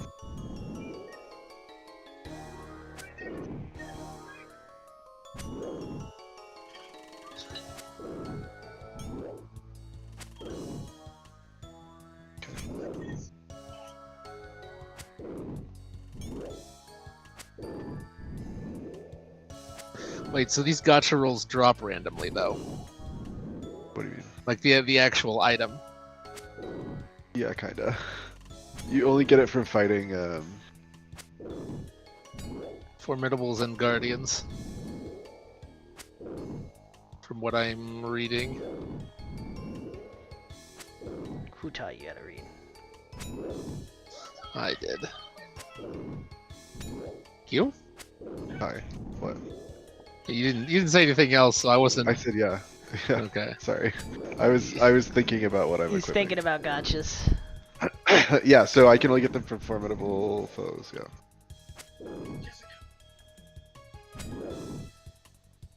Got Rosalia first time.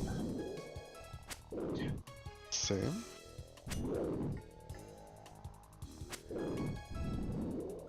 You can save scum, but you have to save before you get the gold stone.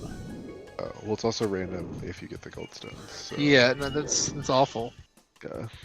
I mean, like, I don't even know who the characters are, so I don't know why. Like, I don't know what reason I would save scum for. For the SSR ones, idiot. To get your favorites, obviously. Wrinkles. Your favorites of these side characters. I feel like I don't like any of the side characters enough to be my favorites. Wow, what a good series. Like, all the characters that I like, I mean, unless Charizard and Olivier are in it, I don't really know who else I would want. I mean, to be fair, he's already got 44 characters in his party. How many? 46. How many more could? Well, I was trying not to include recent gotchas, but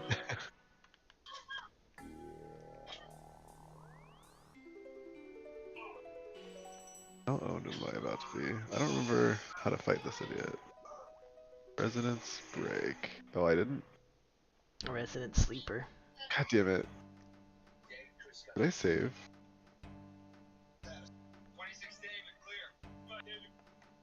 I don't think I saved. Did I save?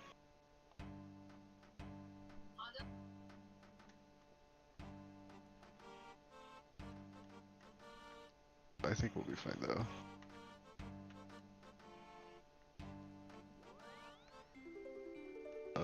What's it? it's so dumb. There's a limited number on every floor, but you have to grind for it. That's why is it's this annoying. game? I told you. Why is this game? Ow, you bitch. Wait. Hello? Who gave Japan gotcha brain rot? And how do we fix it? Can't fix it, it's effed.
Yeah.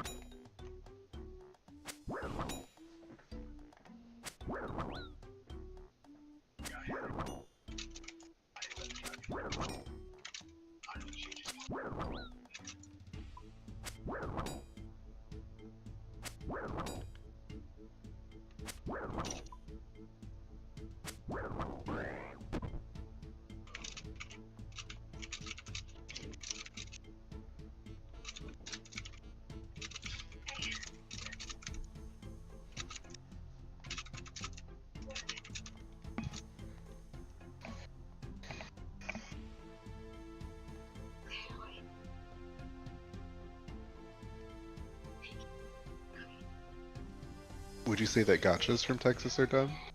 Yes. Yes.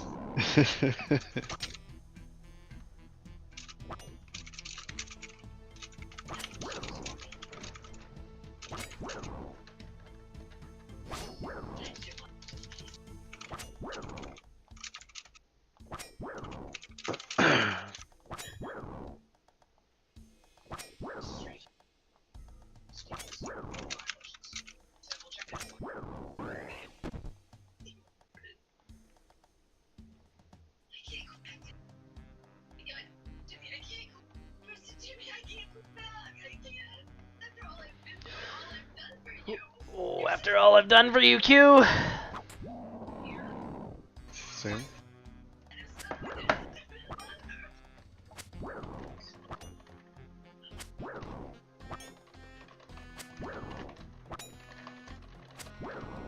This floor is annoying.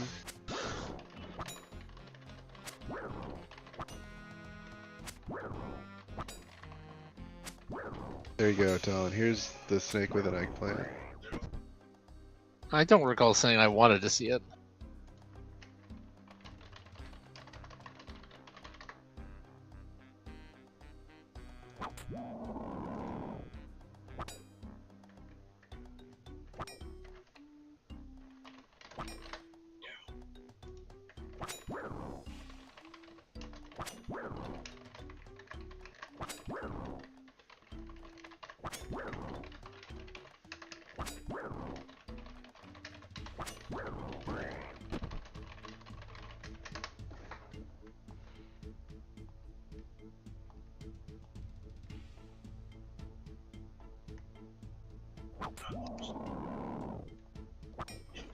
You're back second.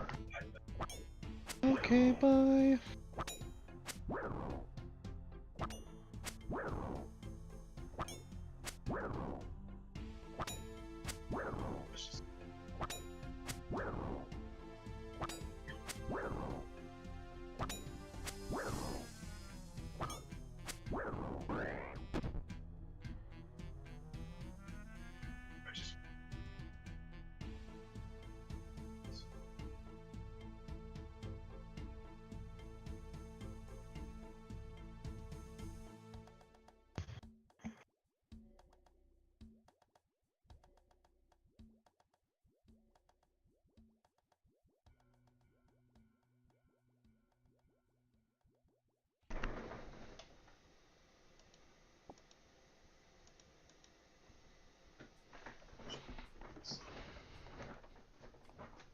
On Earth before Goku was an anomaly to be corrected, causing him to alter the events. What of if the I timeline ate part of a within sandwich? seconds of his arrival. He tries his best to stop the activation of You sentient would creatures, but be less his hungry. ignorance of both Dr. Gero as well as You're the darn warriors right, he has allied Knuckles. himself with leads to I a don't think complete that's really failure important again. right now. When the idea of surpassing Super Saiyan is mentioned, the very notion seems to baffle Trunks. In all his years surviving in his future, the thought had never even occurred to him.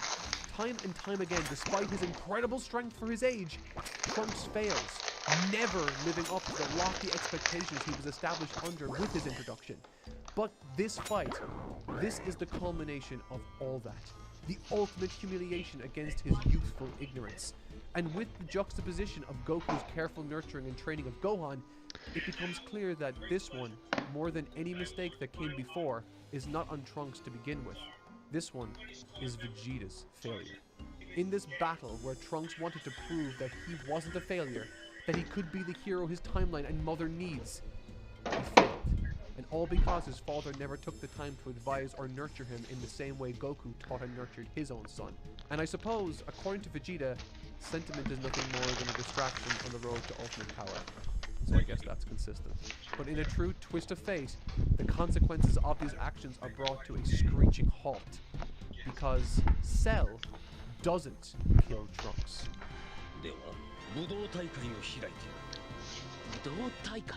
And this is where I think things go from interesting to exceptionally interesting. And between now and the conclusion of this video, I will be making the case that this tournament Cell proposes is not only the culmination of this arc, not just the culmination of the Gohan character, but the culmination of Goku and the entire series up until this point. And frankly, I think it's a magnificent triumph of a conclusion in what is objectively the result of Toriyama's third narrative pivot. Egged on by his Saiyan genetics, Cell expresses he wants to start something called the Cell Games. The announcement of which is even more chilling than I remembered.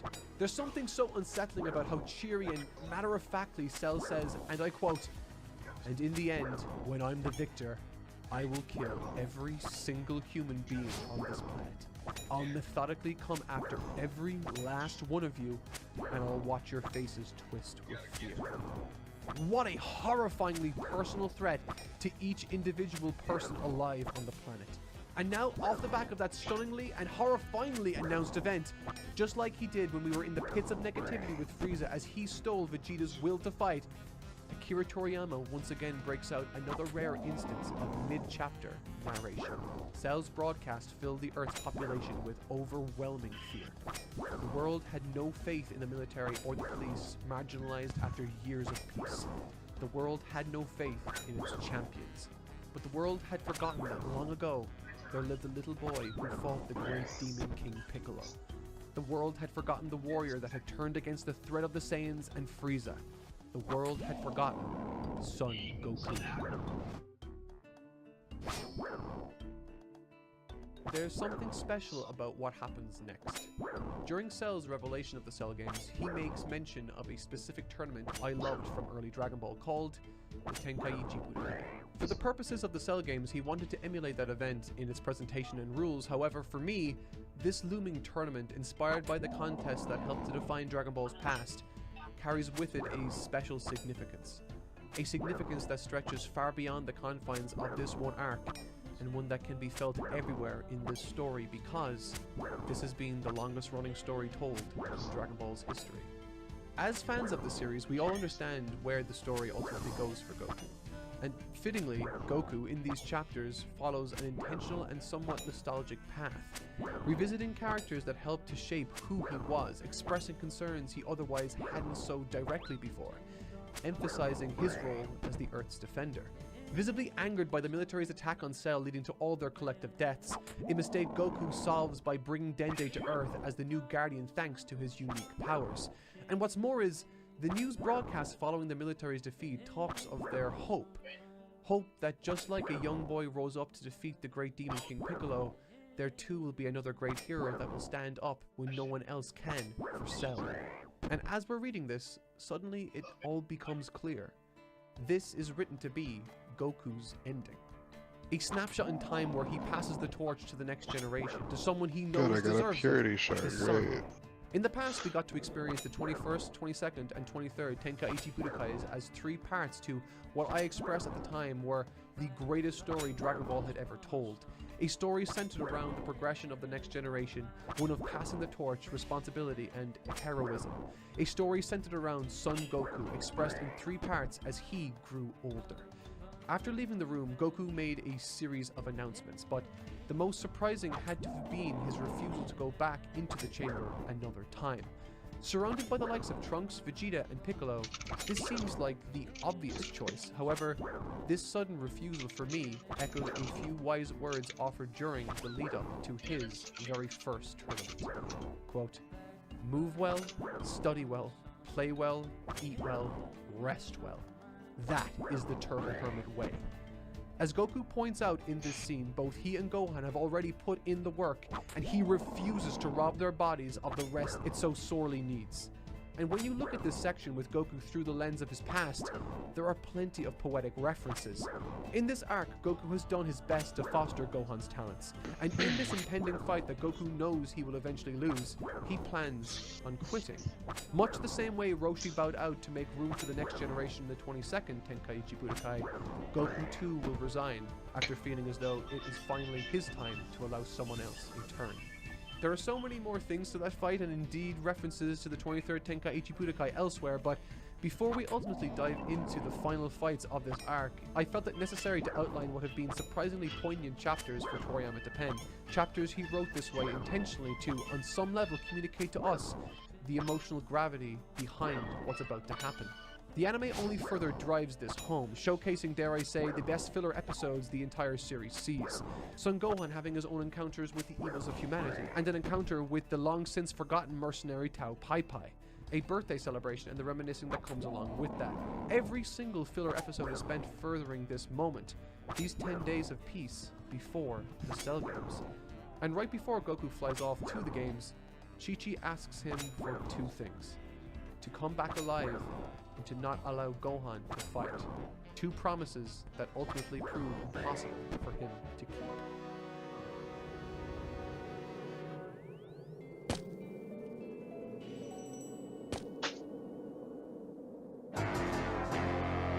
Goku versus Cell. I might have just spoken on this battle in my lead-up analysis to it, but there's far more at play narratively in this fight than simply its ending, and a surprising amount in fact. As I touched on a moment ago, there's been a palpable poignancy and emotion in the writing of this arc. So much so that 100% of the comedic relief in this back quarter comes entirely from a certain champion of the world that will be receiving much more attention in the next part. But the first aspect of this fight that comes to my attention was the uncomfortable kinship acknowledged and brought to the forefront between Goku and Cell. Having just spoken of the virtues Goku embodies, I'm sure many of you might be confused as to what I'm alluding to here specifically. Well, in this fight, they both acknowledge how fulfilling and exciting this occasion is, simply because of how comparatively strong they both are, how evenly matched the contest is, putting the consequences to one side, if only for a moment, to enjoy the sport of it all. Not just for the battle-hungry Goku, but for the equally battle-hungry Cell. A creation meant for his destruction that, in a twist of irony, is all arguably green, not all the perfect clear. opponent Goku has always yearned for. Naturally, Goku snaps out of this situationship he has with Cell once the Earth is seemingly targeted by Cell's Kamehameha, forcing Goku to bait his blast upwards. During this battle, Goku pulls out every trick he can muster against the mighty Cell, including a devastatingly powerful and amazingly cathartic Kamehameha with his instant transmission. But it's still all to no effect. And as his stamina started to wane and Goku's time on the battlefield came to an end, I started to contemplate an interesting possibility Toriyama may have been trying to establish with this encounter. Having compared their similar levels of strength, their instinctive motivations in combat, part of me believes that Toriyama wanted to establish Cell as a metaphorical stand-in for Goku once he eventually quits.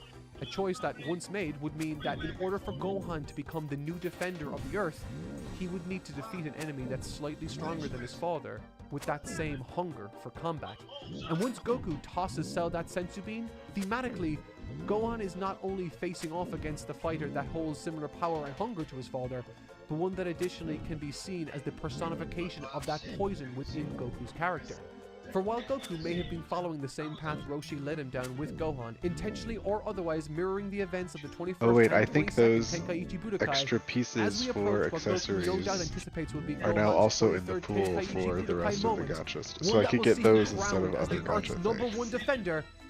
That same Cool. poison surfaces in Goku, a poison that's blinded him to the truth that's been Great. staring him right in the face since Gohan was born.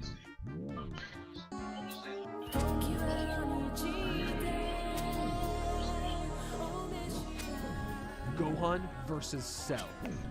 In my view, this fight has two rather distinct phases, with each phase offering its own specific and emphatic conclusion that complements the subject of its phase. And unlike other final fights I've covered in this series, this fight is remarkably short.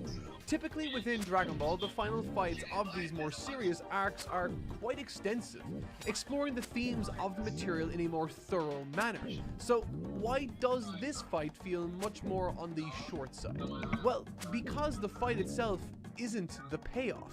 The fight isn't the climax to this story that's being told, at least not entirely in my opinion. Unlike Frieza or Vegeta, Cell doesn't represent anything as profound or complicated to Gohan or Goku specifically. He represents something, sure, but his personality and character is far less pivotal to the main characters than others I've touched on. Cell's main function in the story, therefore, is to provide a target for our heroes to focus on, a stage for which to perform their acts upon. The main story of this arc is shared between Gohan and Goku, and the ending to this story starts with a mistake. Goku's mistake. In my previous two videos, I connected them through the themes they shared. In the Saiyan Saga, I tried to explore the message of that arc, that being, the differences we are criticized for can be our greatest strengths.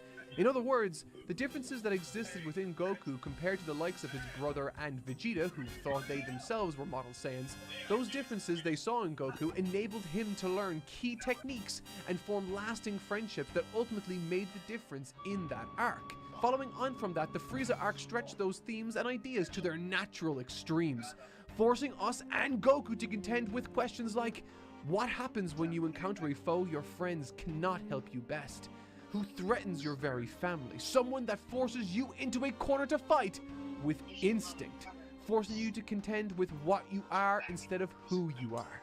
Since then, as many of you might have noticed, I've refrained from continuing that thematic throughline for this video, until now. Once again, the Cell Saga extends these themes, explored in the prior two arcs, and pushes them even further. Goku, despite being cornered on Namek, still gave Frieza an out. He didn't want to kill him. His upbringing helped to define who he was. And so, because Goku led this life, he expects a lot of his son, Gohan. And in a way, this mistake, this misjudgment, takes Goku full circle back to the Saiyan Saga. In the same way Vegeta and Raditz expected Goku to be one way, Goku too misjudged what Gohan was and placed him in a circumstance that while he, Goku, would have loved it, Gohan didn't. And what's more is, it terrified him.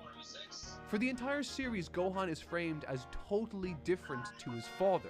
His introduction totally mirrors Goku's. Where Goku was introduced demonstrating martial arts and saving Bulma, Gohan is introduced by politely and anxiously introducing himself before being kidnapped. Goku's first on-screen training was with Roshi, the Earth's hero, while Gohan was forced to train, against his will, with the Earth's greatest villain at the time. It should have been clear to Goku that Gohan was totally different to him, and during the fight with Cell, this is all shown to him and us over and over.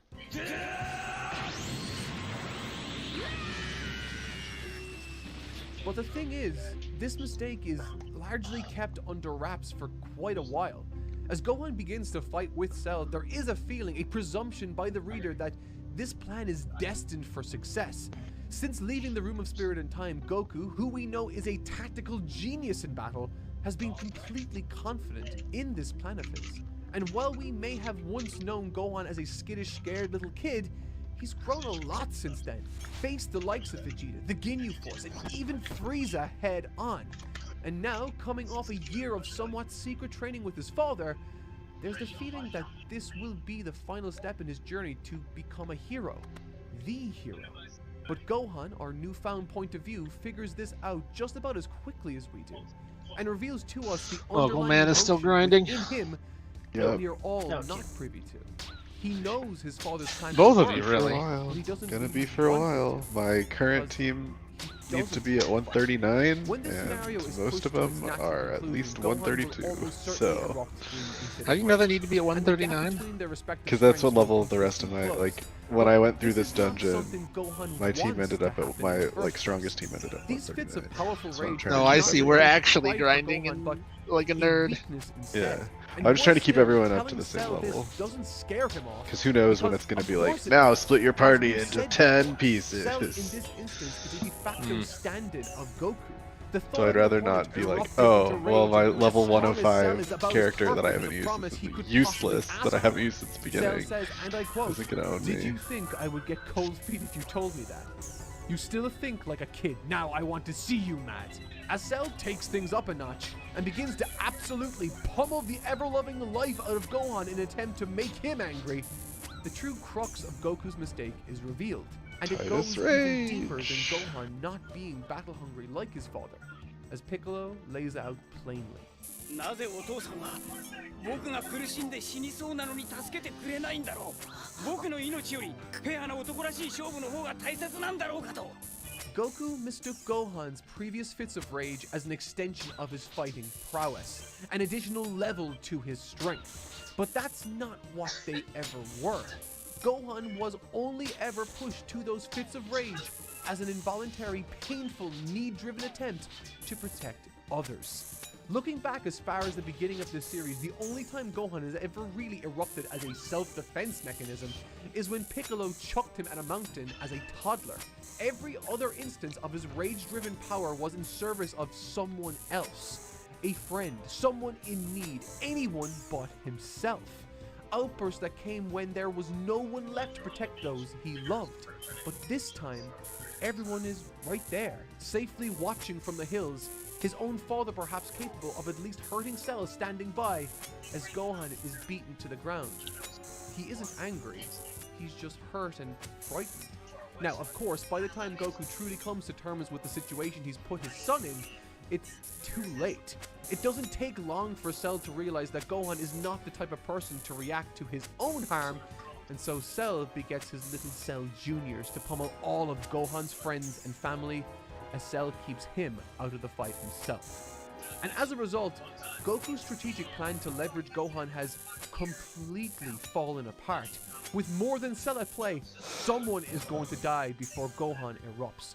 Whether it be himself, Yamcha, Krillin, so many of the onlookers have Why are died there once rain clouds already, underground? and Dende's new No, I'm Dragon in Balls the are still storm not dimension. capable of reviving someone twice. Curious. I was like, wait, are there rain clouds underground? It's hard to tell when Talon's making fun of you or When I me. first read this moment, I honestly felt as though it was strange to have 16 be the one to offer this advice to Gohan. Maybe you should both stop playing bad games. I will never stop playing Two of you that sharing game. this moment together. Not only in terms of the thematic power of having a literal machine delivery speech on the value of life, humanity, and the moral obligation to protect those things, but also a person created in the image of his father, designed to possess not only great power, but literal explosive capabilities inside of him. A person who is ultimately seen as a failure due to his timid nature. However, now 16 is stripped of all his weapons of terror. No more rockets, no more bombs, no more offensive tools at his disposal. All that remains are these timid qualities. Qualities that make 16 the perfect person to be speaking to Gohan at this moment. At the end of it all, much like Gohan, it isn't 16 himself that he speaks about protecting. 16 isn't concerned in the slightest with his own well-being in this moment, despite his current circumstances. Instead, he asks Gohan to protect the ones which he loves. Those who cannot protect themselves. To protect the animals and nature that he cares for. There couldn't have been a more perfect request, nay, catalyst, to appeal to and ignite the sleeping beast within Son Gohan.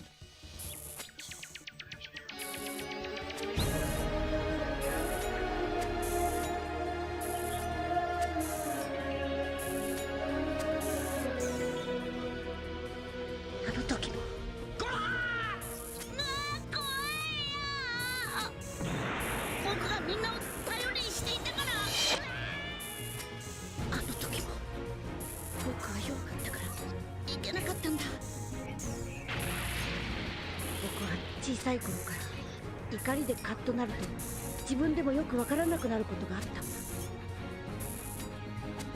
だけどそうなったら僕はきっとお前も殺してしまう。 Go on. Listen to me. Sai, Gohan, non è peccato combattere quando la causa è giusta. Ao contrário, é uma boa ação. Mono, Narcisis Eleuteri, Minoriquihueki, Batyamer Su. Entiendo cómo te sientes, pero ya no tienes por qué seguir soportándolo.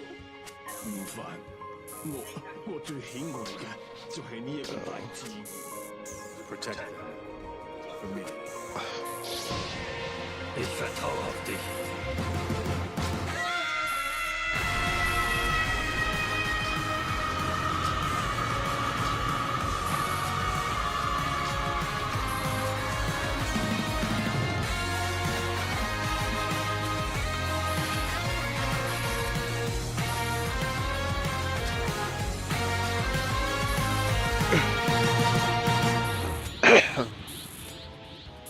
I don't think I need to say much on what fate befalls the Cell Juniors. They are completely and utterly dismantled by Gohan without so much as a second thought. Defeats that were depicted as puffs of smoke in the anime are presented far more graphic in the manga, with their eyes and limbs flying everywhere upon contact with the clinical and now cerebral Son Gohan. From the moment this young man snapped, the battle was already lost for Cell. Every single interaction from this point on is Cell coming to terms with just how in over his head he truly is.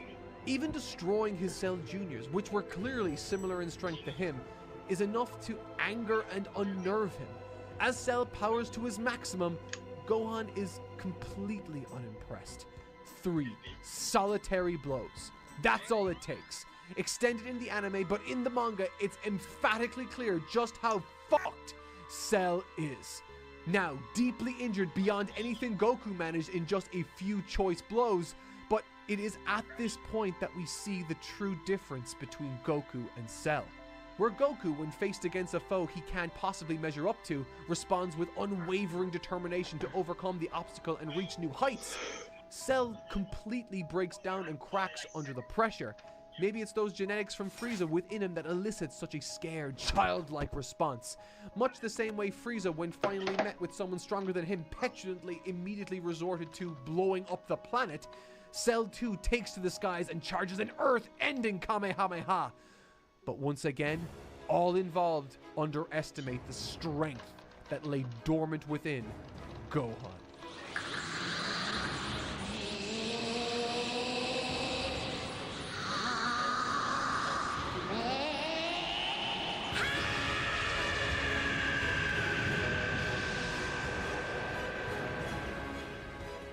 But alas, nothing gold can stay. As Cell continues to fall apart in disbelief, a dormant poison is revealed within the young man. Where his father fell victim to his deep-seated desire to fight stronger opponents, to reach new heights at nearly all costs, Gohan too has a poison within him. A tendency, it would seem, to exact a thorough vengeance against those who wronged his loved ones. It's a side of Gohan we've never really seen before, given every other fit of rage before this was essentially an unconscious outburst, but it's a wrinkle that certainly makes a lot of sense now. If turning Super Saiyan was enough to push Goku, the most kind-hearted and peaceful soul in this story, to sending his son away while he still has his senses left, imagine what Gohan, driven purely by righteous fury, must have going through his head as he is capable of bringing the utterly irredeemable Cell to his knees before him. It is such a natural conclusion of all elements involved, both with Gohan's character and the ferocity that Super Saiyan begets, as was mentioned volumes ago by Vegeta. And while for the time being Gohan may be capable of toying with his prey, continually trouncing an inflated Cell, even causing him to vomit out poor Android 18, it is this poison within him that will ultimately lead to a downfall, an ultimate price that only one person can pay. やっぱどう考えてもこれしか地球が助かる道は思い浮かばなかった。バイバイみんな。Despite knowing that his son could have put him away, despite screaming and pleading with him to put this threat to bed while he still has a chance, knowing this terrifying entity would start to feel desperate at one point or another, despite all of that, this moment is remarkably still, quiet even. There's no resentment, disappointment, or I told you so's. Just silent acceptance, kindness, and love. Unbeknownst to Goku, he still had one last act as the Earth's #1 defender to carry out. One last lesson to offer his son that he could not be more proud of. A lesson he offers him through action. A lesson that occurs during a snapshot in time where both he and his son totally understand each other. Goku knows that Gohan isn't him. He's still only an 11-year-old child, and right now he needs his father more than anything else. He needs someone who can turn an impossible situation like this around and fix his mistake. During the 23rd Tenkaichi Budokai, Goku walked into and confronted that dire set of circumstances with an unshakable level of confidence, composure, and not to mention humility. And within that tournament, as the final fight that determined the fate of the world took place, no matter how bad everything got, no matter the condition of the ring, his body, or the desire of his friends to lend a hand, Goku not only wanted to stop Piccolo, but he wanted and needed to do it alone so that he could win the tournament. And not only is Gohan not capable of that unshakable mindset, but I don't think anyone in this story is. And with that acknowledgement, Goku places his hand on Cell, turns his head with the promises Chi-Chi asked him to keep weighing heavily in his mind. He smiles and says, "You did well, Gohan. I'm proud of you. Tell your mom I'm sorry." That is Goku's ending. His definitive ending that was intended by Akira Toriyama. All of the emotional and nostalgic lead up to this moment, one that tried to convince us that Goku was yet again teeing up for another cataclysmic battle of good versus evil, has instead been revealed to be one of the most touching and fitting send-offs any character could have hoped for. However, unlike every other arc prior, this is no longer Goku's story. It's Gohan's. Mogers. And now, with his final lesson having been learned, it's time for him to stand unshakable when no one else can.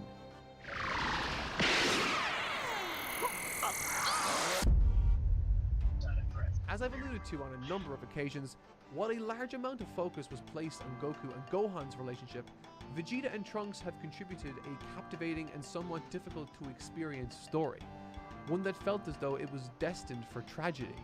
One that might, despite everything they've gone through, end with Trunks returning home unfulfilled and Vegeta returning to the status quo, never to concern himself with sentiment ever again. But neither of these things happened. From the very beginning of Vegeta's journey, he's demonstrated a cold and harsh demeanor, a philosophy of might makes right, and if he isn't the mightiest, then he needs to become the mightiest, no matter what stands in his way. Everything from killing your own teammate to scolding others for making the save on him instead of the strategic play is permissible. Sure, his mindset cost him once or twice, but you can't argue with the results. He became a Super Saiyan. A Super Saiyan that pushed past the level of Super Saiyan before anyone else. And if he can stay dispassionate, if he can stay ruthless, cold-hearted, focus on himself, and avoid sentiment.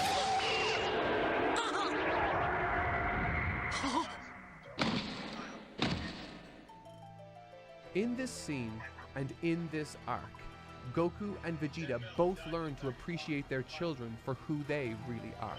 And unfortunately, it took extreme circumstances for them to come to terms with that. Throughout this arc, Vegeta has been a belligerent and egotistical sociopath, the likes of which threaten the Earth and is one of the main reasons we have to endure this fight at all. Simply put, while Goku thought he knew who his son was but was mistaken, Vegeta simply convinced himself and others that he couldn't have cared less. And when all the chips were down, when Goku and Vegeta were backed into a corner of their own creation, mind you, that's when the ball dropped. When Vegeta arrived on the battlefield and watched the action unfold, you could tell that there was a tremendous amount of fear in his eyes, body, and words looking at Cell. But when this happened, when Cell took from him something he never knew he valued, his body moved almost without order. There was no more strategy, there was no more pride in himself, no more ego and vanity for a brief moment in time. Instead, his body moved to avenge and attack the murderer of his only son. And unfortunately, sentiment on this occasion cost him.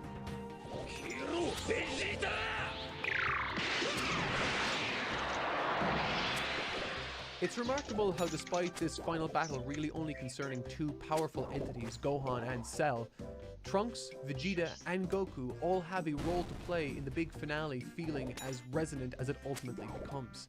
Having returned from the future to help save Goku, to ensure that Goku gets the heart medicine and makes it to the battlefield to change their future, despite things changing considerably, Trunks is forced to watch on as Goku ends up being one of the main reasons Cell becomes as powerful and dangerous as he ultimately does.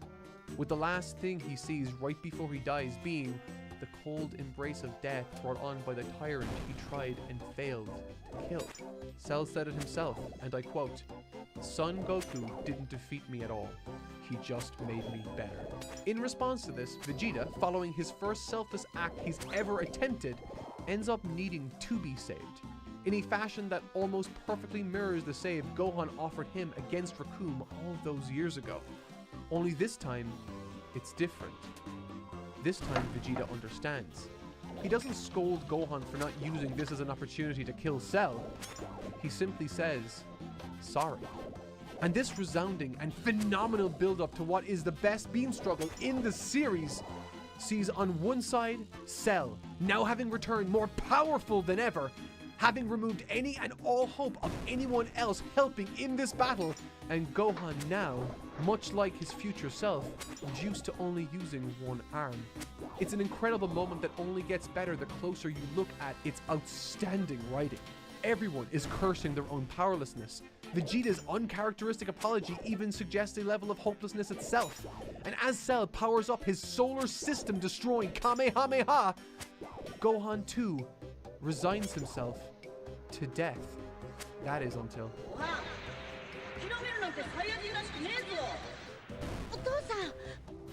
No matter how bad things got against Piccolo in the 23rd Tenkaichi Budokai, Goku never gave up. He never stopped believing he was going to come out victorious. With his energy bordering on empty and every last one of his limbs out of commission, he, the Earth's defender, never lost hope. But Gohan needs reassurance. He's not like his father. He's not able to do what he did, but with 3 good limbs left and half his ki still remaining, Goku's not about to let his son throw in the towel just yet. Goku not only steps in to save his son with a sacrifice, but he stands in behind him every step of the way in this final struggle for the fate of the universe. This is a moment that demonstrates the payoff to Gohan's character arc, yes, but it is also the moment Goku truly demonstrates that he understands and wants to support his son. A support that even death itself cannot stand in his way from offering. This is Son Goku's true strength. Quote, "You can do it. Believe in yourself. One last time, show me the power we made together." The anime extends this scene quite a lot, extending it to include others who can help, but in actuality, this moment of pushing himself alongside his father, that's the payoff. That's the climax. And because of that, the struggle itself is so much shorter than you might recall in the manga. But it does include one last piece of icing for us to enjoy as readers and viewers. It also pays off the arc Vegeta has been going on in this story, finding meaning in being a support player without which Gohan may have never won without. In every sense of the word, Vegeta's story in this arc is as important as Goku and Gohan's. And without Vegeta finding that confidence within himself to assist when all the chips were down, this fight could have ended very differently. Why does this game do what it does? Because it's bad.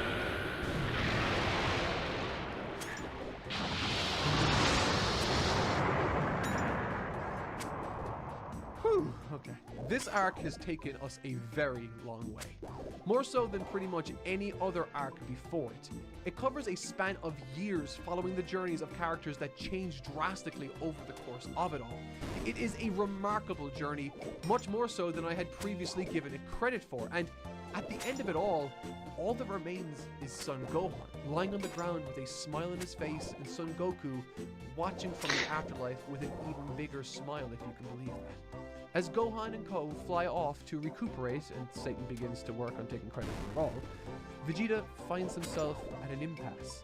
Fully aware of how outclassed he was by both men and the Sun family, all he can seem to really care about is that Kakarot is gone. How dare you die like that, he says, having gone through a journey of his own, and having relinquished himself to an act of selflessness at the end of it all. Vegeta is left with nothing. No Kakarot to defeat, no Cell to overcome, nothing remains for him. And so, in a turn that no one could possibly expect, he resolves to never fight again. Well, for now at least. And so, with Cell gone, everyone heads to the lookout to get to work reviving those who lost their lives. Trunks gets his first revival, but the real focus here is on Goku. As they plead with Shenlong to provide any chance of reviving Goku, the man himself pipes in thanks to King Kai once again. Goku mentions something Bulma had said to him before, that it seems like he manages to attract bad guys and that maybe the Earth will have a better shot without him around. He's not being a martyr though, as he gets to be himself in the afterlife, keeping his body and fighting strong guys that exist in that realm. But I will say, both of his parting words really caught my eye and tell a story of both the Goku he has become and the Goku we have always known. The first quote was, "Don't bring me back to life, okay? Gohan's more dependable than I ever was anyway." An open acknowledgement of his personal weaknesses as a savior, and then, in the most Goku way possible, he says, "So, that's it. We'll meet again when you die. See you later." Killing off your main character, a character readers have spent literal years with at this point, is very hard. Hard not only to let go of as a writer, but also to do without it feeling utterly depressing. But this final goodbye from him, well, just like Krillin says, who else but Goku would be that cheerful even though he was dead? And so it's hard to feel bad in the face of his infinite positivity. With the Earthlings revived and a selfless wish made to remove the bomb from 18, the fighters go their separate ways, convening once more to see Trunks off as he returns to the future that he ventured forth from. As he leaves for his epilogue, everyone is seen wearing black armbands, a customary mark of mourning in Japan, no doubt in honor of the beloved son Goku. And speaking of that epilogue, the final two chapters of this arc really do bring everything back together. There is something endlessly cathartic about seeing Trunks return to his decrepit future and utterly annihilating those androids which brought him so much pain before. Though Trunks may have spent the entire arc failing time and time again, charging into situations ill-prepared for what's to come, that is not the case here. Disintegrating 18 in one blow and 17 in two, Trunks is thoroughly prepared for this fight. It's a moment he has been preparing for since this arc started years ago, and in true Trunks fashion, he spares no time putting them down. The same goes for this timeline's Cell, as he spends an entire chapter dismantling Cell's ignorance and beating the ever-loving pulp out of him before extinguishing him entirely. Trunks' story is done, and given all the hardship he's been through, it's a well-earned happy ending. We're finally at the end of this bad boy. This arc is long. Boy, is it long. But again, I think I really underestimated this thing. Before I started my reread of it for this video, I was genuinely worried that I wouldn't have very much to say on it. And now here I am, roughly 2 hours of a video later, and there's honestly a ton of stuff I wanted to gush about more that I had to skip over. It definitely has its detractors, especially among anime viewers, but the experience in the manga is, honestly, phenomenal.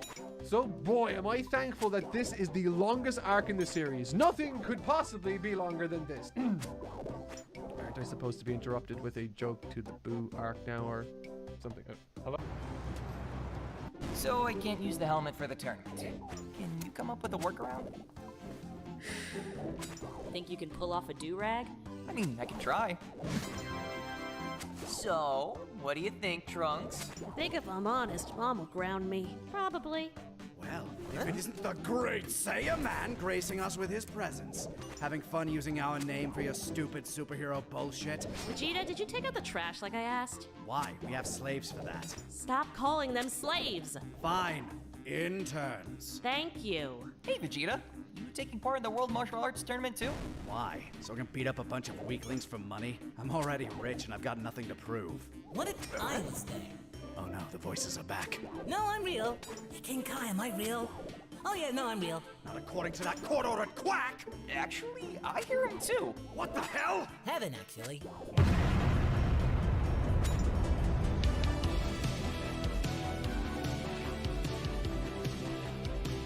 DBCA returns sort of next week. Me to that.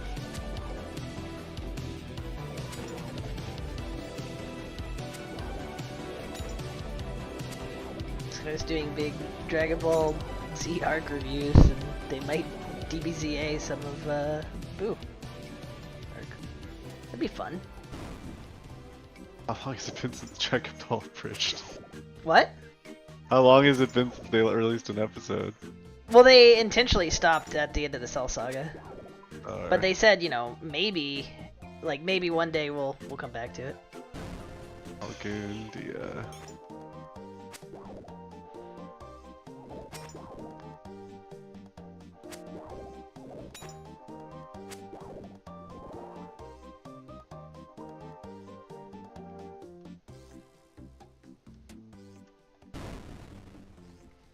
Of recent history, the train is departing now.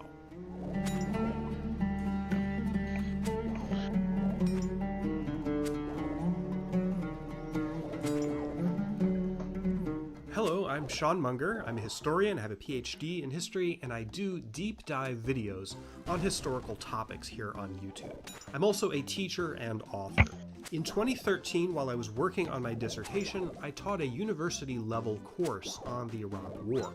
That is the third war, the one after this one. And I didn't get to spend as much time on this specific conflict as I had hoped. A few years ago, I developed an audio-only course on the Persian Gulf War on my website, seanmunger.com, so needless to say, I've got a lot of material compiled on it. This is a very long video, and I want to keep the introductory stuff to a minimum and dive right into the substance. But I do want to say one thing about my approach to the Persian Gulf War. A great deal that's been written and studied on this conflict is heavily weighted toward what you might call the military story. The hardcore history about units, maneuvers, commanders, weapons, hardware, that sort of thing. I call this the pins on maps type of history, which I admit I am not very good at. Consequently, this video is much less weighted toward that kind of history. Indeed, of 16 chapters, only one, chapter 9, deals in depth with what happened on the battlefield, and above it when the shooting started. This presentation is mostly about the politics, context, the background, the overarching strategy, and the meaning of this conflict. So if you are a fan of the very in-depth pins on maps type history, the good news is that there's plenty of other works, especially books, written by military people themselves and military-focused historians that do that kind of thing much better than I do. The focus of this video is also not weighted toward the experience of everyday soldiers in the field, what you might call the veteran's story. There are hundreds of thousands of Desert Storm veterans, and their stories are important. But again, as this video is more about the high-level big picture, I've chosen to leave those stories to be told much better than I could do so by the veterans themselves. And there's lots of great books and videos out there where they tell their stories. I also want to make one other introductory point. There are lots of foreign names and words in this story, particularly Arabic. I don't speak Arabic, but I have made an effort to get the pronunciations correct, but I can guarantee you, as this is a weak spot of mine, I probably fell short a number of times, but I'm doing the best I can. If you're a regular viewer of my stuff, you know that when it comes to history, I love context, and I think it's really important. In less than a minute, we're going to be deep into the context of the Persian Gulf War, literally going back centuries. But I assure you that in due course, we will get back to the central story, so keep in mind where we left off. Iraq has invaded Kuwait, Bush has decided to send troops to Saudi Arabia to deter a possible Iraqi invasion of that country. Now, we aren't going to come back around to that until Chapter 5, but do keep it in mind. So now, here we go.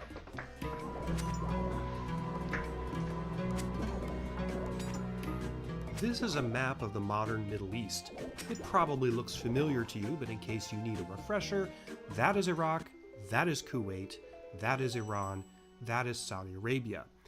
It's worth asking the question, how did the Middle East get this way? Before I get to that question, let's take a look at Iraq itself.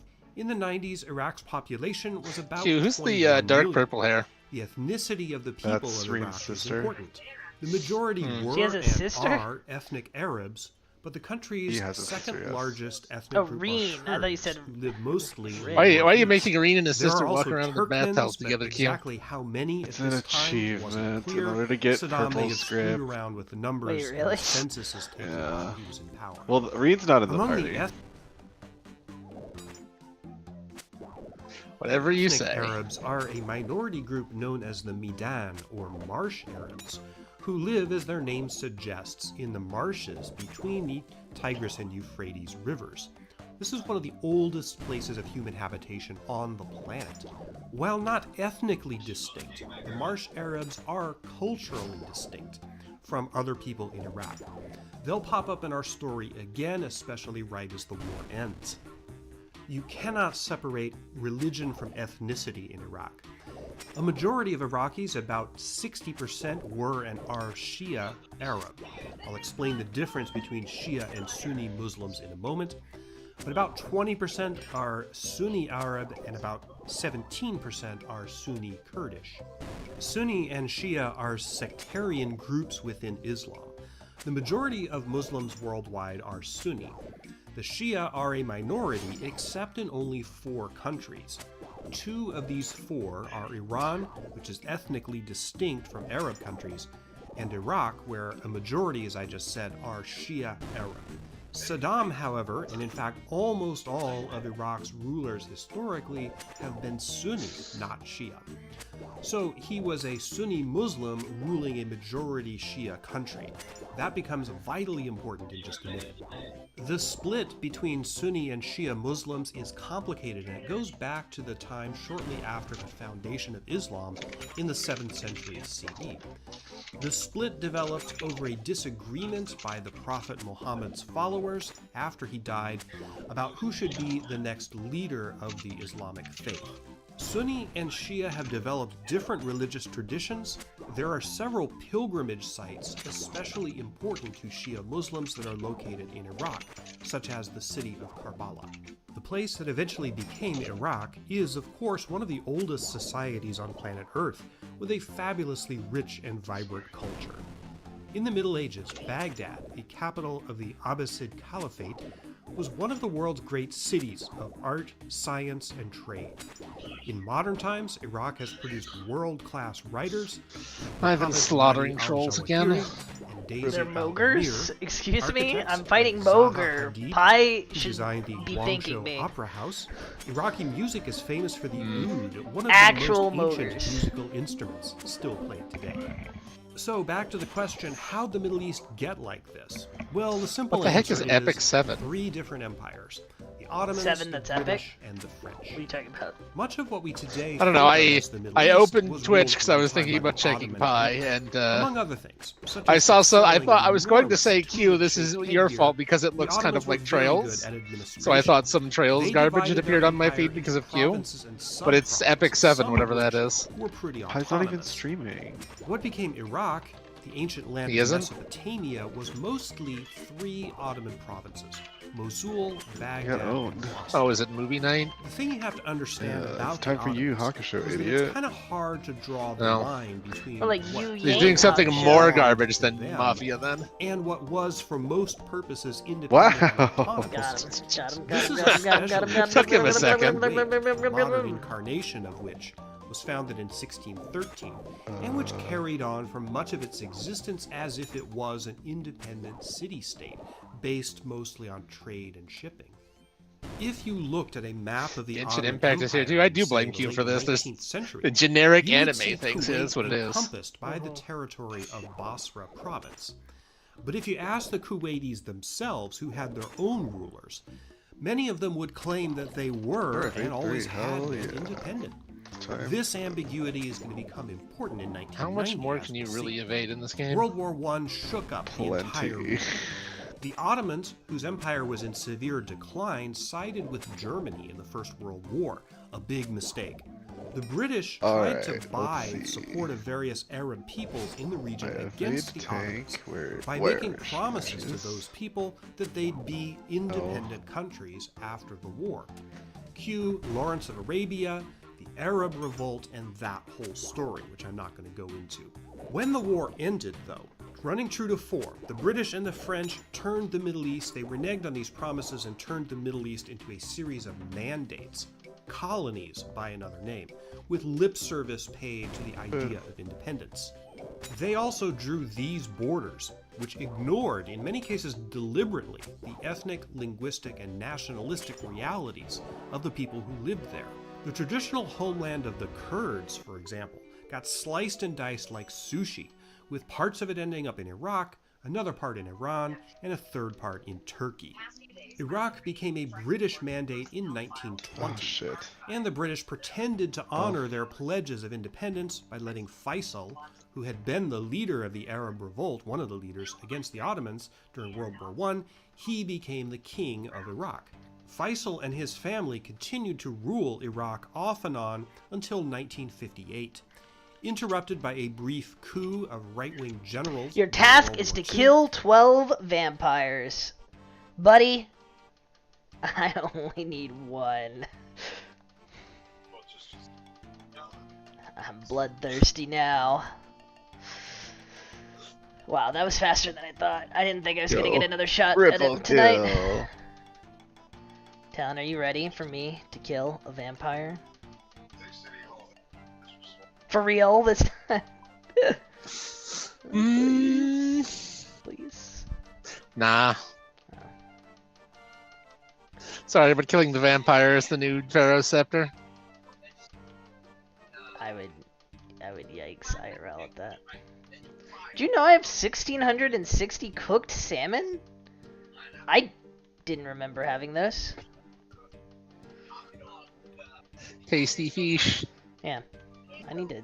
You like fish? My way through them. He's got 1,660 of them. I'm love it. Also, Q, when are you playing that? Reading that VN. Which VN is that? The Fruit of Grisaya. Someday maybe. Sure. The fact that you would read that, not Clan, that makes me laugh. Is it also a slice of life? Not really. What is the point of it?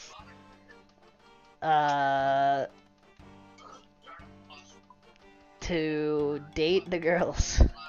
Yikes. But also, it's got Survivor in it.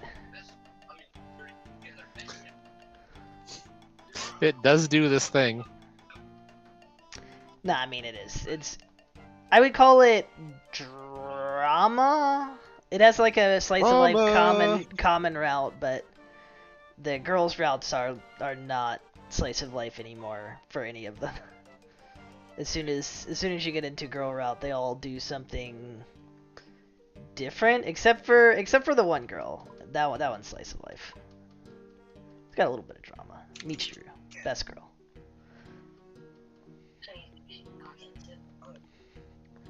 She's a fake tsundere. And also by British direct occupation during part of that period. The Iraqi monarchy was also heavily supported by the United States. Raccoon girl from that one anime is also named Michiru. During this period, oil became a major factor in the region. Petroleum first started getting by the Gurren Lagann guys? Yeah. Notably, all where everyone was like a furry or something, and the main character was Fox or Raccoon Girl. Wasn't she just a human who had to pretend to be a raccoon? I thought that was. I don't know what the actual plot is. Just know pictures of her are the only things that I see when I search Michiru. I'm love it. Yeah, that was the blonde, yeah.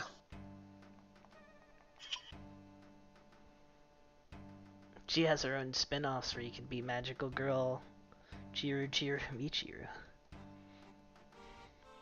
I have not read those. No, just you wait. You just wait till you see the Magical Girl spin-off in this game that I get to do. What does that mean? There's side quests that involve them being magical girls. How come that one blue-haired girl doesn't have a back to her shirt? Doesn't that be like cold? That'd be cold. She's an Iron Blood. She doesn't need to be warm. I think she does. No.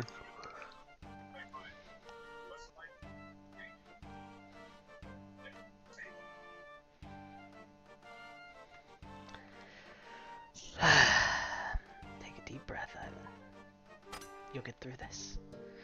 Do this for Ire.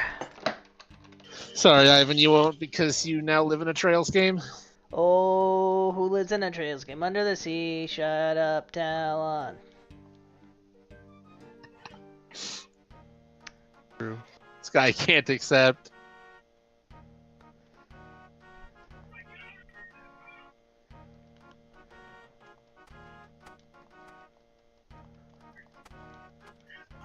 Alright. My Slayer helm will protect me from slaying. Ox Kudo.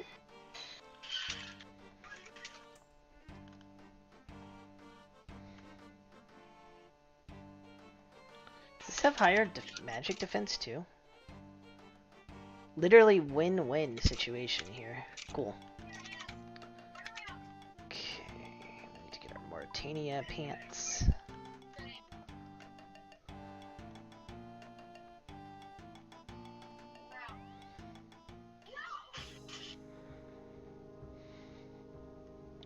Dude, it's gonna be really funny if I just shred through this bastard.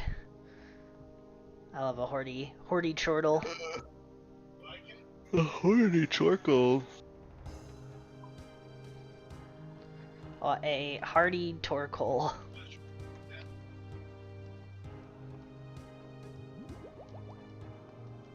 Oops.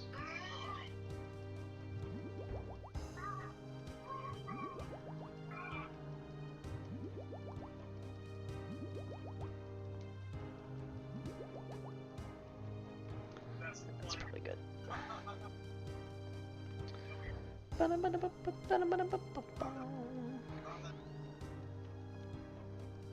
Okay, I shouldn't need more than 2. Okay.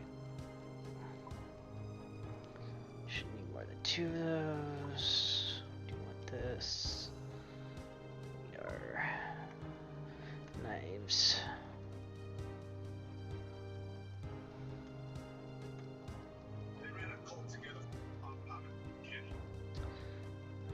We got our potions.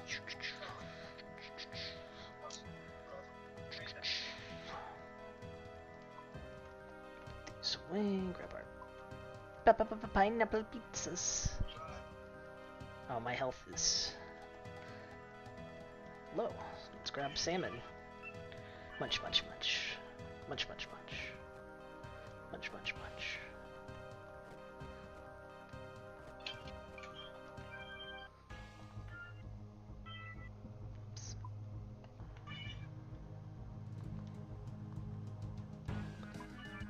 Okay, I think I'm ready. Actually, let's do one more thing. Let's just get an extra super attack just in case. Just in case. Remember when Kenzo only really showed up when Q wasn't here? True. What a So coincidence. Kenzo hates me confirmed. With friends like these.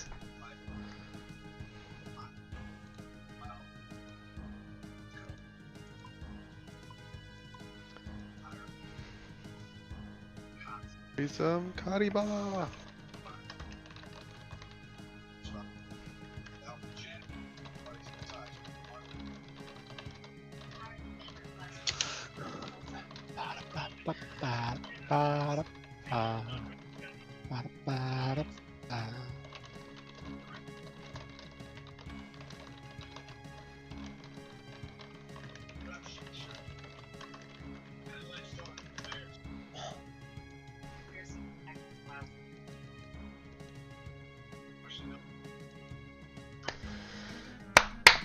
Alright.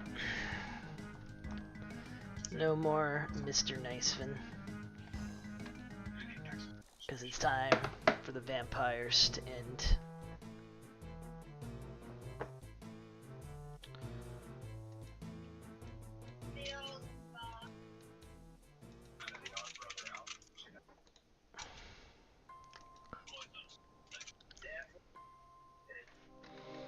Oh, wait.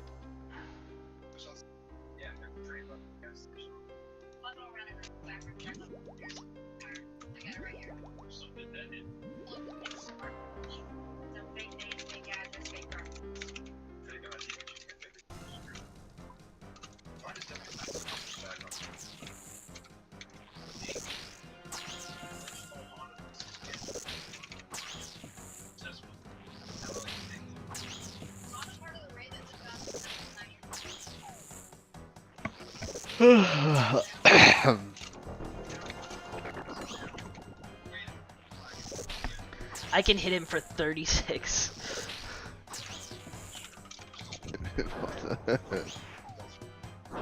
How much were you hitting you for before? I think my cap was 27. Nice.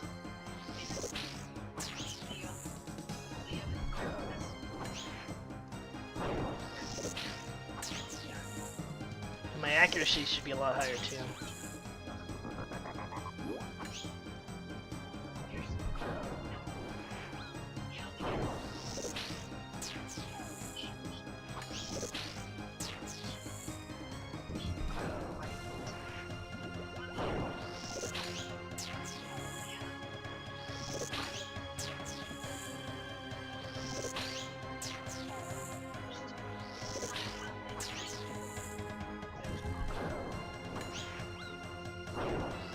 Oh, okay.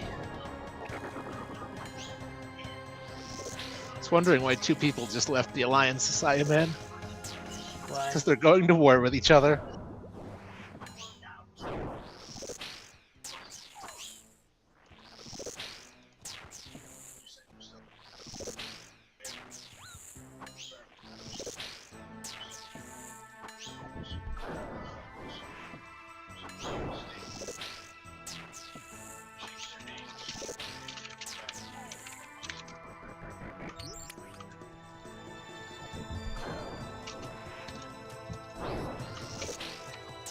No, oh my god! I just clicked my teleport by accident. That's not a big deal.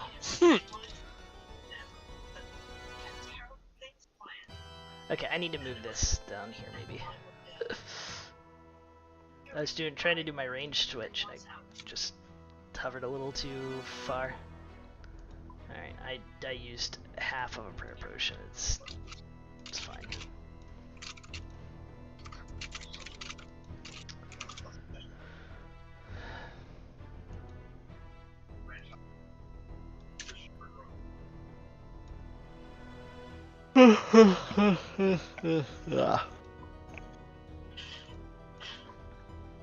The important thing is we saw how he chunked this man, and we didn't actually like die or anything.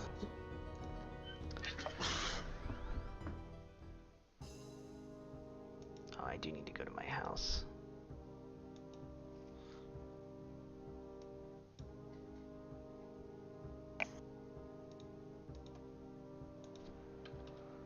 Just my prayer.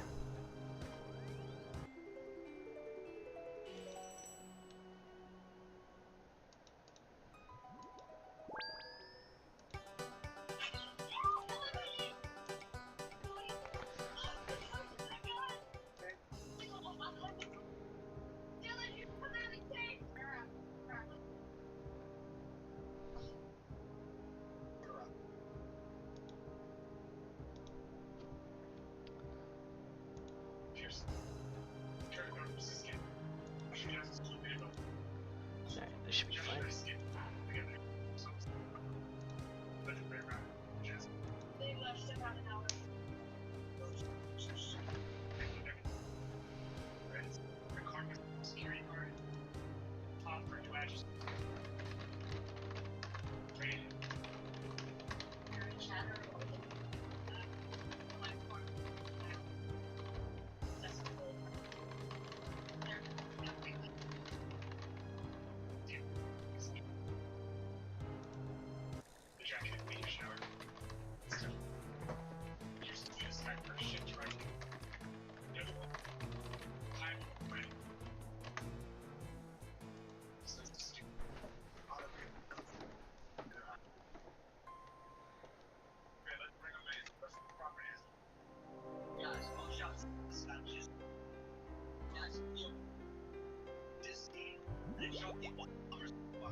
Time to finish phase 1.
Yeah, baby! Great. Ryunes. Slayer tasks. Woo!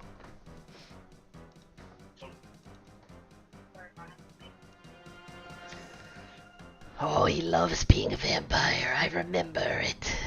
I remember I crushed your sister's skull. Oh, jeez. Okay. Vaporized. What if I exploded on you?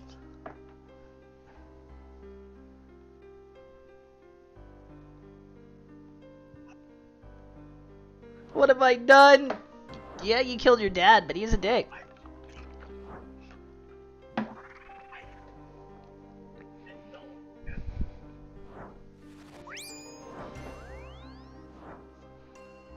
Oh, baby.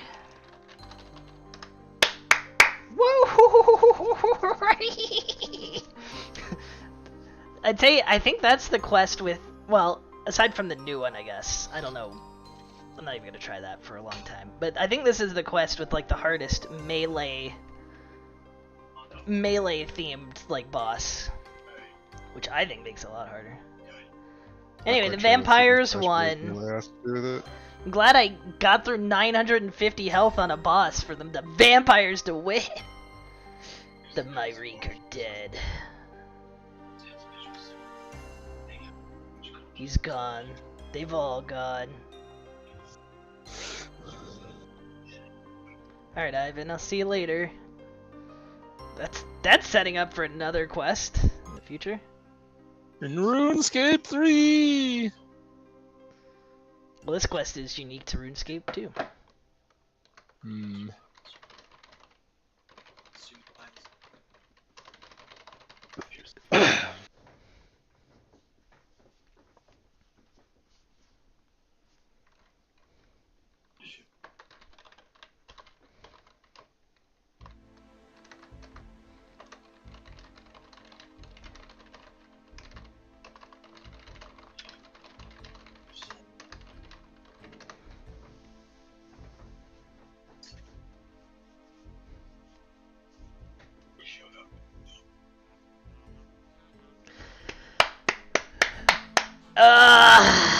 I've never been so excited to quit a video game at the end.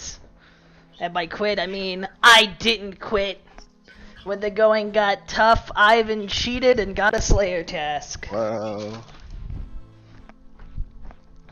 I had to grind for it. I had to kill 64 Mogres.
Supercomputer has taken a gamma core.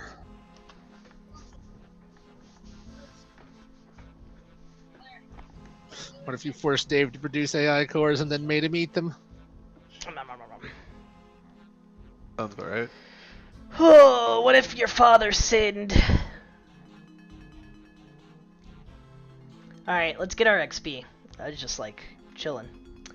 I think we put it all in Herblore.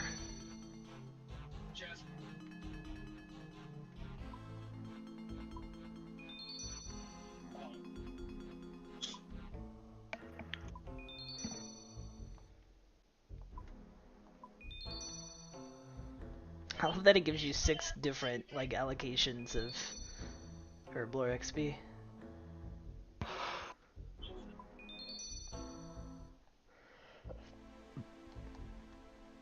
I've never felt so alive. I feel like if I can kill that guy at these stats, I can do anything in this game. Everything on the quest guide is like at minimum 80s. Yeah, well, how about 73? 75? 71? Who needs more than that, honestly?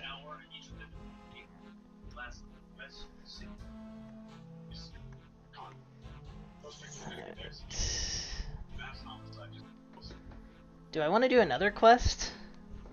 Sure. I have 2 freebies. Well, I guess they're not freebies, but they're easies.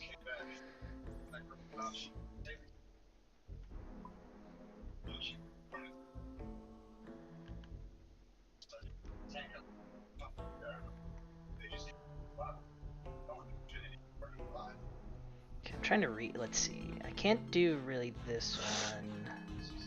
A Night at the Theater, I can't really do that one either. Frozen Key, I don't think I can do that one. The Enchanted Key. Oh, I just have to open all the things. Okay, that one's whatever. Bare Your Soul. Okay, that's just whatever. In Search of Knowledge. Which one's this? Oh, that's the Forthos dungeon. Okay, yeah, that's like nothing. Alright, let's look up Devious Minds. This one's listed as length short.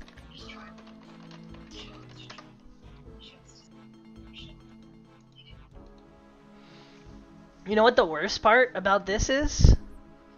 I have to kill frickin' 8 more vampires. What am I supposed to do? Actually, where does the Darkmire teleport to me?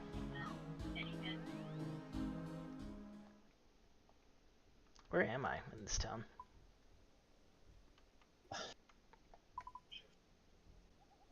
Oh, it took me to the dark depths of dark death Dupemire.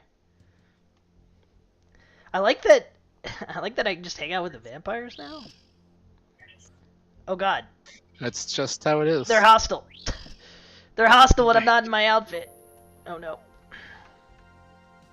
Cat, why do you do this? I did not request to hold you. To torture you. Ha ha ha. Wait, how'd that one hit me? They hit through prayer? Nuh-uh. Vampires are lining up to kill you. A little bit. Like, I'm on a Slayer task, Talon.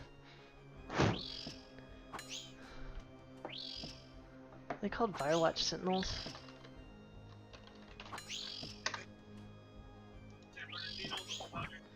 Oh no, the frogs! Go away, frogs! Okay, they are often killed as an AFK moneymaker because they can be killed next to an altar. They can be killed next to an altar and they never become tolerant. I see. I found the winning strategy already. Oh, the altar, using the altar hurts me a little bit. I see. They drop a blood shard at 1 out of 1500. I see.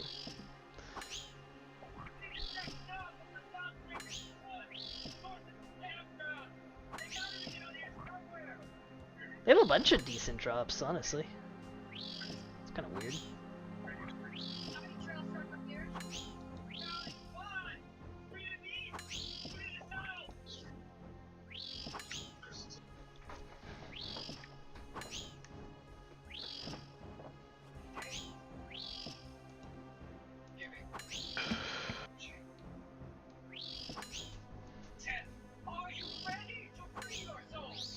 Still missing a blue shard? Fuck this game.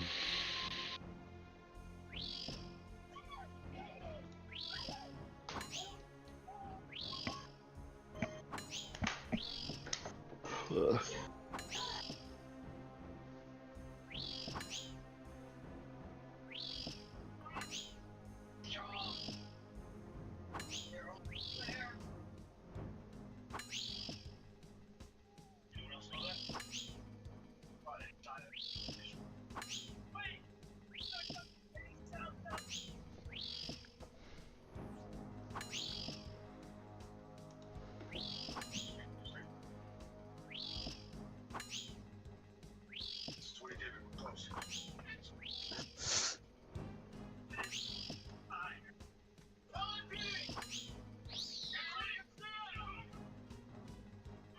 Shoot that Runite bar. The vampire dust.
The last blue sealed stone.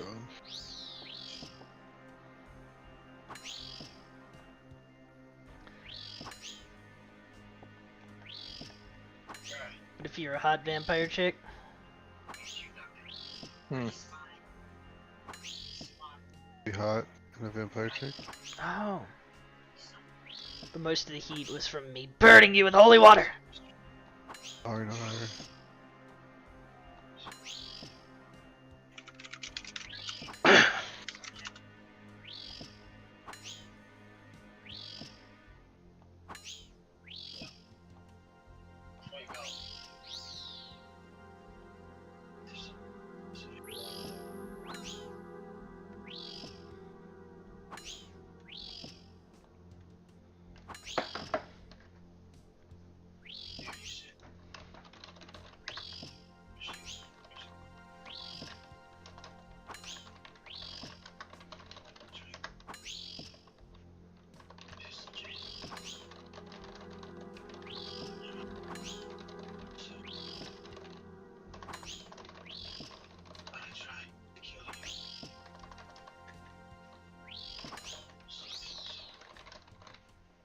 67 nature runes, good god.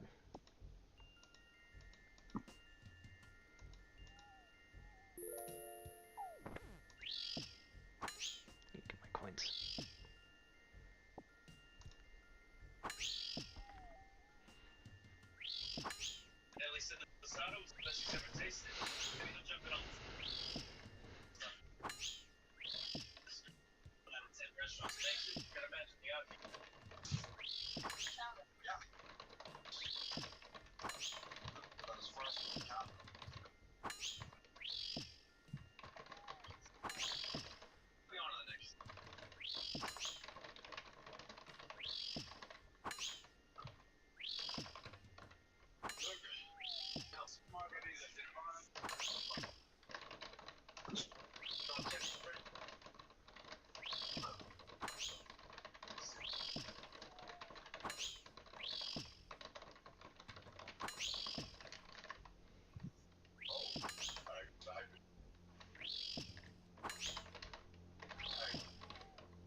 Oh yeah, I can do the Hollowed Sepulchre now. This is why I picked that quest. I forgot.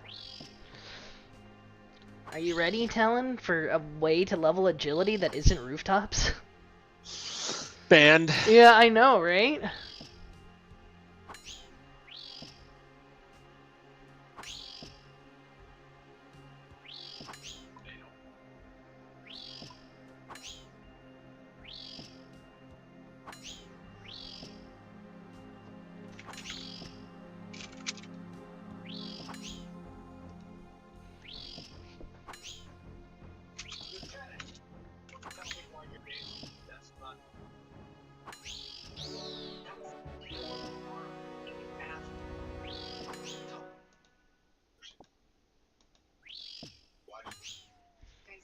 I've killed 12 vampires.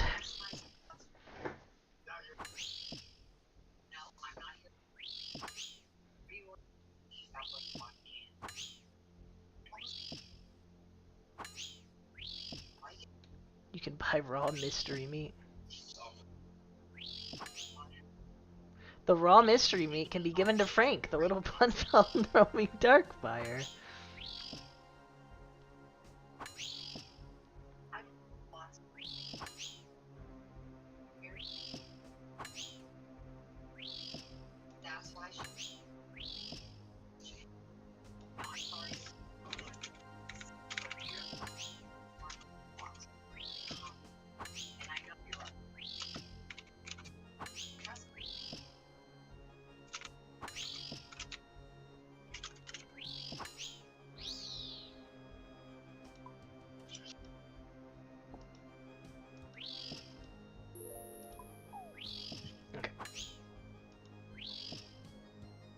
Oh, there's a bank somewhere here. Oh, here's the bank.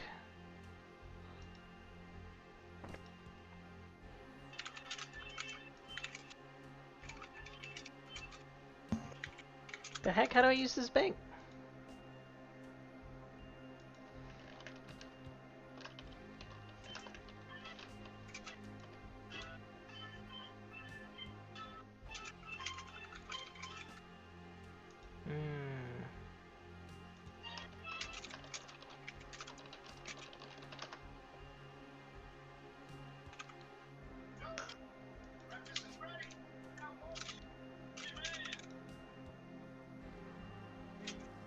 Actually, let's just go to last minute standing.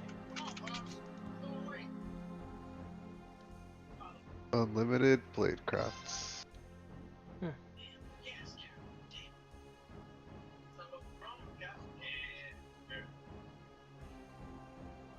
Yo, oh, yo, I wonder if we get Chloe to be on our team. That'd be a good roll.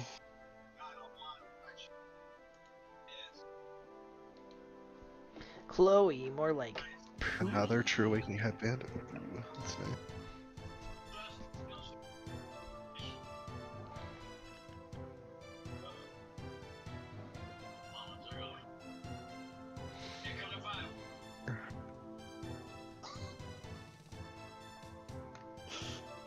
What are you giggling? You having a gibble? I'm having a Garchomp, actually. No. Unacceptable.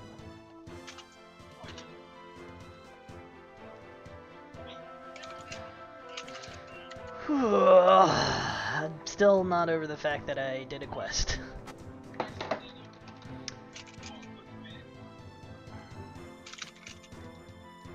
All the remaining quests are probably going to be like that, except maybe not quite as much for 2 of them at least. But anyway, Devious Minds. What do I need for Devious Minds? Teleports.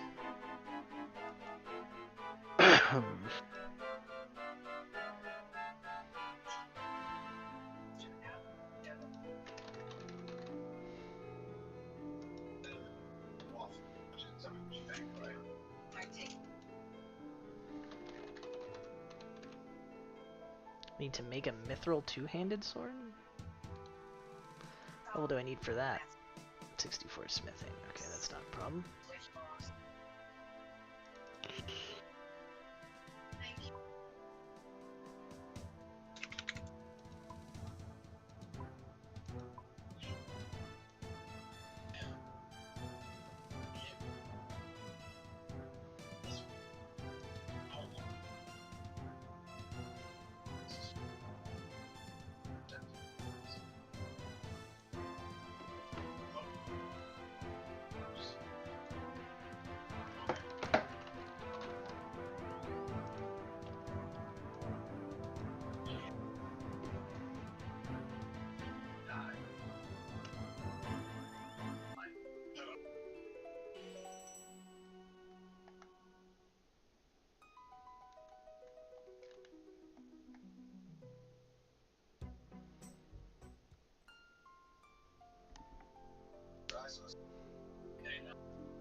Alright, I need to make the mithril tools.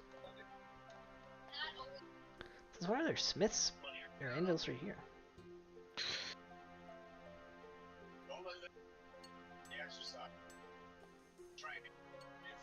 Didn't you already fight these? Yeah, it's time to fight again. It's time for the queues to end. Agreed.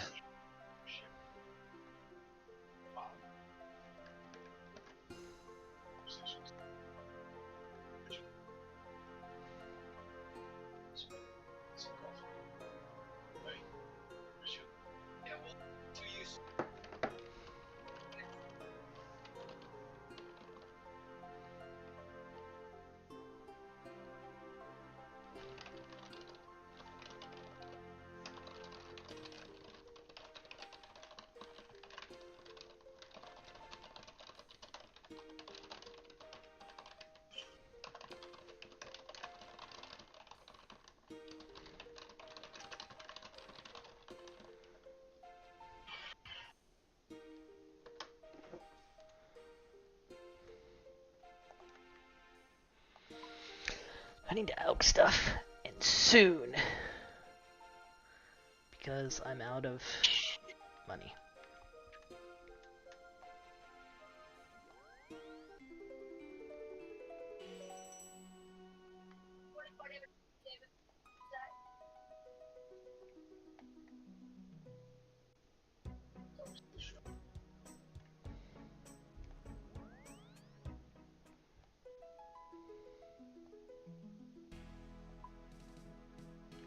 Oops.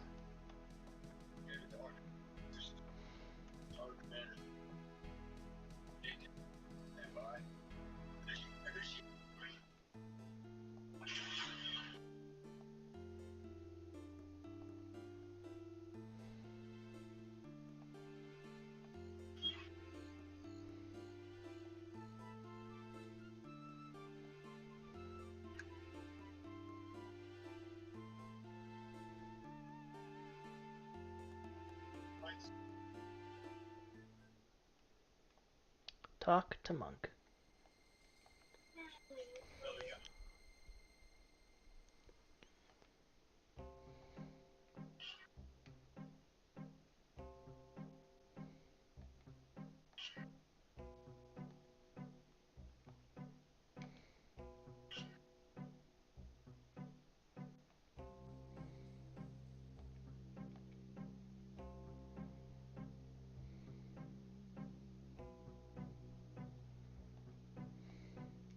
This is the police!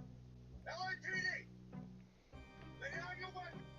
Lay down your why weapons! Is why is LAPD in your house? Why are they You're- constantly in don't your live house? The SWAT you teams don't just live keep in coming LA. in. It's almost... They've gotta... Yeah, it's almost like they're just, you know, they're stuck in a loop. Hmm. Raging loop?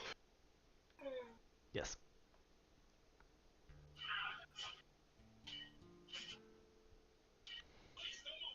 Apparently this is the quest with the shortest dev time in all of RuneScape.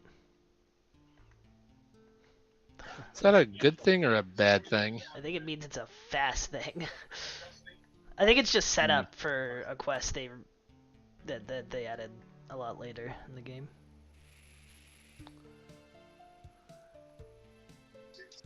I'm making a bow sword. I have made a bow sword.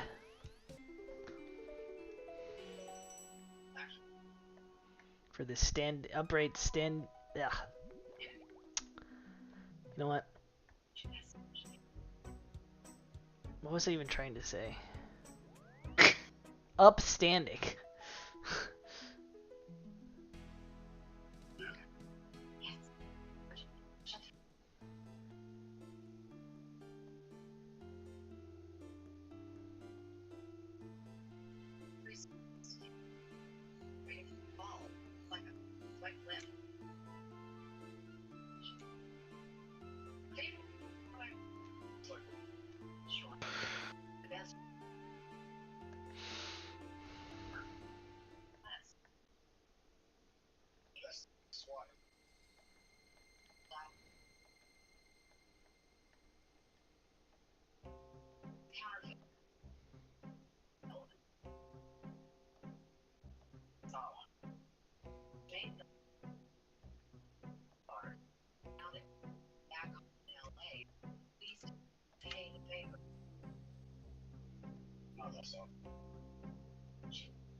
Interesting.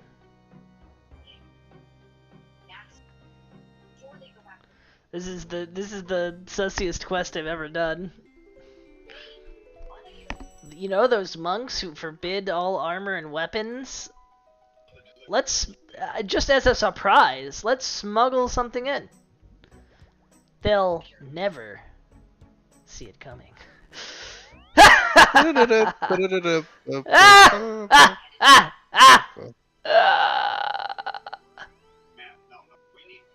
It's for their surprise birthday party.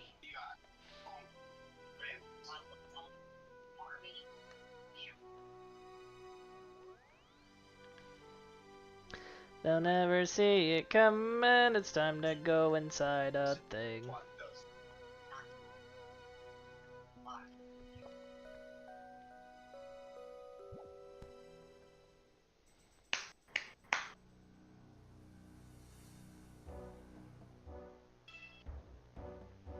Oh, I have to bank.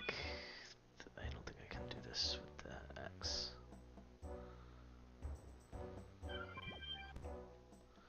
Going to Intrana.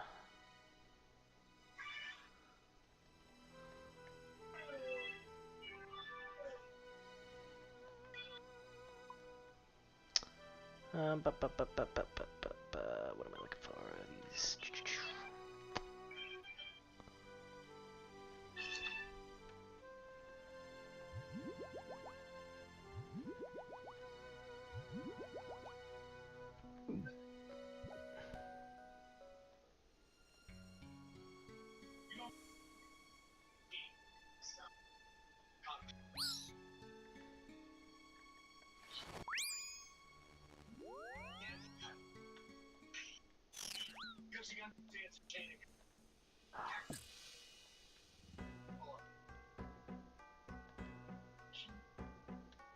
Kill with George.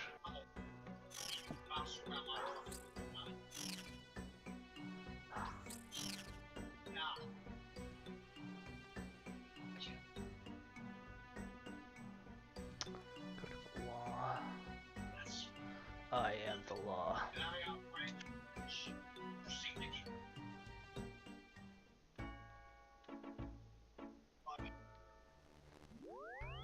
I'm on Intrana. Time to give them their special surprise.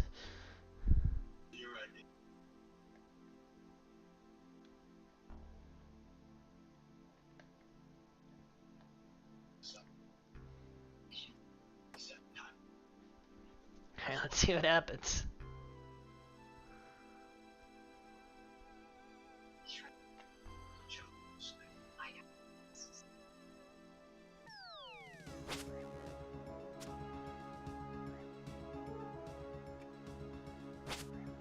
Nice bow sword.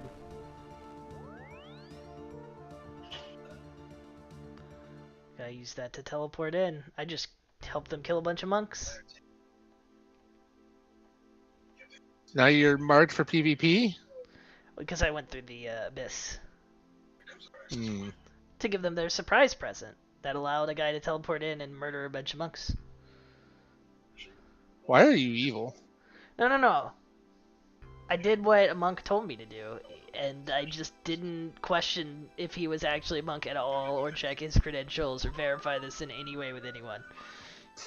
What kind of credentials do you think the monks have anyway? Not murdering everyone, probably? Hmm.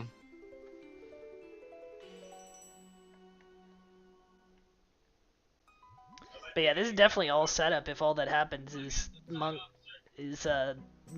have some special relic get stolen. So I'm pretty sure the quest is I'm pretty sure my quest here is ogre. No, sir, I'm just showing you my license. Step out of the van. Why?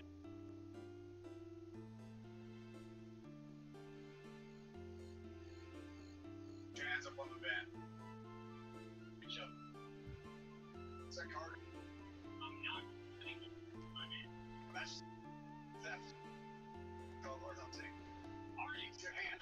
Oh my god, the monk is dead.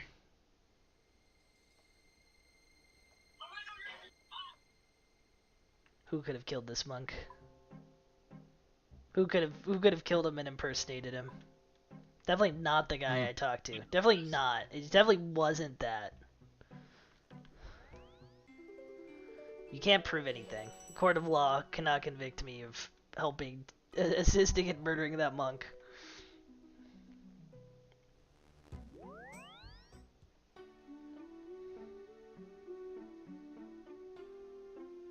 That a RuneScape court of law could. They can't seem to do much of anything. True. Yeah, I mean, even when I said I put the teleport thingy there, a monk told me to. The other monk's just like, well, you should go check on this.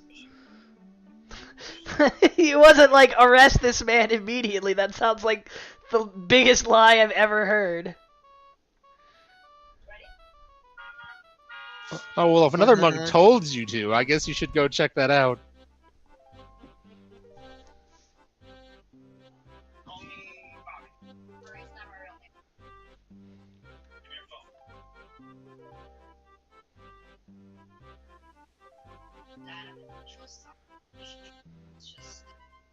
Numbers don't lie.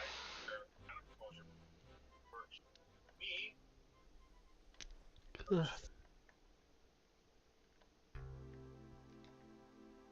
Awesome. Okay. I'm guessing not maybe right.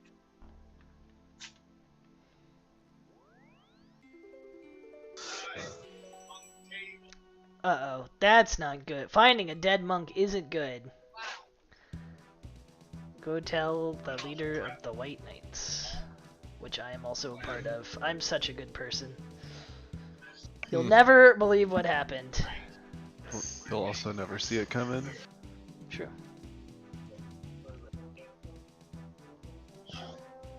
It's Earth Pulse during combat? What? Use Earth Pulse during combat. Are these like randomized quests? Yeah. That sucks. Yeah.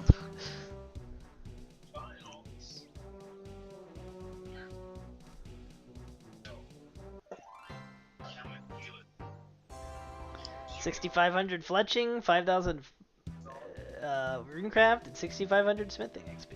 Also, they stole my large sack. I want it back. Jack.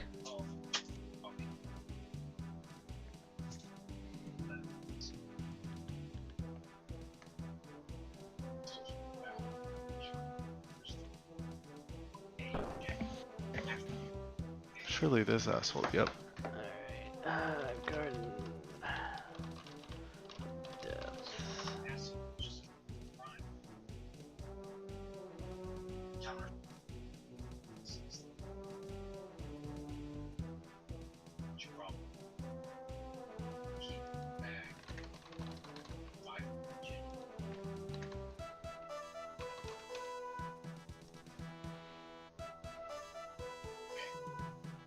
Try to warn you. Need some time to print the rest of the run.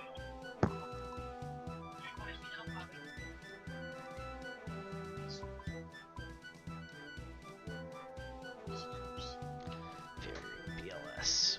Okay.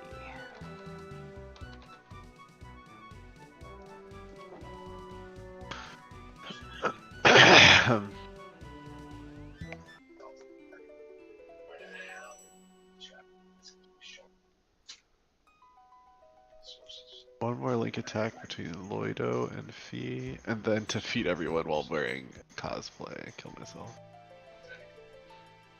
Make Reen and his sister touch on the overworld while wearing nothing but bathing suits. Haha. Ha ha ha ha. This is a funny joke. Make a bang. Ha ha ha ha. Q says, yes, I will do this.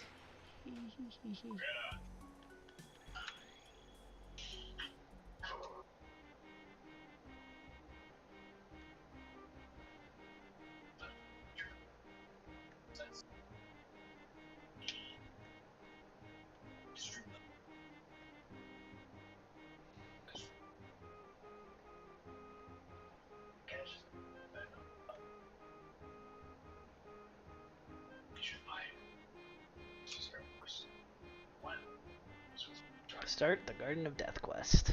I'll do 2 quests now, and just for you, my friend. My enemy.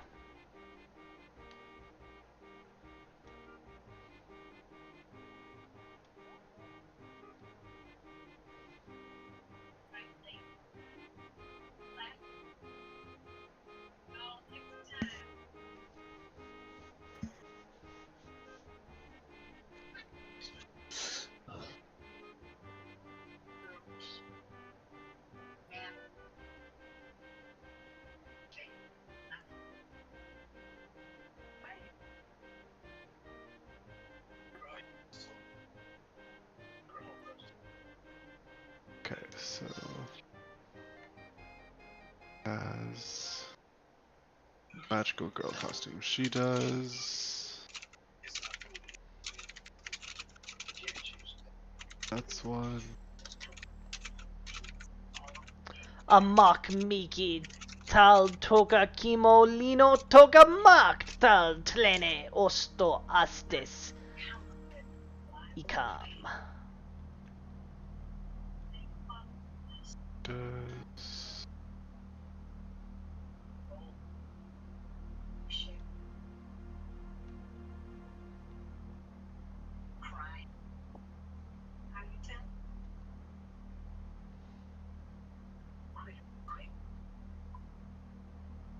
I just came here. Let's get a conversation. You're all part of the perspective. Like nothing. Just get him. Kiss home.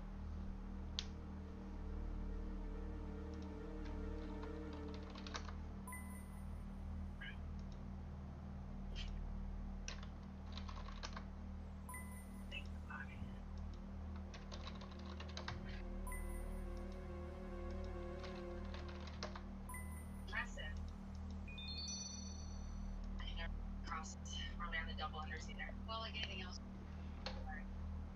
Your dad left. Oh no, I was just camping metro people. More case. I asked you something. I always want that. Sure, what?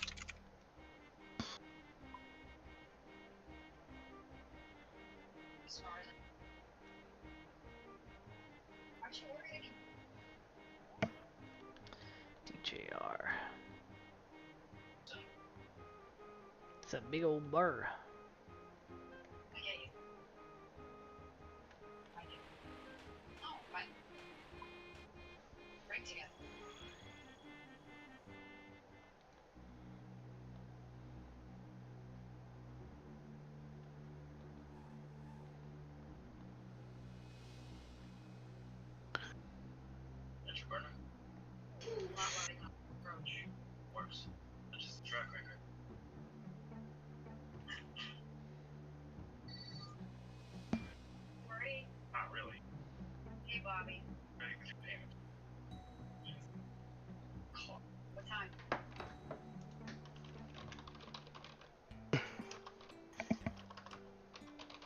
Ugh.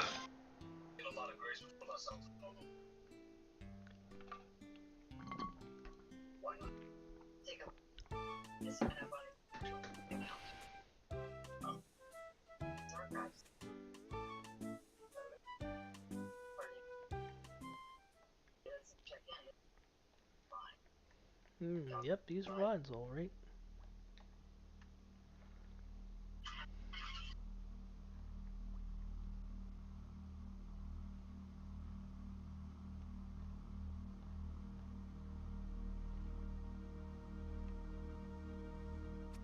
Snip. Honk, honk, honk. Honk.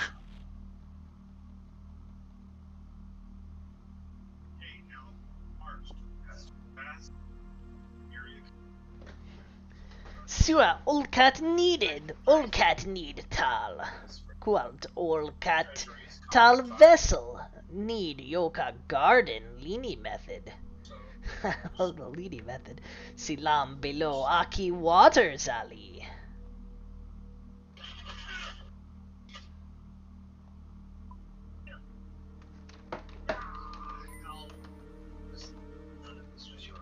Get it up!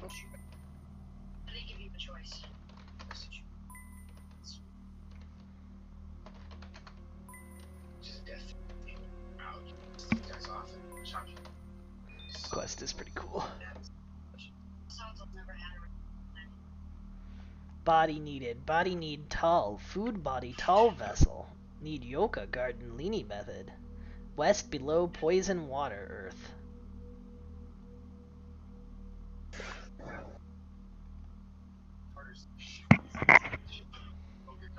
Hope that made sense to everybody. I didn't listen to a word you said. Leany method. Nope.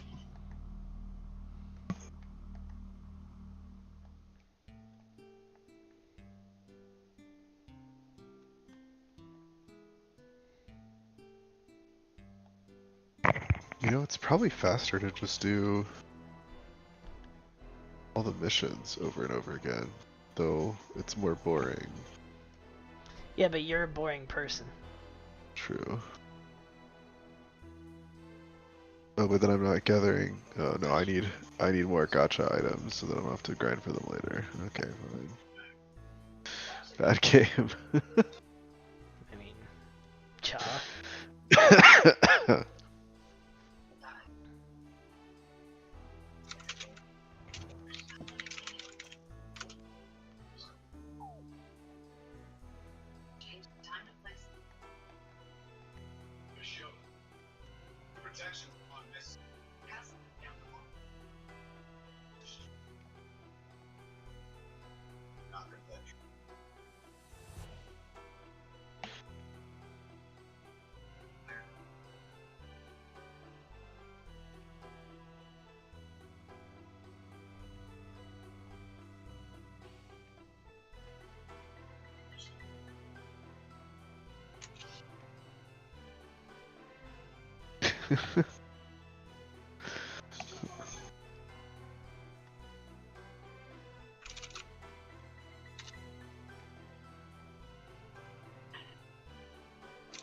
Guess we're going this way.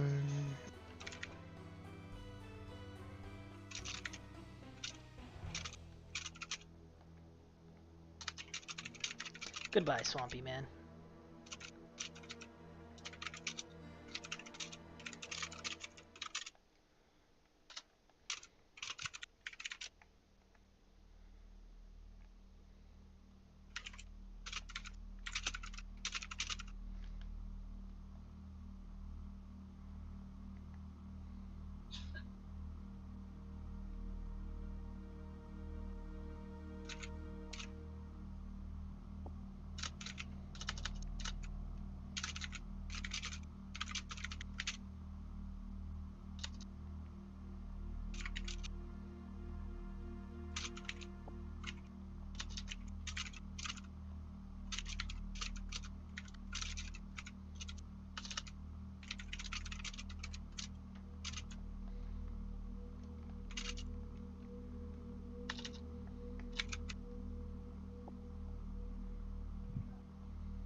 companies were controlled.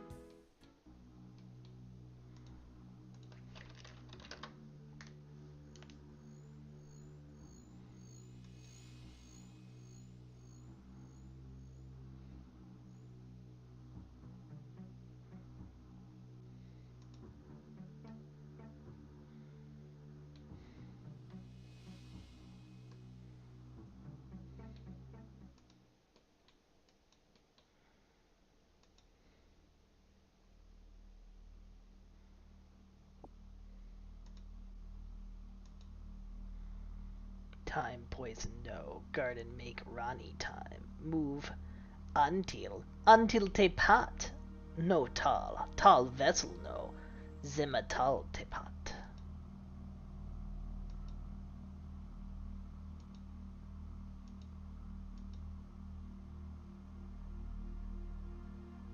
I mean, it's broken is one of the words. Yeah, break equals to pat.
Minna Daijobu.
Body soul.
Ugh.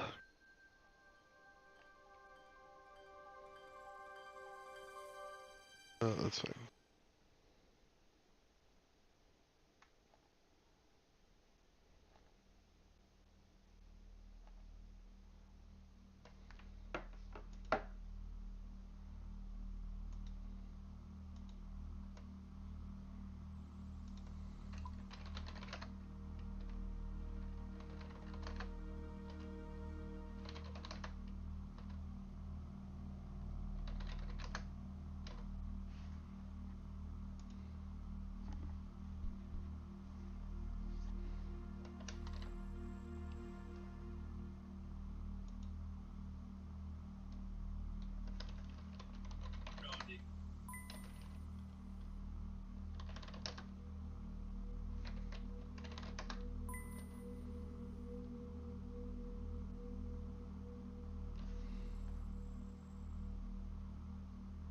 So is that actually supposed to be an eggplant, or what is that?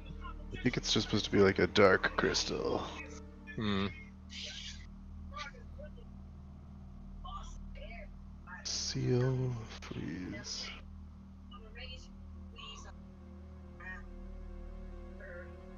Oh baby, just what I needed.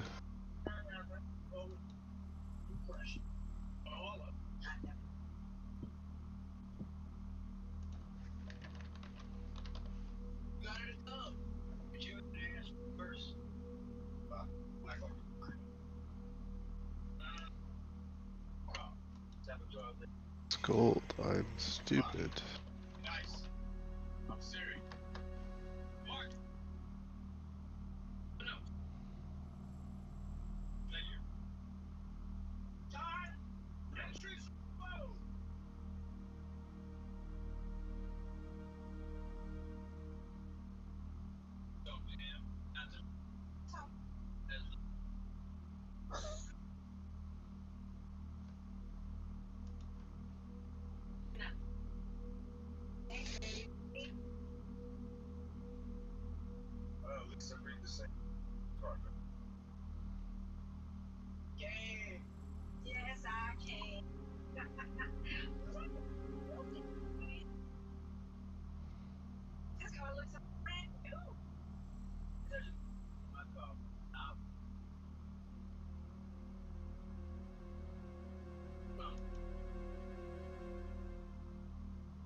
That was a spooky quest, Exile.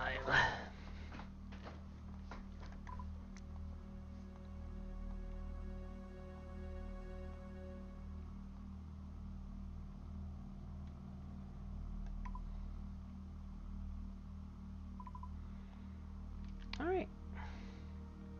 We have what? 5 more quests to go? Yeah. Now they're all Grand Master quests. I think. This one's only called Master. Grand Master. Grand Master, Grand Master.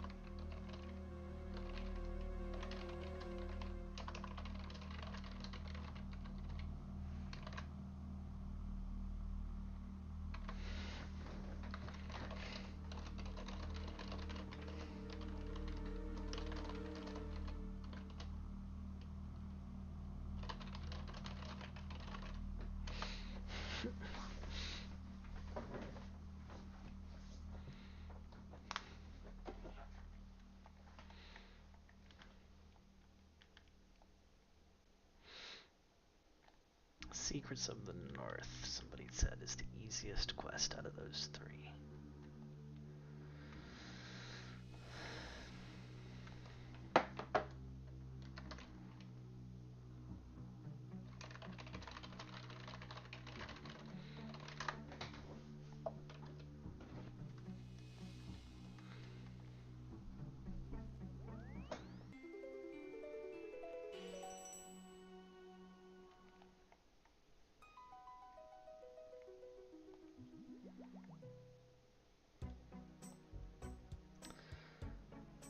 Yeah, I had a feeling that was the order. Secrets of the North, Monkey Madness 2, then Dragon Slayer 2.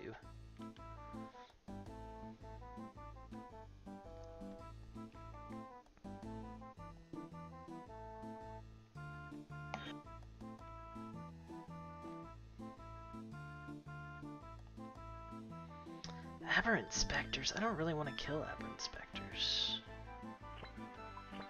I'm gonna cancel it. Cancel culture.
What's the game I do next? Escape.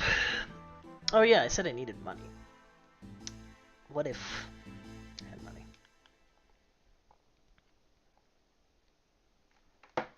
Alright, but have you considered quitting forever? Let's go for it. You can also quit forever? Or...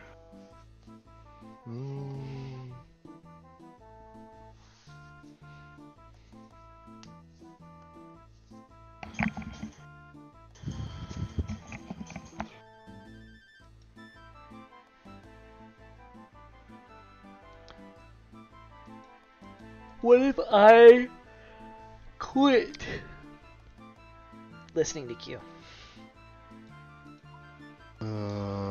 Are you listening to Q to begin with? Nothing would change. Q's got the correct answer. Yes.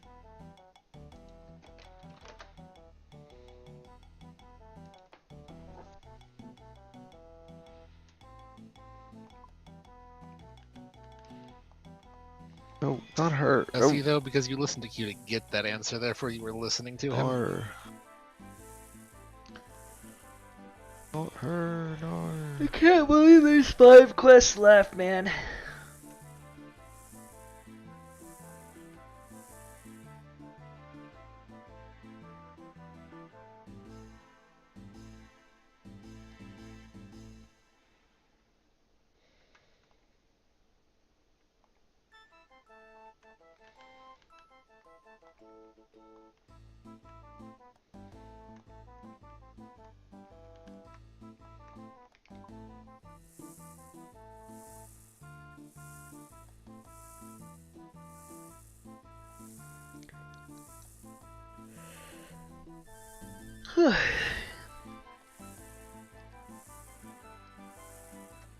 Controlled by Western countries, principally Britain and the United States. Vast oil reserves were discovered under Saudi Arabia in 1938, a country which had only recently become unified under the rule of King Abdul Aziz, sometimes known as Ibn Saud.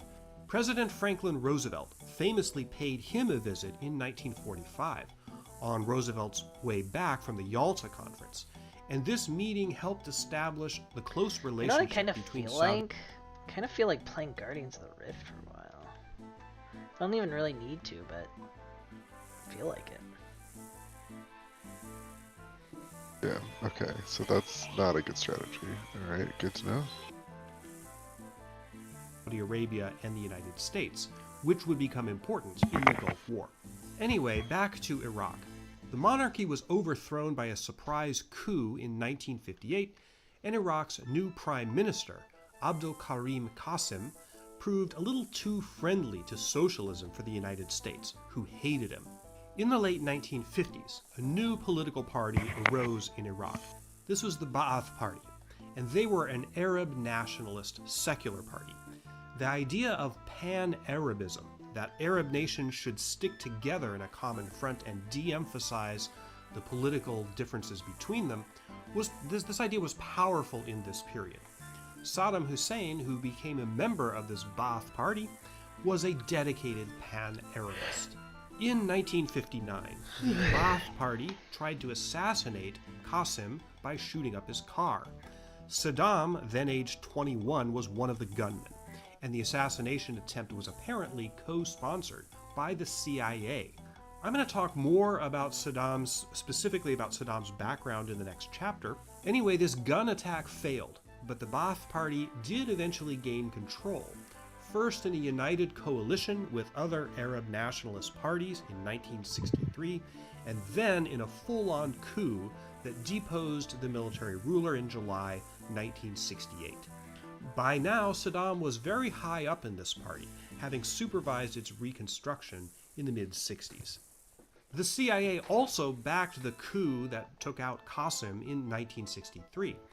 By 1968, when the Ba'ath Party took full control, the US had started to hate them too, and after the 1968 coup, the next US presidents, Johnson and Nixon, did a lot of meddling in Iraq to try to subvert them. A major reason for this was that Iraq's foreign policy was tilting more toward the Soviet Union, something that always made Americans lose their minds. Not to confuse you, but let's backtrack just a moment, and we have to go back to the map. Thanks to the botched border drawing after World War I, Iraq is mostly landlocked except for a 20-mile wide strip that juts out and connects to the Persian Gulf. This is called the Shetil Arab Waterway, and because it's Iraq's only outlet to the sea, it's vitally important. This is where oil tankers come to call and pipelines to Iraq's oil fields terminate. Since the 1930s, Iran and Iraq were arguing constantly with each other over access to this waterway. A treaty was signed in 1937 that provided how it would be administered. Iran... Doing diary next. Our dork. I mean, you are a dork, but why are you going to talk about yourself that way? Because I'm a dork.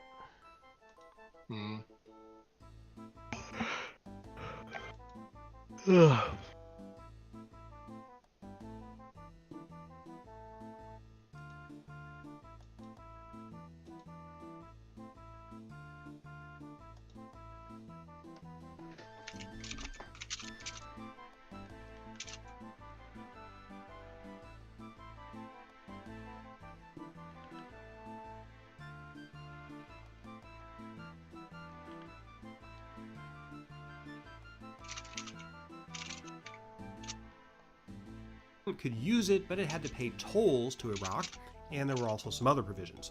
In 1969, when Saddam was Deputy Prime Minister of Iraq, Iran tore up this treaty. Not long after, the Kurds up in the north became restive.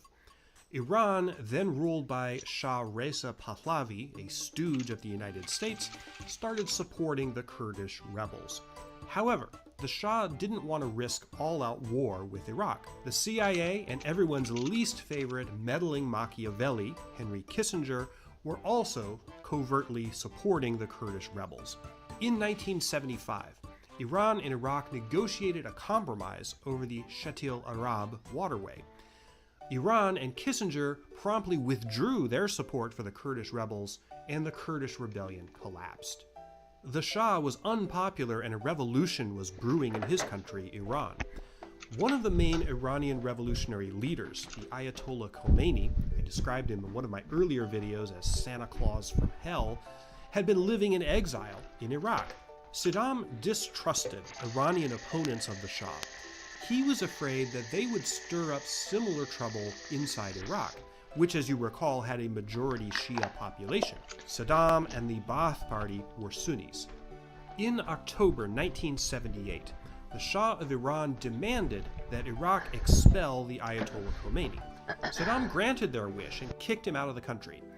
Khomeini went to France, but then returned to Iran in early 1979 as the Iranian Revolution swept away the Shah's regime. The revolution in Iran was one of the things that forced Saddam's hand.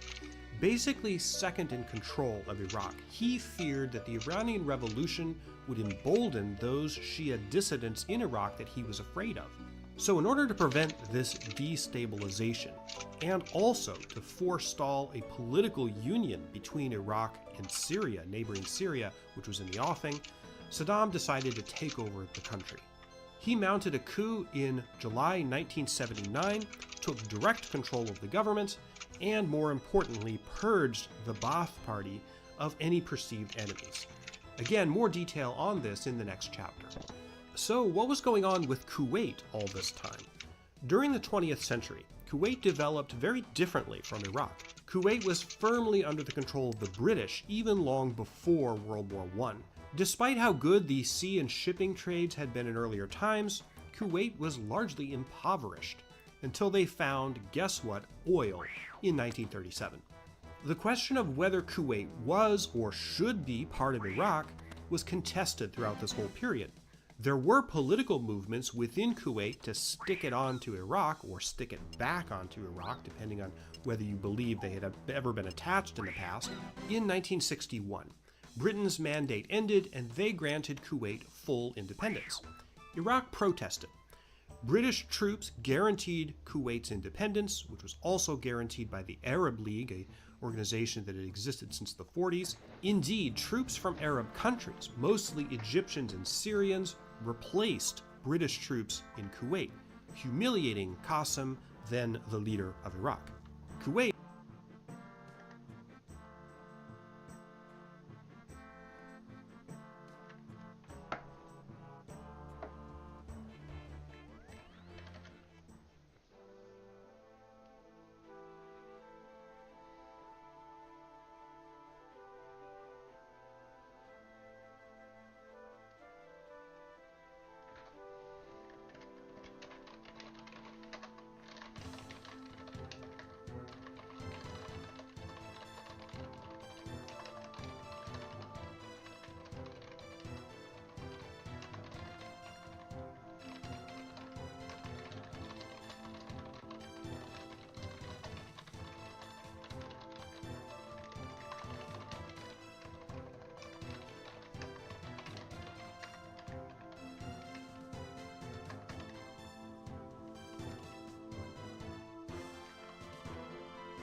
which then grew extremely rich on oil exports, became a cosmopolitan and generally prosperous country. Although the status of women there was pretty regressive by Western standards, they did have considerable rights as compared to other Islamic countries. But contrary to claims made by Bush I during the Gulf crisis, Kuwait was not a democracy, far from it. It was a monarchy ruled by a royal family, the Emir, the Sabah family. Throughout the 1980s, there was a lot of wrangling over its constitution and the scope of the Emir's powers. Also, most of the wealth in Kuwait was concentrated in the hands of a few very rich families. A significant portion of the middle and lower class labor that was done in Kuwait was done not by Kuwaitis, but by migrant workers, especially Palestinians, but also people from India, Pakistan, and other countries.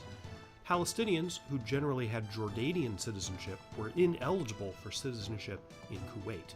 So sorry for how confusing this all must be. As I often tell my history students, if I could make it simpler, I would. But I think we have to have all this background to understand why the Gulf War happened and what was at stake. Of course, I've been dancing around one of the main personalities in this story, that being Saddam Hussein. He gets his own chapter, and it's just about to start now.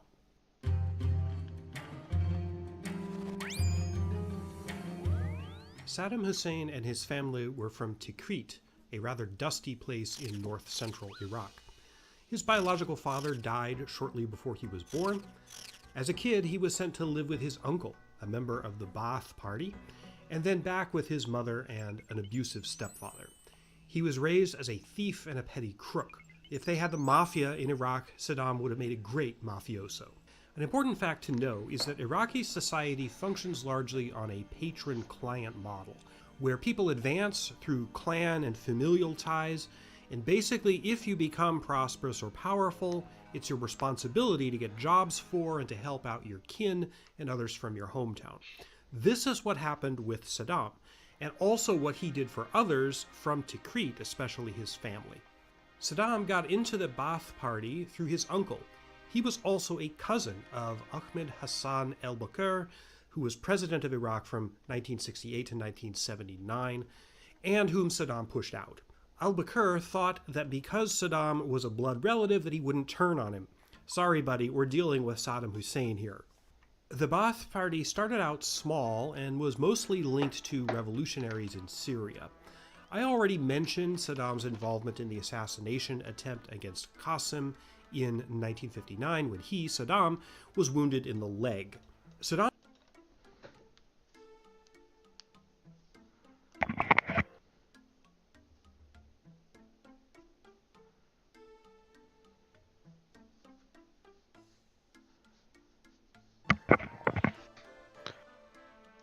What the heck? This Diary needs me to spend frickin'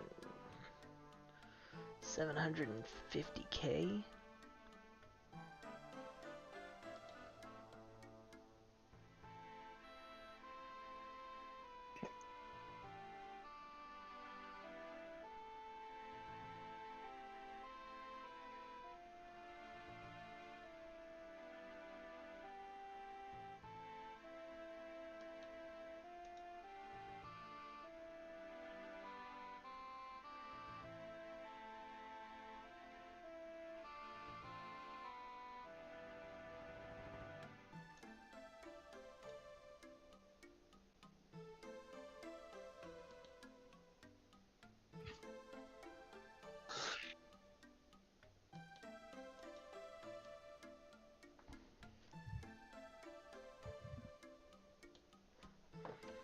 Well, it's time to do this then.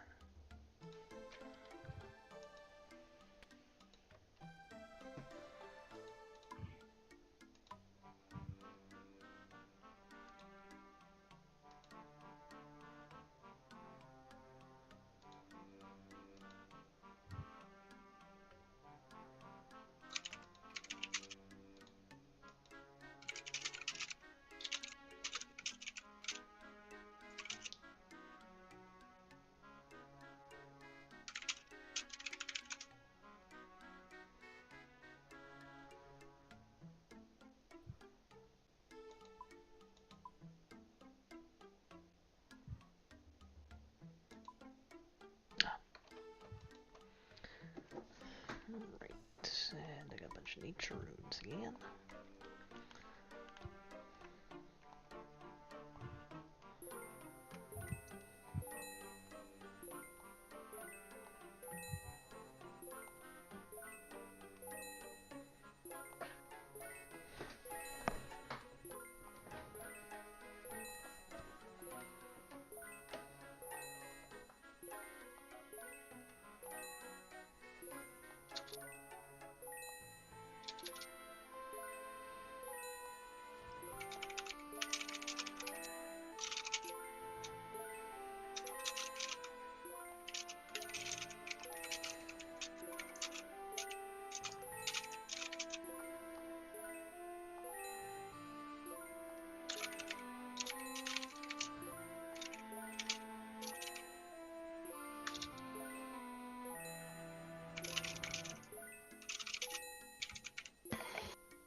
Saddam's fortunes rose as the party increased in their power throughout the 60s, and he was a loyal party man, given increasing responsibility, in part because his relatives were high up in that party.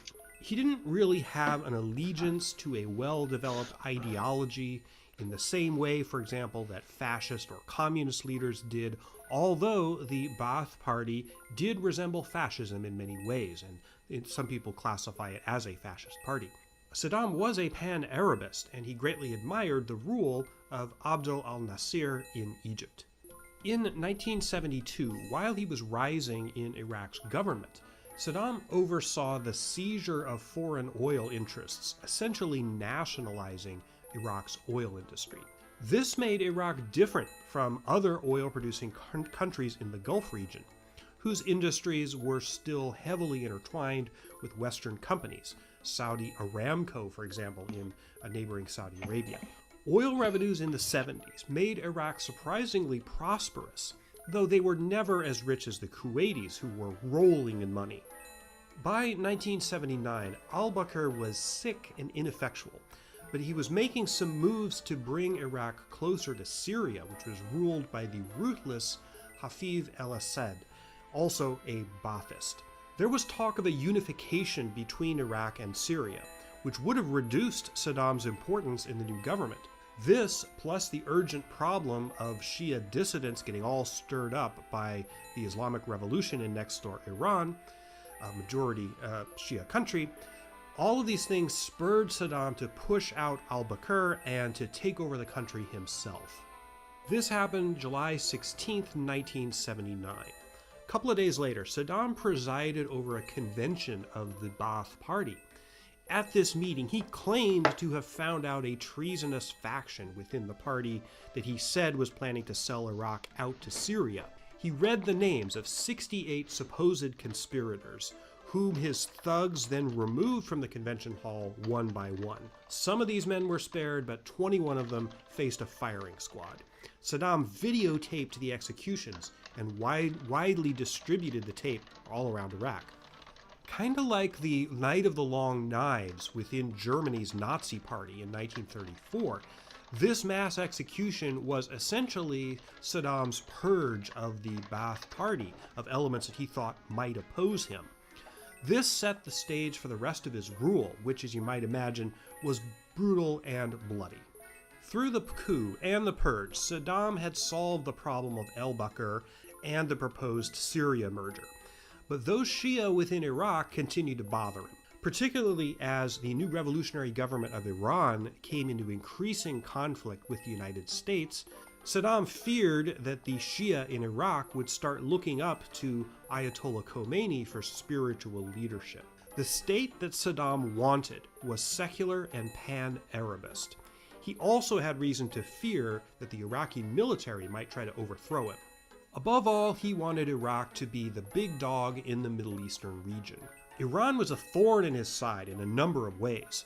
The best way, he figured, to eliminate all these problems, or at least most of them, was war with Iran, which would unite the military behind his regime and offer an explicit reason to act against those Shia dissidents who liked Iran too much. He could accuse them of collaborating with the enemy. So remember this, the Shatt el-Arab waterway, that small neck of land on the Persian Gulf? In 1975, there was a settlement between Iraq and Iran about how this was going to be used. In 1980, Saddam abrogated this agreement. He tore it up, asserting that Iraq should have exclusive control over the waterway. One element of Saddam Hussein's personality should be coming clear by now. He was a gambler. He thought that the Khomeini regime in Iran was weak, but Saddam's biggest gambles, like this one, often turned out to be completely wrong. On September 17, 1980, Saddam held a session of his puppet National Assembly where he announced he was tearing up that 1975 agreement and asserting sovereignty over the Shatt el-Arab waterway. 5 days later, Iraqi forces conducted airstrikes against Iran's military airfields and invaded Iranian territory along the border. The Iran-Iraq War was on. So what about those Shia dissidents? Well, Saddam soon had a chance to make a very public example of some of them. In July of 1982, Saddam visited a prominently Shia town called Djala, where a group of dissidents tried to assassinate him. Outraged, Saddam ordered a brutal crackdown against the Shia of Djala. A total of 148 of them were executed on his orders. This bloody massacre, incidentally, was the specific crime for which Saddam was tried and executed in 2006. The war against Iran did not go well for him. It became a hideously bloody, drawn-out stalemate with trenches and artillery duels resembling World War I. Tehran and Baghdad fired Scud missiles at each other, and at one point Iran sent thousands of teenage boys riding on motorcycles directly into the Iraqi lines, shouting, "God is great." Nothing moved the needle very much, but the war was horrendously costly for Iraq. During the 1980s, Saddam did have one thing going for him. Western countries, particularly the United States, suddenly liked his regime because it was at war with a country they hated even more, namely Iran. The extent of CIA, US military, British, French, and even West German aid to Iraq during the war will never be known precisely, probably by design. But suffice it to say that Saddam, while not exactly a client of the US, did receive significant help, including by receiving military intelligence about Iran directly from the CIA. Furthermore, the Reagan and Bush I administrations constantly pushed for the extension of American loans to Iraq, especially agricultural loans. And this policy continued until literally the eve of the invasion of Kuwait in 1990. To an extent, Saddam was playing both sides of the Cold War. During the 80s, he also bought lots and lots of Soviet military hardware, which would come into play during the Gulf War. And this is particularly important. Saddam took out vast amounts of loans from Kuwait to help pay for the war. Remember, the Kuwaitis were loaded. In many ways, Kuwait was Iraq's most important ally, which is something that makes the 1990 invasion even more ironic. Saudi Arabia also supported Iraq financially during the war. Iran managed to take over that little spit of land that connected Iraq to the Persian Gulf, which forced Iraq to rely on ships from other countries, principally Kuwait, to get its oil to market. Iran started to target these tankers in order to hurt Iraq economically. In 1987, the United States got involved, sending Navy ships to protect those tankers. Two major incidents resulted from this. Iraqi fighter jets attacked a U.S. ship in May 1987, and in July 1988, just before the end of the war, a different U.S. ship shot down an Iranian airliner, thinking it was an attacking military plane. I did a video about that incident. Specifically, it was in the history of the ship that was involved, the American ship that was involved, the USS Vincennes. Another tactic Iran used was to try to stir up Kurdish rebels in the north of Iraq against Saddam's rule. To make an example of them, in March 1988, Saddam ordered a monstrous attack against the Kurdish town of Halabja, using chemical weapons. He'd used gas before against Iranian troops. Significant amounts of his chemical weapons and delivery systems were developed from materials he bought from Western firms, including many in the United States. But with over 5,000 people dead at Halabja and ghastly pictures of dead children on the evening news, which I cannot show you here on YouTube, the world was outraged. During the Gulf crisis, the Halabja massacre would typically be Exhibit A in the Saddam is Hitler argument. This despite the fact that via back channels, the United States had privately assured Saddam that anything they said publicly about his atrocities would not undermine the covert support that they continued to give him.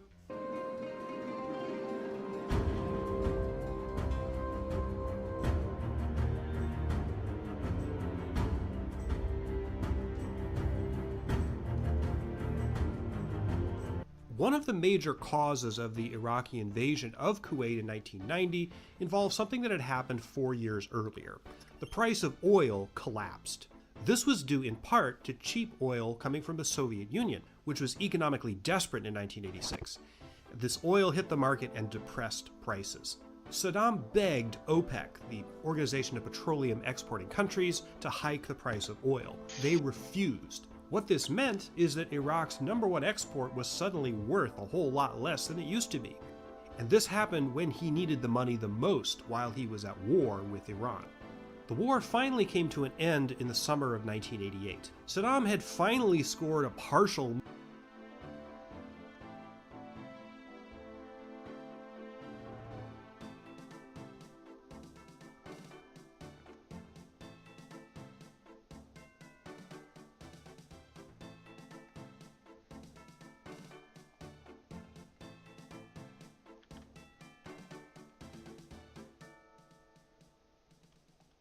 Here we go.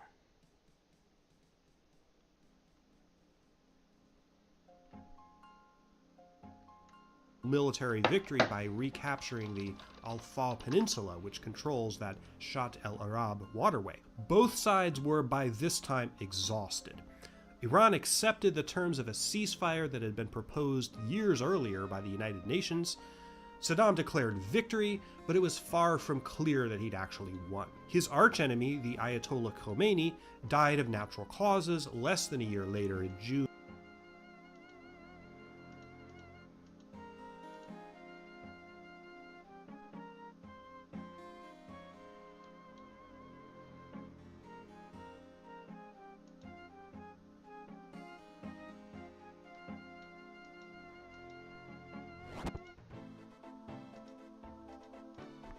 Of 1989.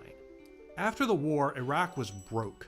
Its quality of life had declined precipitously, jobs were hard to find, and Saddam's government owed $130 billion to other countries, $67 billion of that to other Gulf states, principally Kuwait. In 1989, he tried an economic reorganization of Iraq. That didn't work. He begged Saudi Arabia and Kuwait to recharacterize their loans to him as grants. That didn't work. So by 1990, Saddam started to fear that his rule might be shaky. Again, he seems to have been afraid that the military commanders possibly overthrowing him. So you can see where this is going. 10 years earlier, provoking a war had solved the military coup problem, and it might work again. But more importantly, if Saddam targeted Kuwait, a rich country swimming in cash with an ineffectual rinky-dink army, not only could he loot its wealth and drag it back to Iraq, but perhaps more importantly, he could cancel those billions in loans that he owed to Kuwait. So that's ultimately what this invasion was about: money. It was a robbery, pure and simple. Saddam, the gambler, threw the dice that the West wouldn't intervene and would ultimately let him get away with it, or at least part of it. He lost that gamble, but at the time, it might have seemed a chance worth taking, especially given his nature.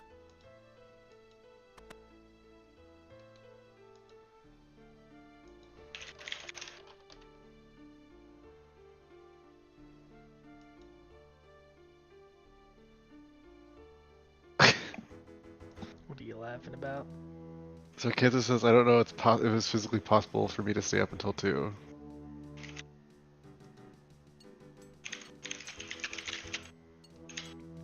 You? Or for him? Me. Hey, look at this dragon square shield. This thing looks cool. Look, he's gotta be in his swimsuits with his schoolgirls. I can't hear you. It's very important. Nice tower shield. Can't hear you. Thanks, it's a dragon shield.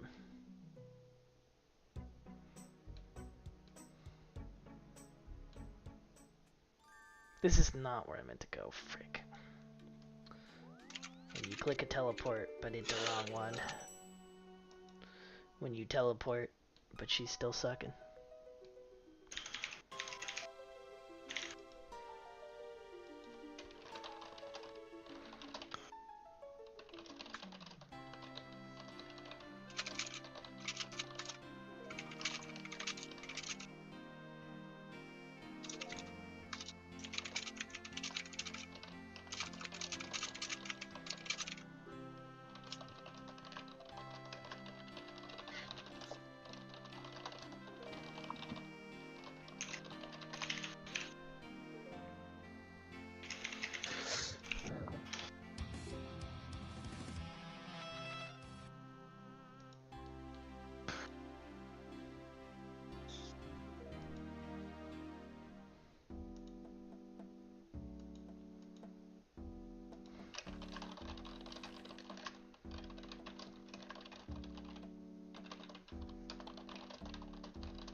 It says there's an anvil in Yanil, but where is it? Oh, it's over there.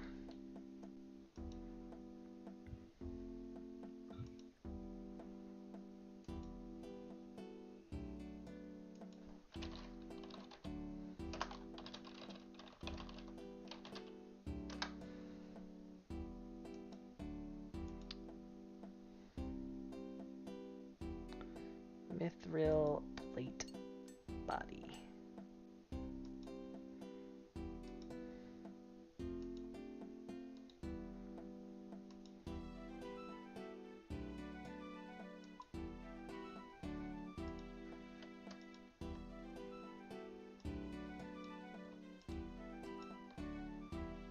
so I did that and that. How do I move my player-owned house? I guess I do it at any of the housing people.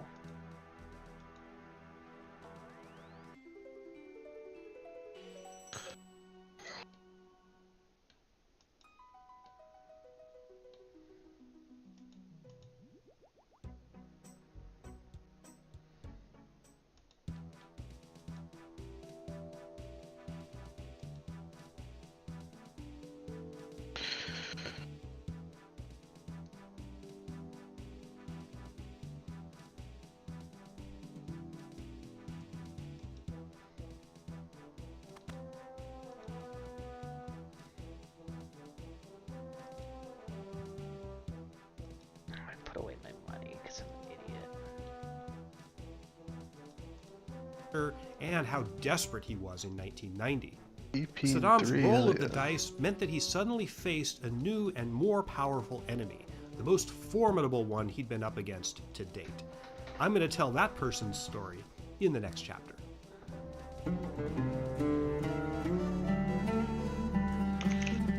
"50 years before Saddam's invasion of Kuwait, in June 1940, the same month that Nazi Germany conquered France, U.S. Secretary of War Henry Stimson gave an address at Phillips Academy in Andover, Massachusetts, his alma mater. In the address, Stimson talked about what was happening in Europe and the importance of standing up to international aggression, like Hitler's. Sitting in the audience that day was a tall, lanky, 16-year-old sophomore, George Herbert Walker Bush. This address and the other events of World War II that were going on during his prep school years clearly made an impression on the young Bush. As soon as he graduated in 1942, he joined the Navy and became a torpedo bomber pilot. He was shot down by the Japanese in combat in 1944. His radio man was killed in that attack, but Bush still survived. blue, hell yeah. He was the last veteran of World War II to sit in the White House. Bush was born to privilege. His family were Wall Street bankers and sometime politicians, and he was the embodiment of old New England money, the kind of people that use summer as a verb. After the war, to strike out on his own, ostensibly out from under the umbrella of his family's wealth, sort of but not really, Bush moved to West Texas to get into the oil business. Of course, his wealthy family back east bankrolled his early ventures. In the 1960s, he started to drift into Republican Party politics in Texas. At this time, Texas was a solidly Democratic state. Bush was elected to the House of Representatives in 1966 and defeated in a race for the Senate in 1970. After that, his rise in politics would be through appointed, not elected office for the most part. Bush was among the last of what used to be called country club Republicans. Conservative and pro-business, but without much interest in the Christian evangelical or culture war stuff that would come to increasingly dominate the Republican Party after the 60s. In the 1970s, Bush was given increasingly important jobs by his political patrons, mainly Richard Nixon and Gerald Ford. Ambassador to the United Nations, 1970, de facto ambassador to the People's Republic of China, 1974, director of the CIA, 1976. But when Jimmy Carter defeated Bush's latest patron, Gerald Ford, in the 1976 presidential election, the gravy train stopped abruptly. Bush managed to convince himself that he had a chance at the Republican nomination for president in 1980. I'll take Claire. I do declare. Get it? No. You get it. Don't. He gets it. I don't. Okay.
She's ready to murder a giant mole.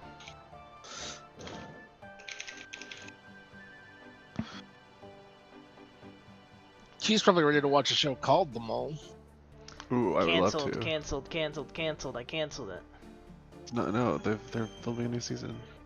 I've canceled it. I have canceled them. Canceled them all. Okay. 34.52. Hell yeah.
How do I get inside the mole hole, guys? I don't see the entrance. Now you have to pay the troll's toll. True. Hello. Whoa. The heck, 2 nights in a row? Oh, you have to dig. I need a spade. What's last night, right? I'm not crazy? Yeah. It was. You weren't here, He's don't probably lie. still cleaning. I was here when he said hello. Ah, okay. I got my audio working. I can there hear. we go. I have ears again. That's on ears. Thanks. How's Trails? Well, would you like to hear the lore as to what's going on? Yeah, definitely. That's So, when we created the internet and laid the Orville network, it interacted with the septium veins to create a miracle and a singularity, which created an AI. The AI gained what's it called? It's too late for my brain to work. Sentience. And decided to take part of itself and deposit its brain into a doll, who's the little girl that's been following us in the sea route. It also is able to use quantum whatever and predict the future of what's going on, but somehow it didn't predict that it would get hacked, but it did predict that it would get hacked because it told the bad guys of the former Crossbow games to pretend like they're partnering up with the bad guy of this game, but they actually double-crossed him when we went to liberate the city for the 3rd time in this game. The Liberate Media. Crossbell has changed hands 3 times in this video game.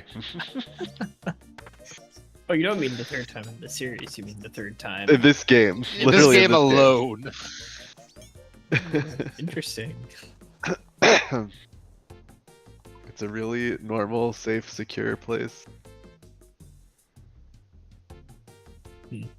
Yeah, well, that sounds scintillating. It was actually a girl AI doll the whole time. Yeah, the important thing is it's a lolly. Yeah. I mean, if it's a lolly who's been there since the Focus beginning of on the internet, this. she's actually like 50 years old or something, so, you know. That's what I was saying to Q.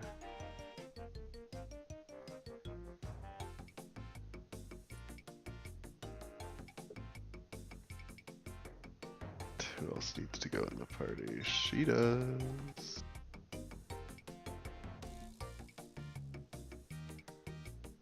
There's the mole. I found him. He's here. Selena's orders. Eustace is an attack. Arios is break. Those nerds. I feel like with 46 characters, there's gotta not be like any meaningful gameplay difference between them, right? Yeah, You for would the be most correct. part. Look, I'm pretty They sure do on have- every team they- Q has his evasion tank and mages. Yeah, so there are like people who are more mage inclined, and there's people who are more physical inclined, and then people who are evasion tank inclined. Yeah. So you can just pick whoever you like and go from there. Alright, Arios. Alright, Eustace needs Holy Sword of Elvars. Sure. It's like, what if they made Chrono Cross, but it was 25 games instead of 1 game? Ooh. 25 times the lack of fun. Oh, how dare you. It sounds like you're having fun, Q. You sound really excited about what's I'm happening. just tired. I'm having fun. Dude, the music in this mole game Wait, is actually freaking sick. I'm rocking out right now. That's a big mole, that is. It's a giant mole, in fact.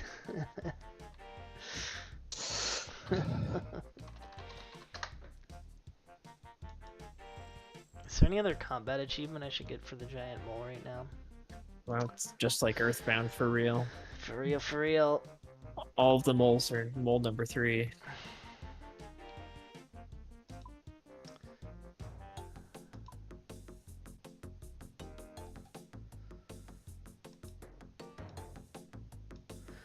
Why are you running? That's a good combat achievement name. Why are you running? I could try to get whack-a-mole. Kill the mole, but within 11 seconds of it surfacing, like because it digs. I could try that. We'll see.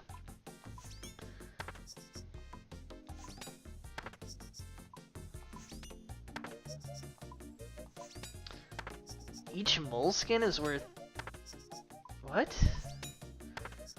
17.6k? Why? Oh no, 5k. I see. It's 17 if you get a third job. Okay, that makes sense. This thing has too much defense.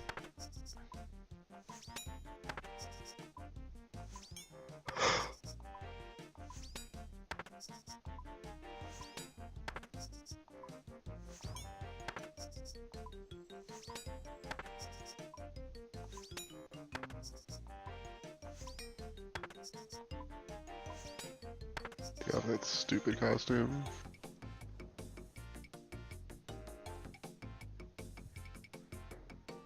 The mole hunt begins. There it is! I found it! I found you, molar! Molar? I'm the real hedgehog around here. No, it's a mole. It's not a hedgehog.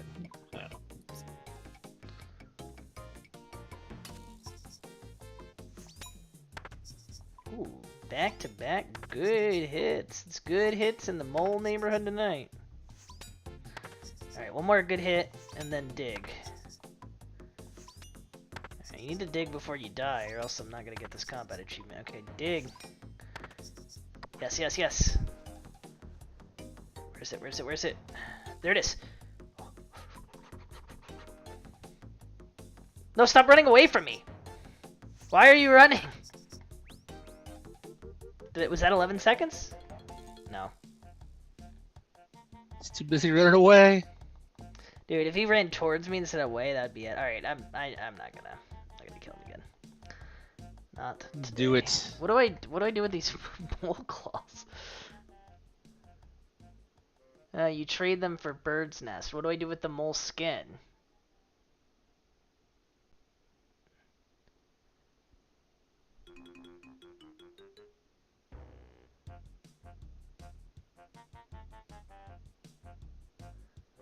There's a baby mole pet? Cute. I want to be a baby mole pet. Okay, I have a question. How do I get out of this place? I'm trapped. Help me.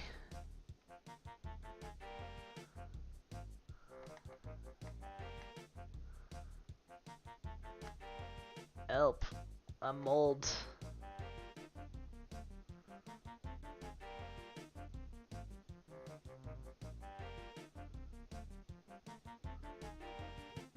Is there really no way to get out of the mole hole? Oh, it's on the other side. Yeah, right. I'm freaking teleporting up. Also, I like on the map it just says, here there be giant moles. It's not lying! There was a giant mole.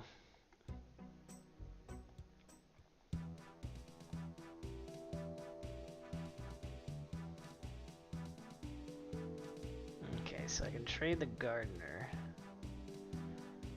for some seeds, apparently. Was there just like no point to... I wonder when they added giant mole. Like before farming, it seems like there wouldn't be no point to it.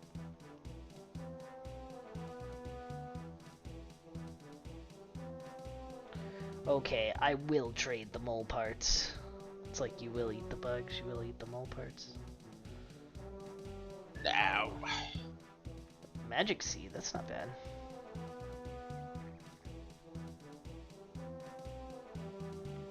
Okay, where is the altar in this land of exile? Falador has an altar. I know it does because I gotta do a thing for it. Oh, Port Sarum Church. Why is there no altar here? It's weird. I'm just saying that's pretty weird.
What if you were Sir Renity? Curious.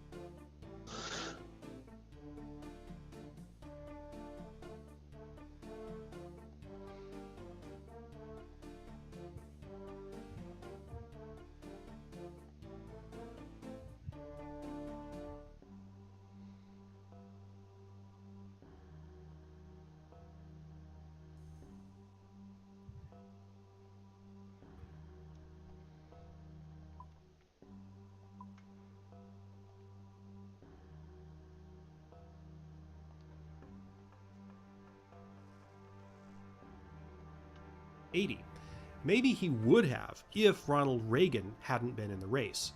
Reagan and Bush detested each other. But at the 1980 Republican convention in Detroit, when Reagan's campaign fantasy of getting former President Ford on Reagan's ticket as vice president collapsed, they had no plan B and were forced to scramble at the last minute for a new pick.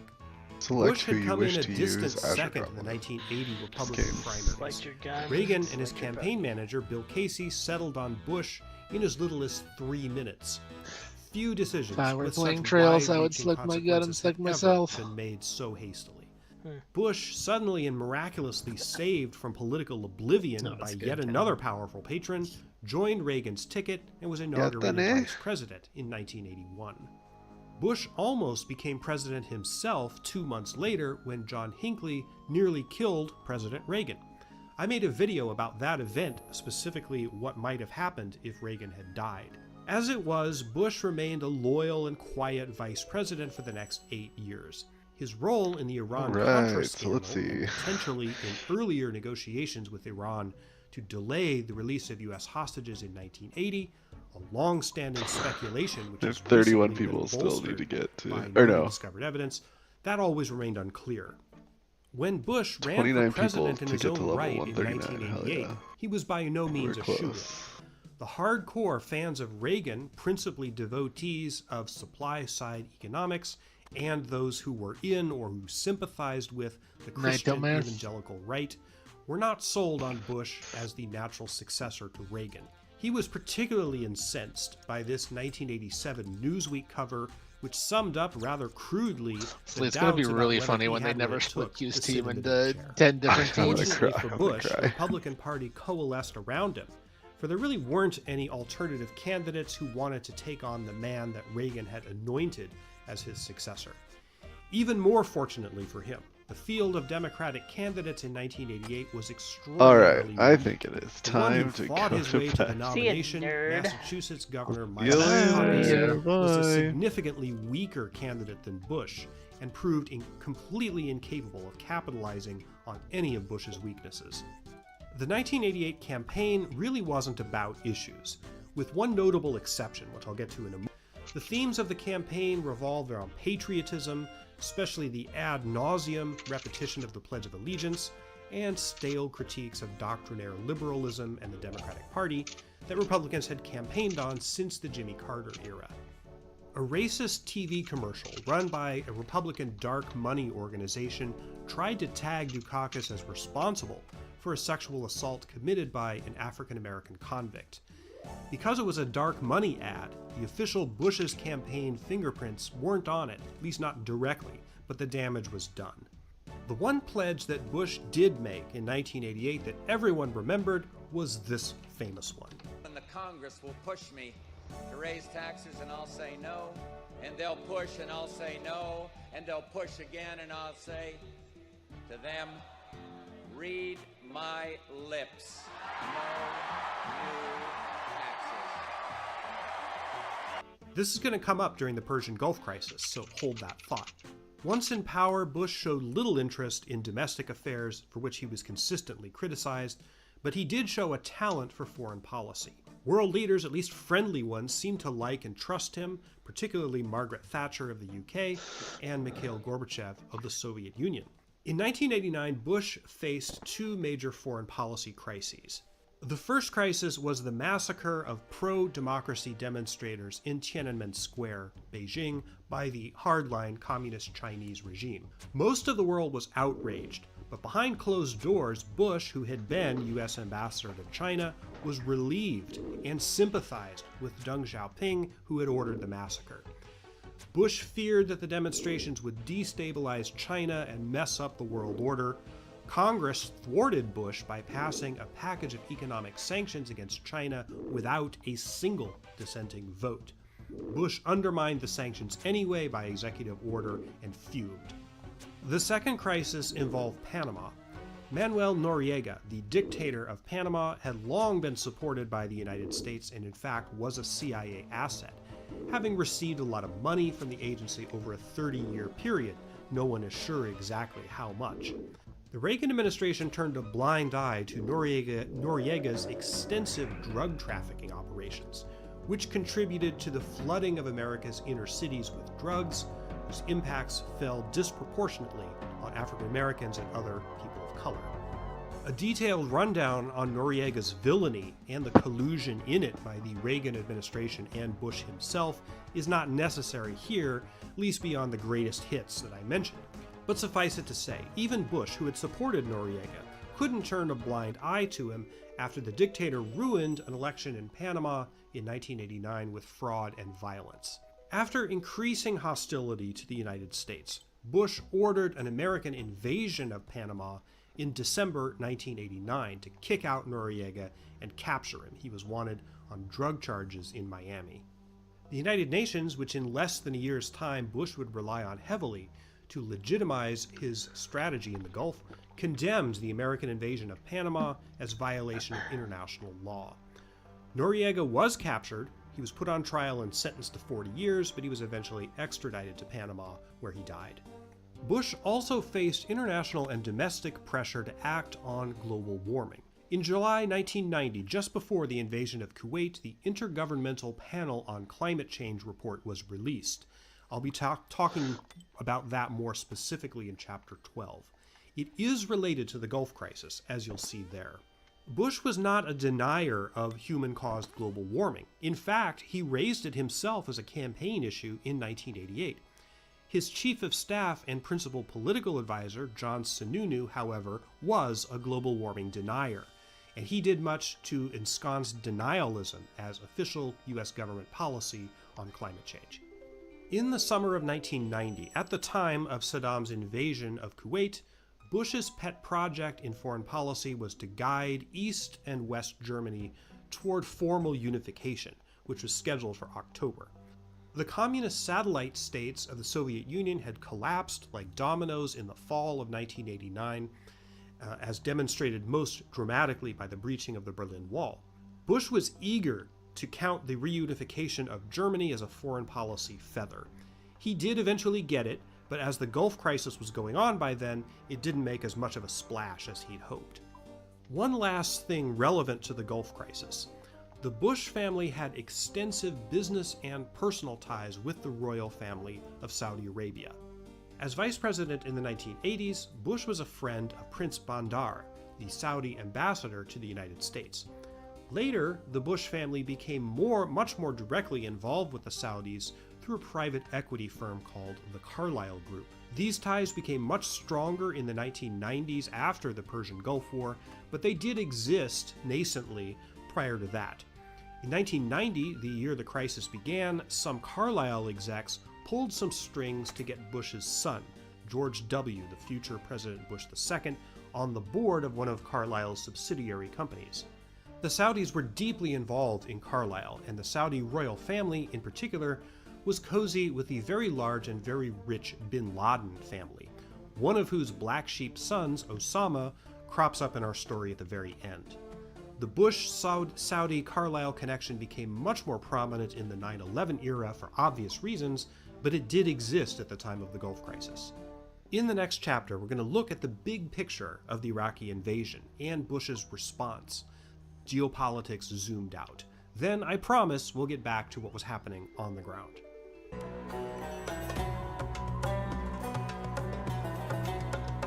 Before Saddam threw the dice on trying to loot Kuwait, the big story in 1990 was that the communist world, or at least the majority of it that orbited the Soviet Union, was in the advanced stages of collapse. The USSR had been stagnating for years, particularly as a result of its dysfunctional economy. When Mikhail Gorbachev became General Secretary in March 1985, he knew there had to be significant economic and political reforms in the Soviet system.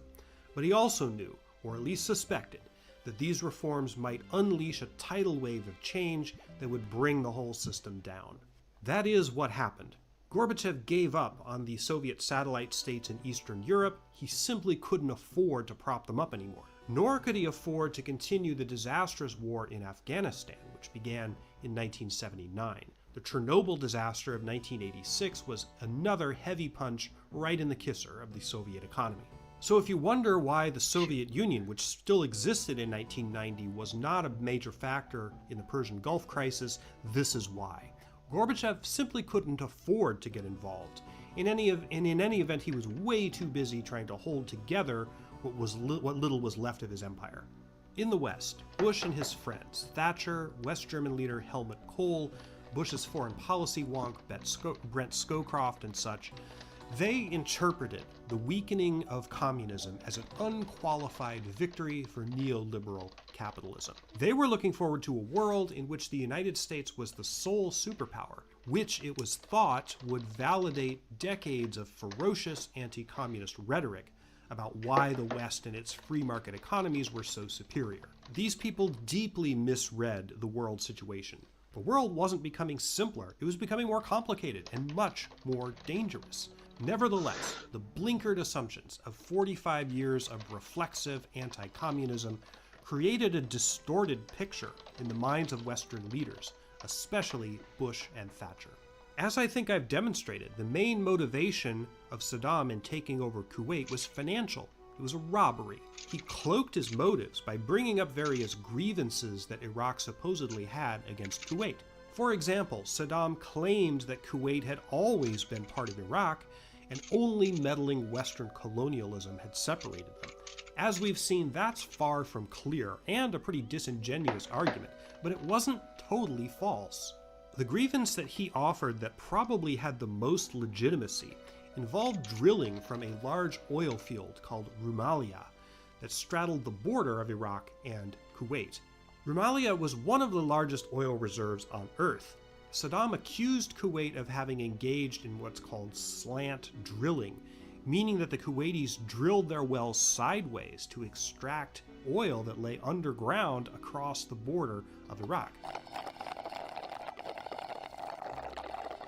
Anyone familiar with the film There Will Be Blood will know this concept, the famous scene where the Daniel Day-Lewis character describes exactly this procedure with the words, "I drink your milkshake." Saddam demanded as reparations from Kuwait the supposed value of oil that he claimed was siphoned in this way. And from what we can tell, the Kuwaitis were slant drilling at Rumalia, although the issue isn't totally free from doubt, in part because exactly where the border is between Iraq and Kuwait was far from clear. By the summer of 1990, the United States' more than 10-year relationship of supporting Saddam Hussein, which had survived the Iran-Iraq conflict, the tanker war, and the outrage over Saddam's atrocities, that relationship finally and quite suddenly soured. At the end of July, U.S. intelligence noticed the buildup of Saddam. I have completed the hard Falador diary. I'm so hard right now. Same.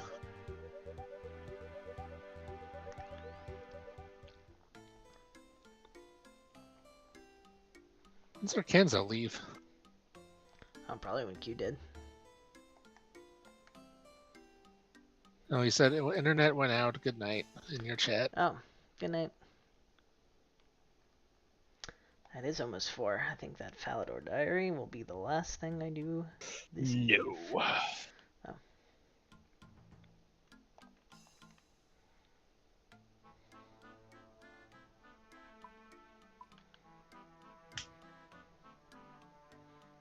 I gotta look up this person. This guy's looking at adventure plates in RuneScape. Well, he just completed one of the quests that I'm going to do soonish. Dragon Slayer 2. Okay, he has 10 ranged levels on me. But I have 17 prayer levels on him. Very curious. Imagine having lopsided skills. Freaking 53 prayer, 84 range, 49 rune crafting. We're just like, come on, brah. 87 fishing. That's a lot of fish. That's a lot of goddamn fishing. My fishing 76, and I killed myself at Temperos to get that much.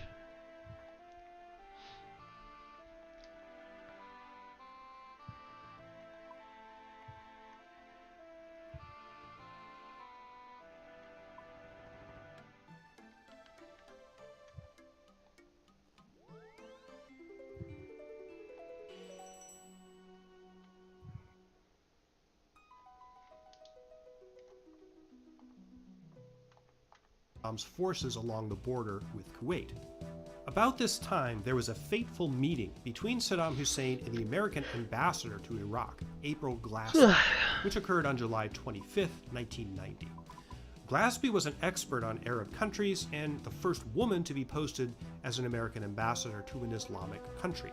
At this meeting, she asked Saddam about the military buildup at the border. Saddam had been pressing Iraq's territorial claims against Kuwait, which we've seen was somewhat disingenuous, though not entirely fabricated. According to Glaspie, Saddam denied that he was planning to use force to settle this dispute. Glaspie said to Saddam, quote, "We have no opinion on your Arab conflicts, such as your dispute with Kuwait. Secretary Baker has directed me to emphasize the instruction first given to Iraq in the 1960s that the Kuwait issue is not associated with America." End quote. It's highly unlikely that Saddam made any decision based on this conversation. The Kuwait invasion was already planned. He had already made his calculation that the superpowers, the US and the Soviet Union, wouldn't really take much action to stop him. He was wrong about this, of course, but it's worth looking at why. Over the course of his career, Saddam repeatedly underestimated other countries' willingness to use force to impede his plans. When faced with the possibility of a bold military move, Saddam usually concluded whoever his enemy was, they have no stomach for a real conflict with me. We've already seen how he made this mistake once, in 1980, at the start of the Iran-Iraq War. Incredibly, he would make it again on the eve of the invasion of 2003 that ultimately took him out.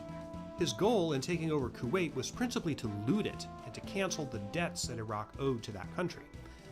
However, significantly enlarging the percentage of the world's oil reserves under his control would also enable Iraq to wield a lot more leverage on the global petroleum market.